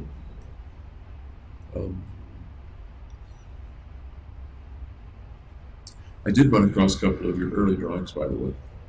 I'm not a very good artist. No, these are kid drawings. These are kid drawings. When you were in family counseling in Monterey, the doc or the counselor had you draw a house, and he had you draw a family. Remember that? No, not at all. Long time ago.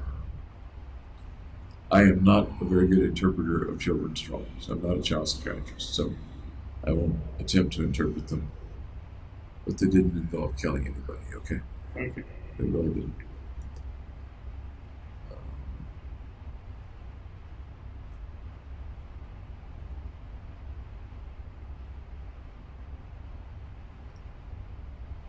You referred to the, quote, mass murder at the movies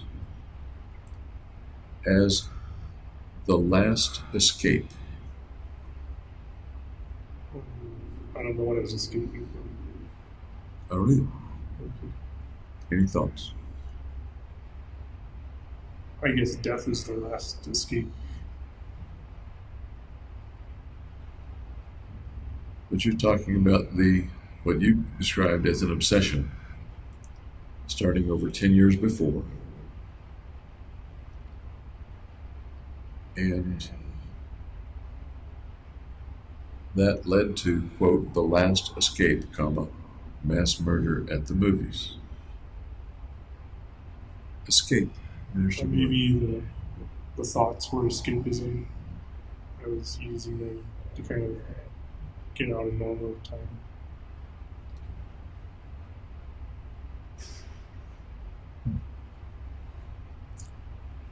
And then you're apparently explaining this to the reader. You say, so anyways, that's my mind. It is broken. I tried to fix it. I made it my sole conviction.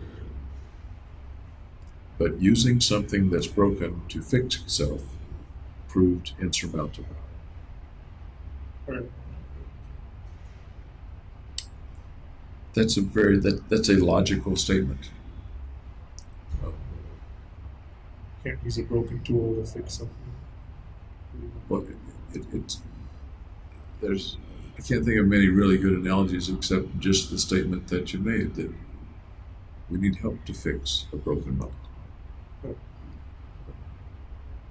A mind that's seeing itself erroneously or operating erroneously.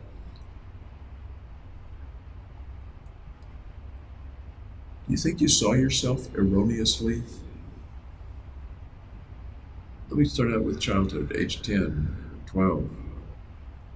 You had discomforts, you had uncomfortable times because of the way you believed you were. Do you think you viewed yourself erroneously? Or do you think you had an accurate view of yourself? Back then I thought I was normal. You thought you were normal, or you thought... When I was a little kid, I thought I was normal. Yeah. At roughly what age are you talking about? Like 6. 6.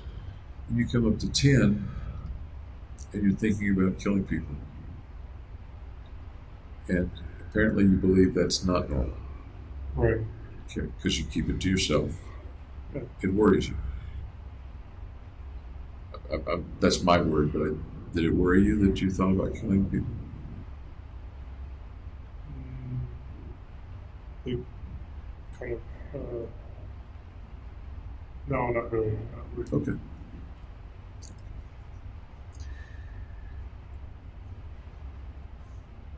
as you,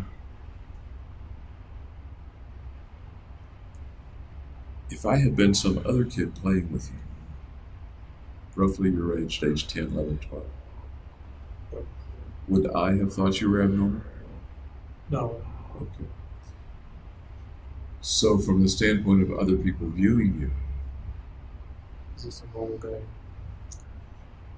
they viewed you differently.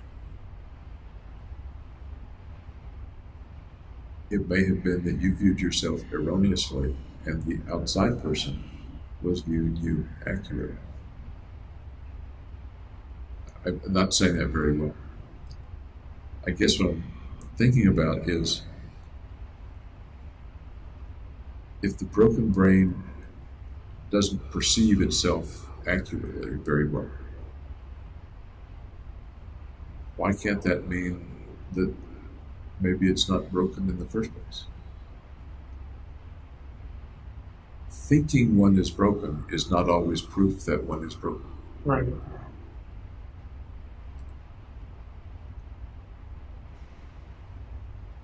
How accurate or inaccurate do you think you've been in viewing yourself over the years? Pretty accurate, otherwise I wouldn't have written it down.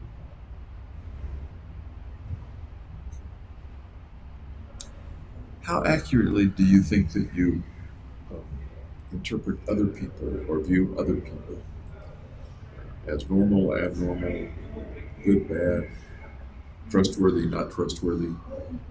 How good a judge of other people do you think you are? Pretty good judge. Good judge.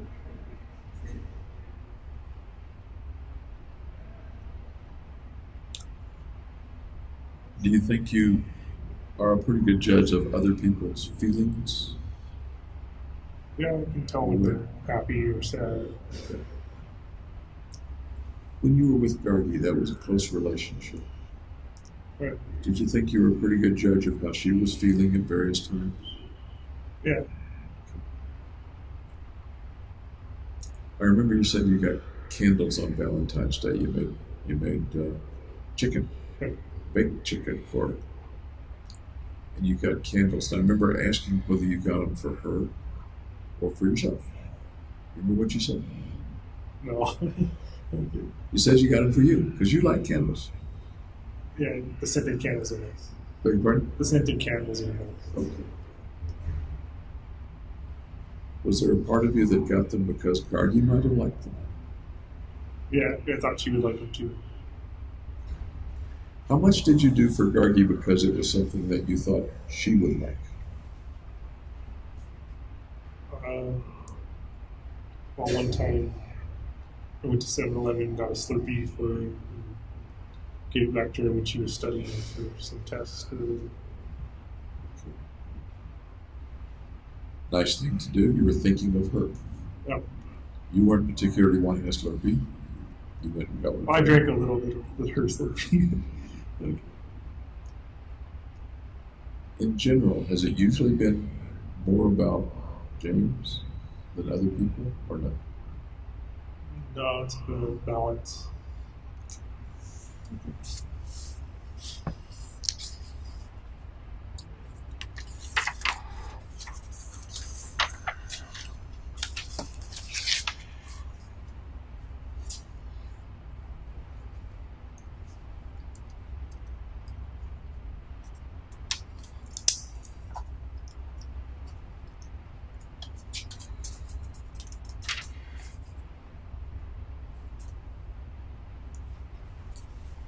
Let's see what else is seen.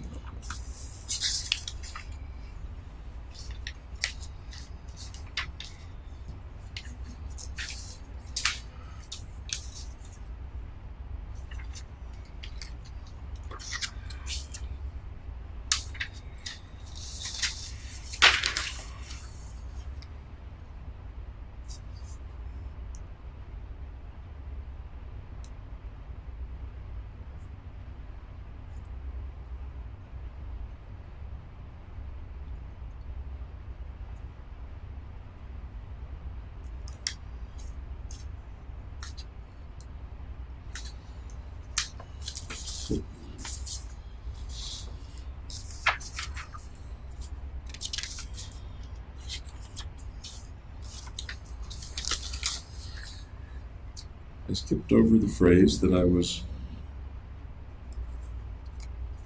very interested in before, and that was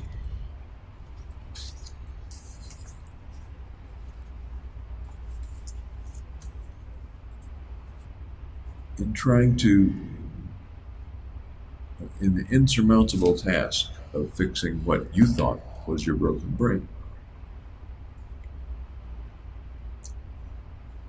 A couple lines lower, you say, in order to rehabilitate the broken brain, my soul must be eviscerated. I have no idea looking back on what that means.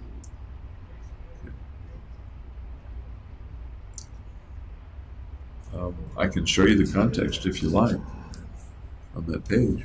Would that help? Maybe. Okay, and here's the eviscerated part.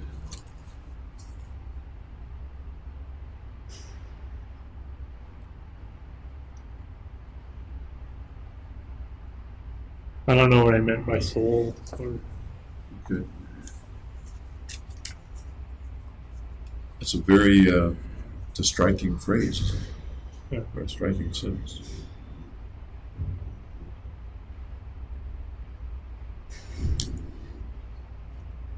The next sentence is, I could not sacrifice my soul to have a, quote, normal mind.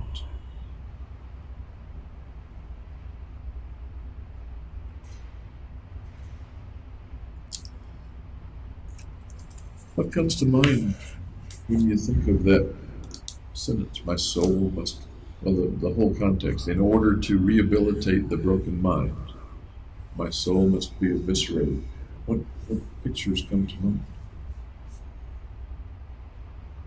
I'm not sure what I meant by soul. So it's kind of difficult.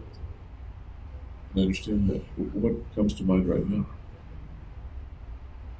I guess the core of my being is a soul. Okay. And eviscerated, what does that bring to mind? Kind of cut out a weakness.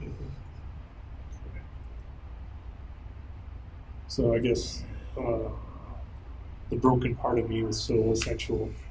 It was a part of my soul. So we go from broken mind to broken soul. That's what you just, I don't know if it's broken at least soul. verbally went. That's the way the verbal track went. And for soul, you talked about the core inside of you. Yeah. Do you think you had the idea that your core was broken? I guess so, because the brain is kind of the core of the person. Actually, I'm separating that from mind right now, from the broken mind, the broken brain. I'm talking about something more visceral, more basic. I'm not sure what this whole. What does the word eviscerated, just by itself, what does eviscerated mean to you? I think it means cut out a weakness.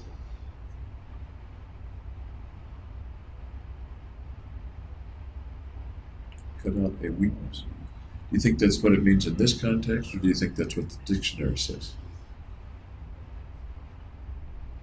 I think it's what it means in this context. In dictionary, mean just to cut out. My impression of the word eviscerated is a little more serious than cut out. I can cut out an appendix. Right. You wouldn't eviscerate an appendix. Yeah. I think of eviscerate as take out all the viscera, meaning all the guts, intestine, stomach, liver, kidneys. I consider that disemboweled. Beg your pardon? I consider that to be disemboweled. It's exactly what eviscerate means. Okay, well, I don't have a dictionary. And again, if that's not what you think the word means, then that may be an irrelevant path to go down. Okay. But once again, you're a very smart guy. Summa cum laude. Not summa, only magna. Okay, magna cum laude. Not the highest. Yeah, you're right.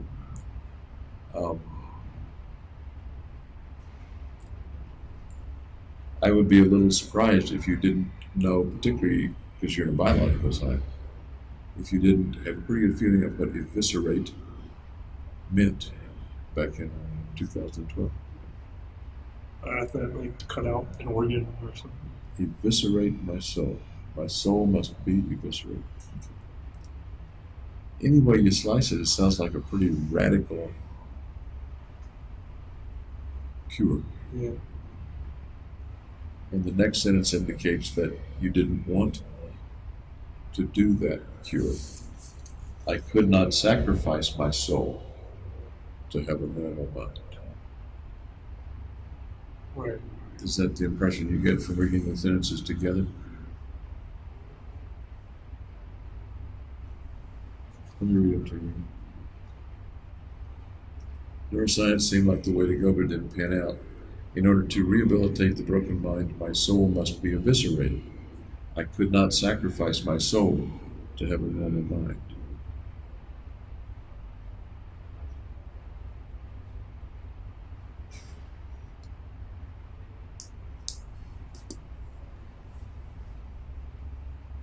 What does that sound like? That my broken mind was such a part of me that I couldn't get rid of it. Okay. So, erroneous impression or not, that's one way that you may have been thinking at that time, that it was impossible to get rid of? Or did you mean it's so much a part of me that I don't wish to get rid of it? I don't wish to get rid of that important part of me. I may have misunderstood. It's an important part of me. It's so important I can't get rid of it. Thank you for clarifying. Thank you for clarifying. It's so important that broken or not, I can't get rid of it.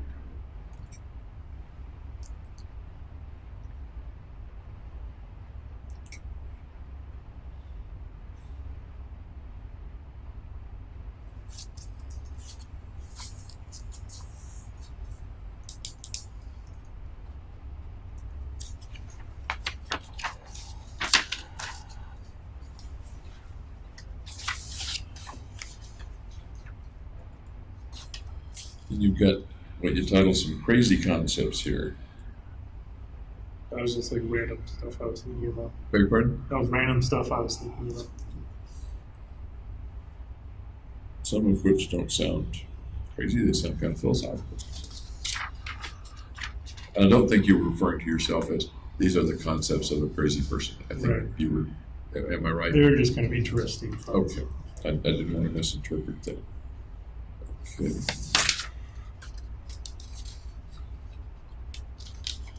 Ripple effect, butterfly effect. This moved into some things that are a little similar to the things that you wrote yourself. Yep. Philosophical concepts.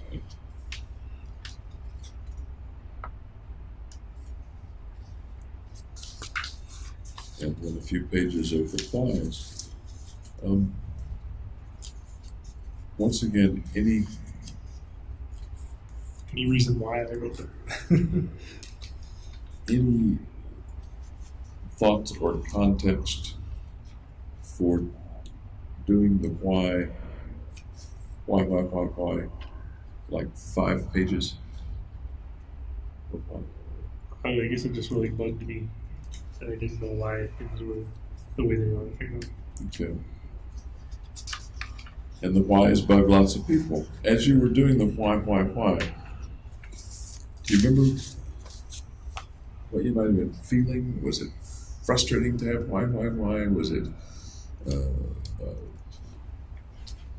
just angst of why? Are there some adjectives that go with the why? Inquisitive.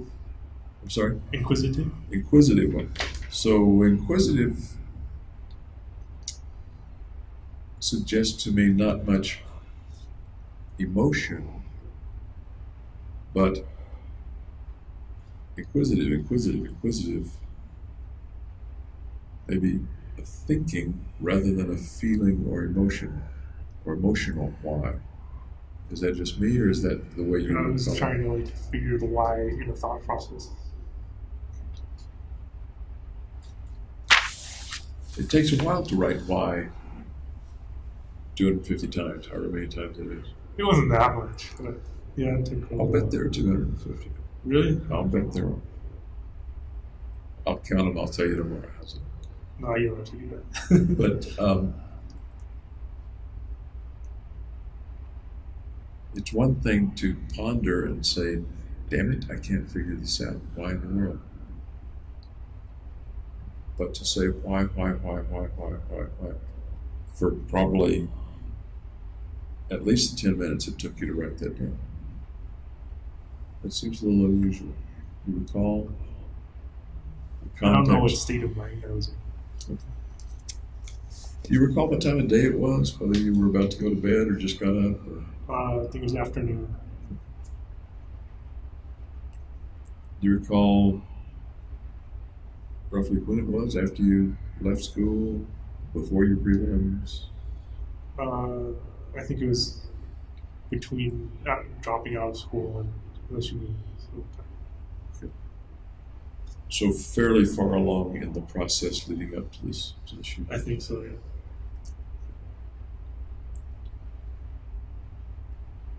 And a couple of pages later, we have the comment about casing the place, targets random. The cruel twists of fate are unkind to the misfortunate. We talked about that. The various possibilities, methods, and venues.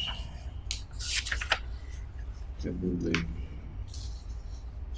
rather detailed laying out of the plans and for doing it. Chronologically, these are after the whys. So roughly when would you have been making those drawings? June and July. June or July?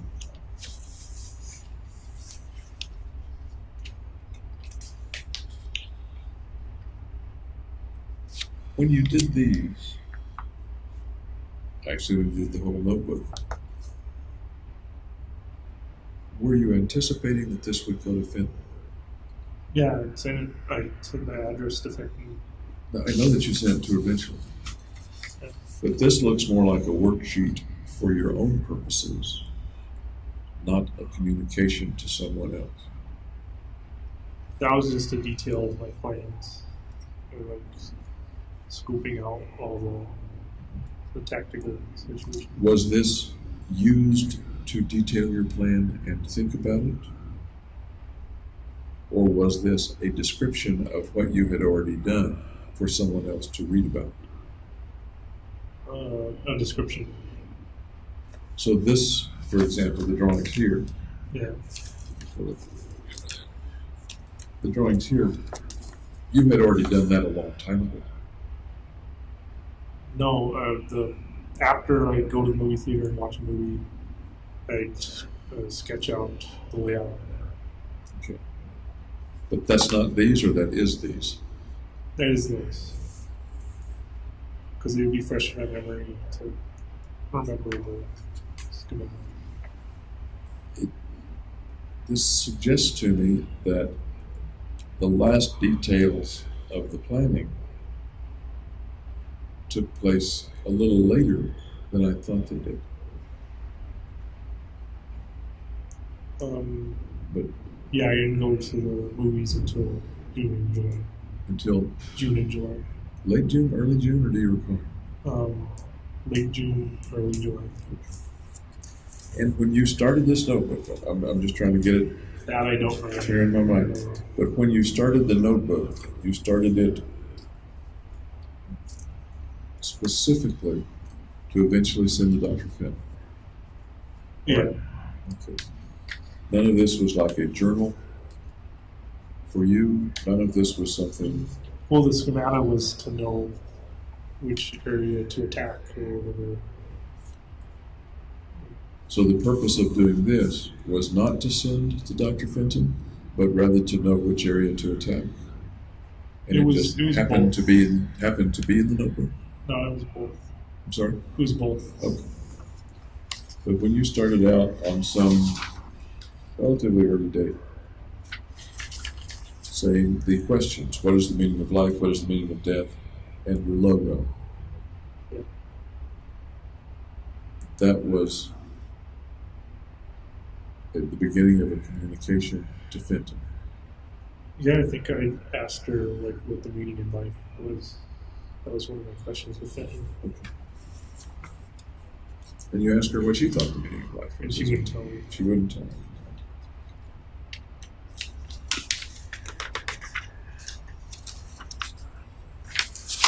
Did I ask you whether you thought Feinstein, he had this cast on his arm or something like that? I thought that was a feint. I thought he was like keeping something dangerous in there. Keep something dangerous. Did you think he was testing whether you would empathize with him? I asked him about his cast. I'm sorry? I asked him about his cast. He said, how'd you break your arm? Or how your arm was doing? Okay.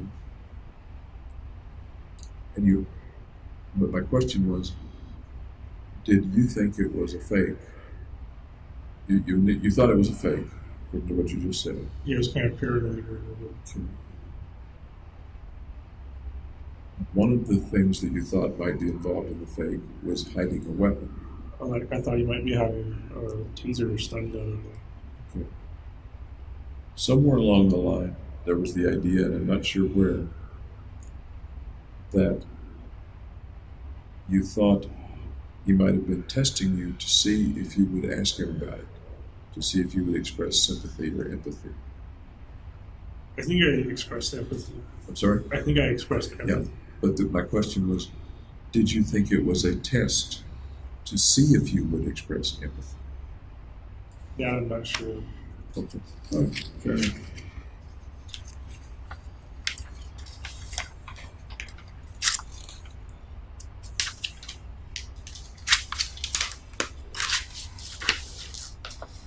Fair enough.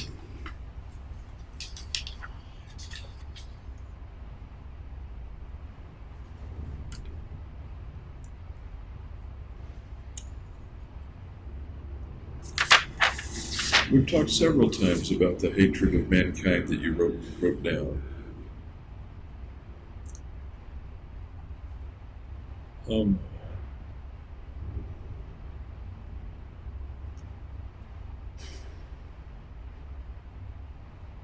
I'm still confused about whether and how much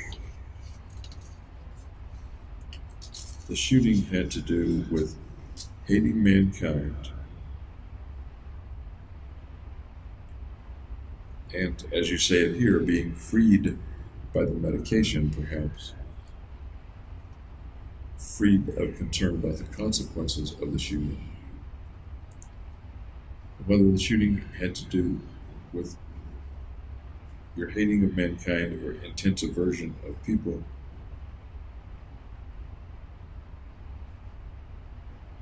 versus the means to gaining their value. Right. So, like, what weight did I assign? How much of it had to do with what you describe as primary drive reversion to hatred of mankind? Okay. You hate folks enough you may want to kill them, and some folks may kill them. Is that... I didn't really hate any of the people in the theater. I just hate mankind in general. Were they representatives of mankind to be hated and killed? Or was the killing related? As a crowd, they were... I'm sorry? As a crowd, they were kind of... Talking about motivation for killing them.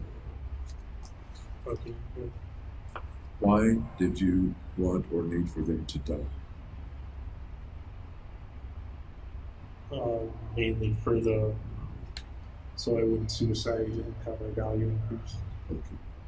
So those two things that we've talked a lot about, to help with your depression so you wouldn't suicide, and to increase your value. Yep. I don't think I've heard you say much at all, or maybe nothing, about they needed to die because I hate mankind and they're part of mankind. Right. Right? Can you write what?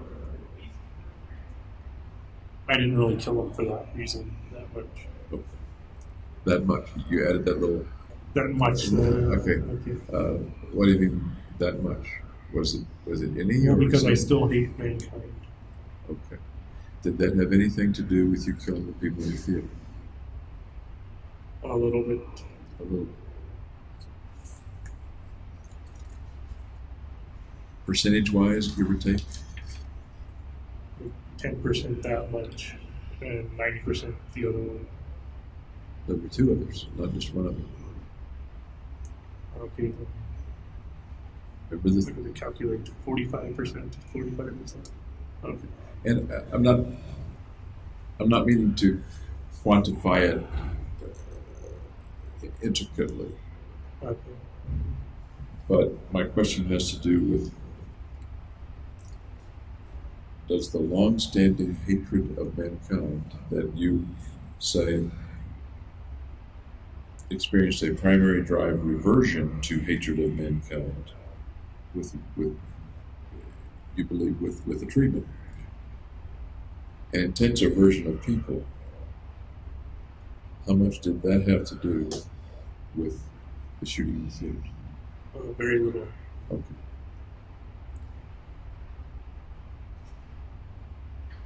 Refresh me as to,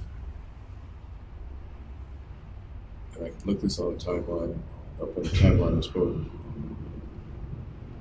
You're going to see fit to that general date and the time that you began to buy weapons, first weapon that you bought. I think about a quarter of the way through of seeing Fenton, I went to bought the weapon, the first weapon.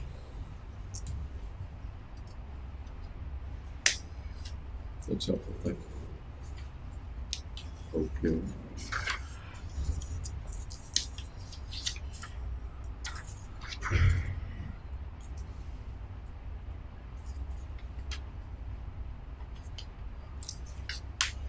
And we talked a lot about the Dark Knight Rises business in the film and the window. We went through that a lot before.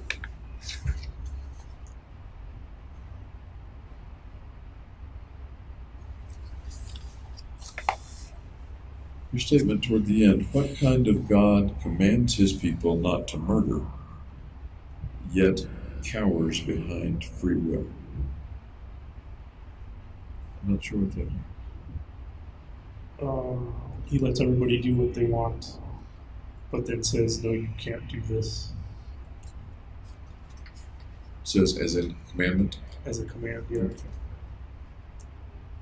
cowers behind free will. Cowers is an interesting word to choose. I guess why wasn't he more bold? And I'm sorry? why wasn't he more bold and enforced it himself that people can't kill people? I mean, why didn't he just make it so that people couldn't kill? Yeah. Is that what you mean? Okay, I understand.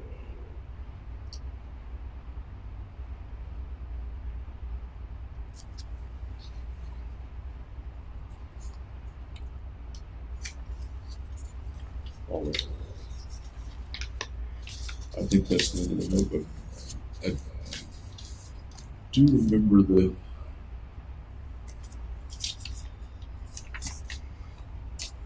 burned money stuff. We talked about that a lot, though. We talked about the burned money and what it might have meant and things like that. That you had closed with the notebook. Right. Was that all the money you had?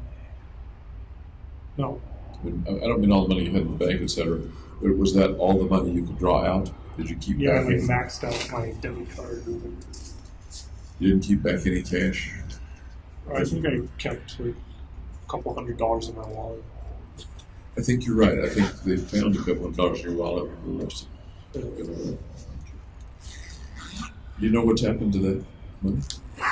Or to your wallet, for that matter? Donut fund, maybe. A donut fund. All right. Any questions for me right now? Nope. Anything that I should have covered better or should have asked better that you want to add just now? No, that's fine. I'd like to start tomorrow morning about 9. Earlier. A little early, Oh, okay. yeah. Means you got to go to bed early. Not really. All right. Thanks for talking with me again. I'll see you tomorrow. Read, read, read, read, read, read.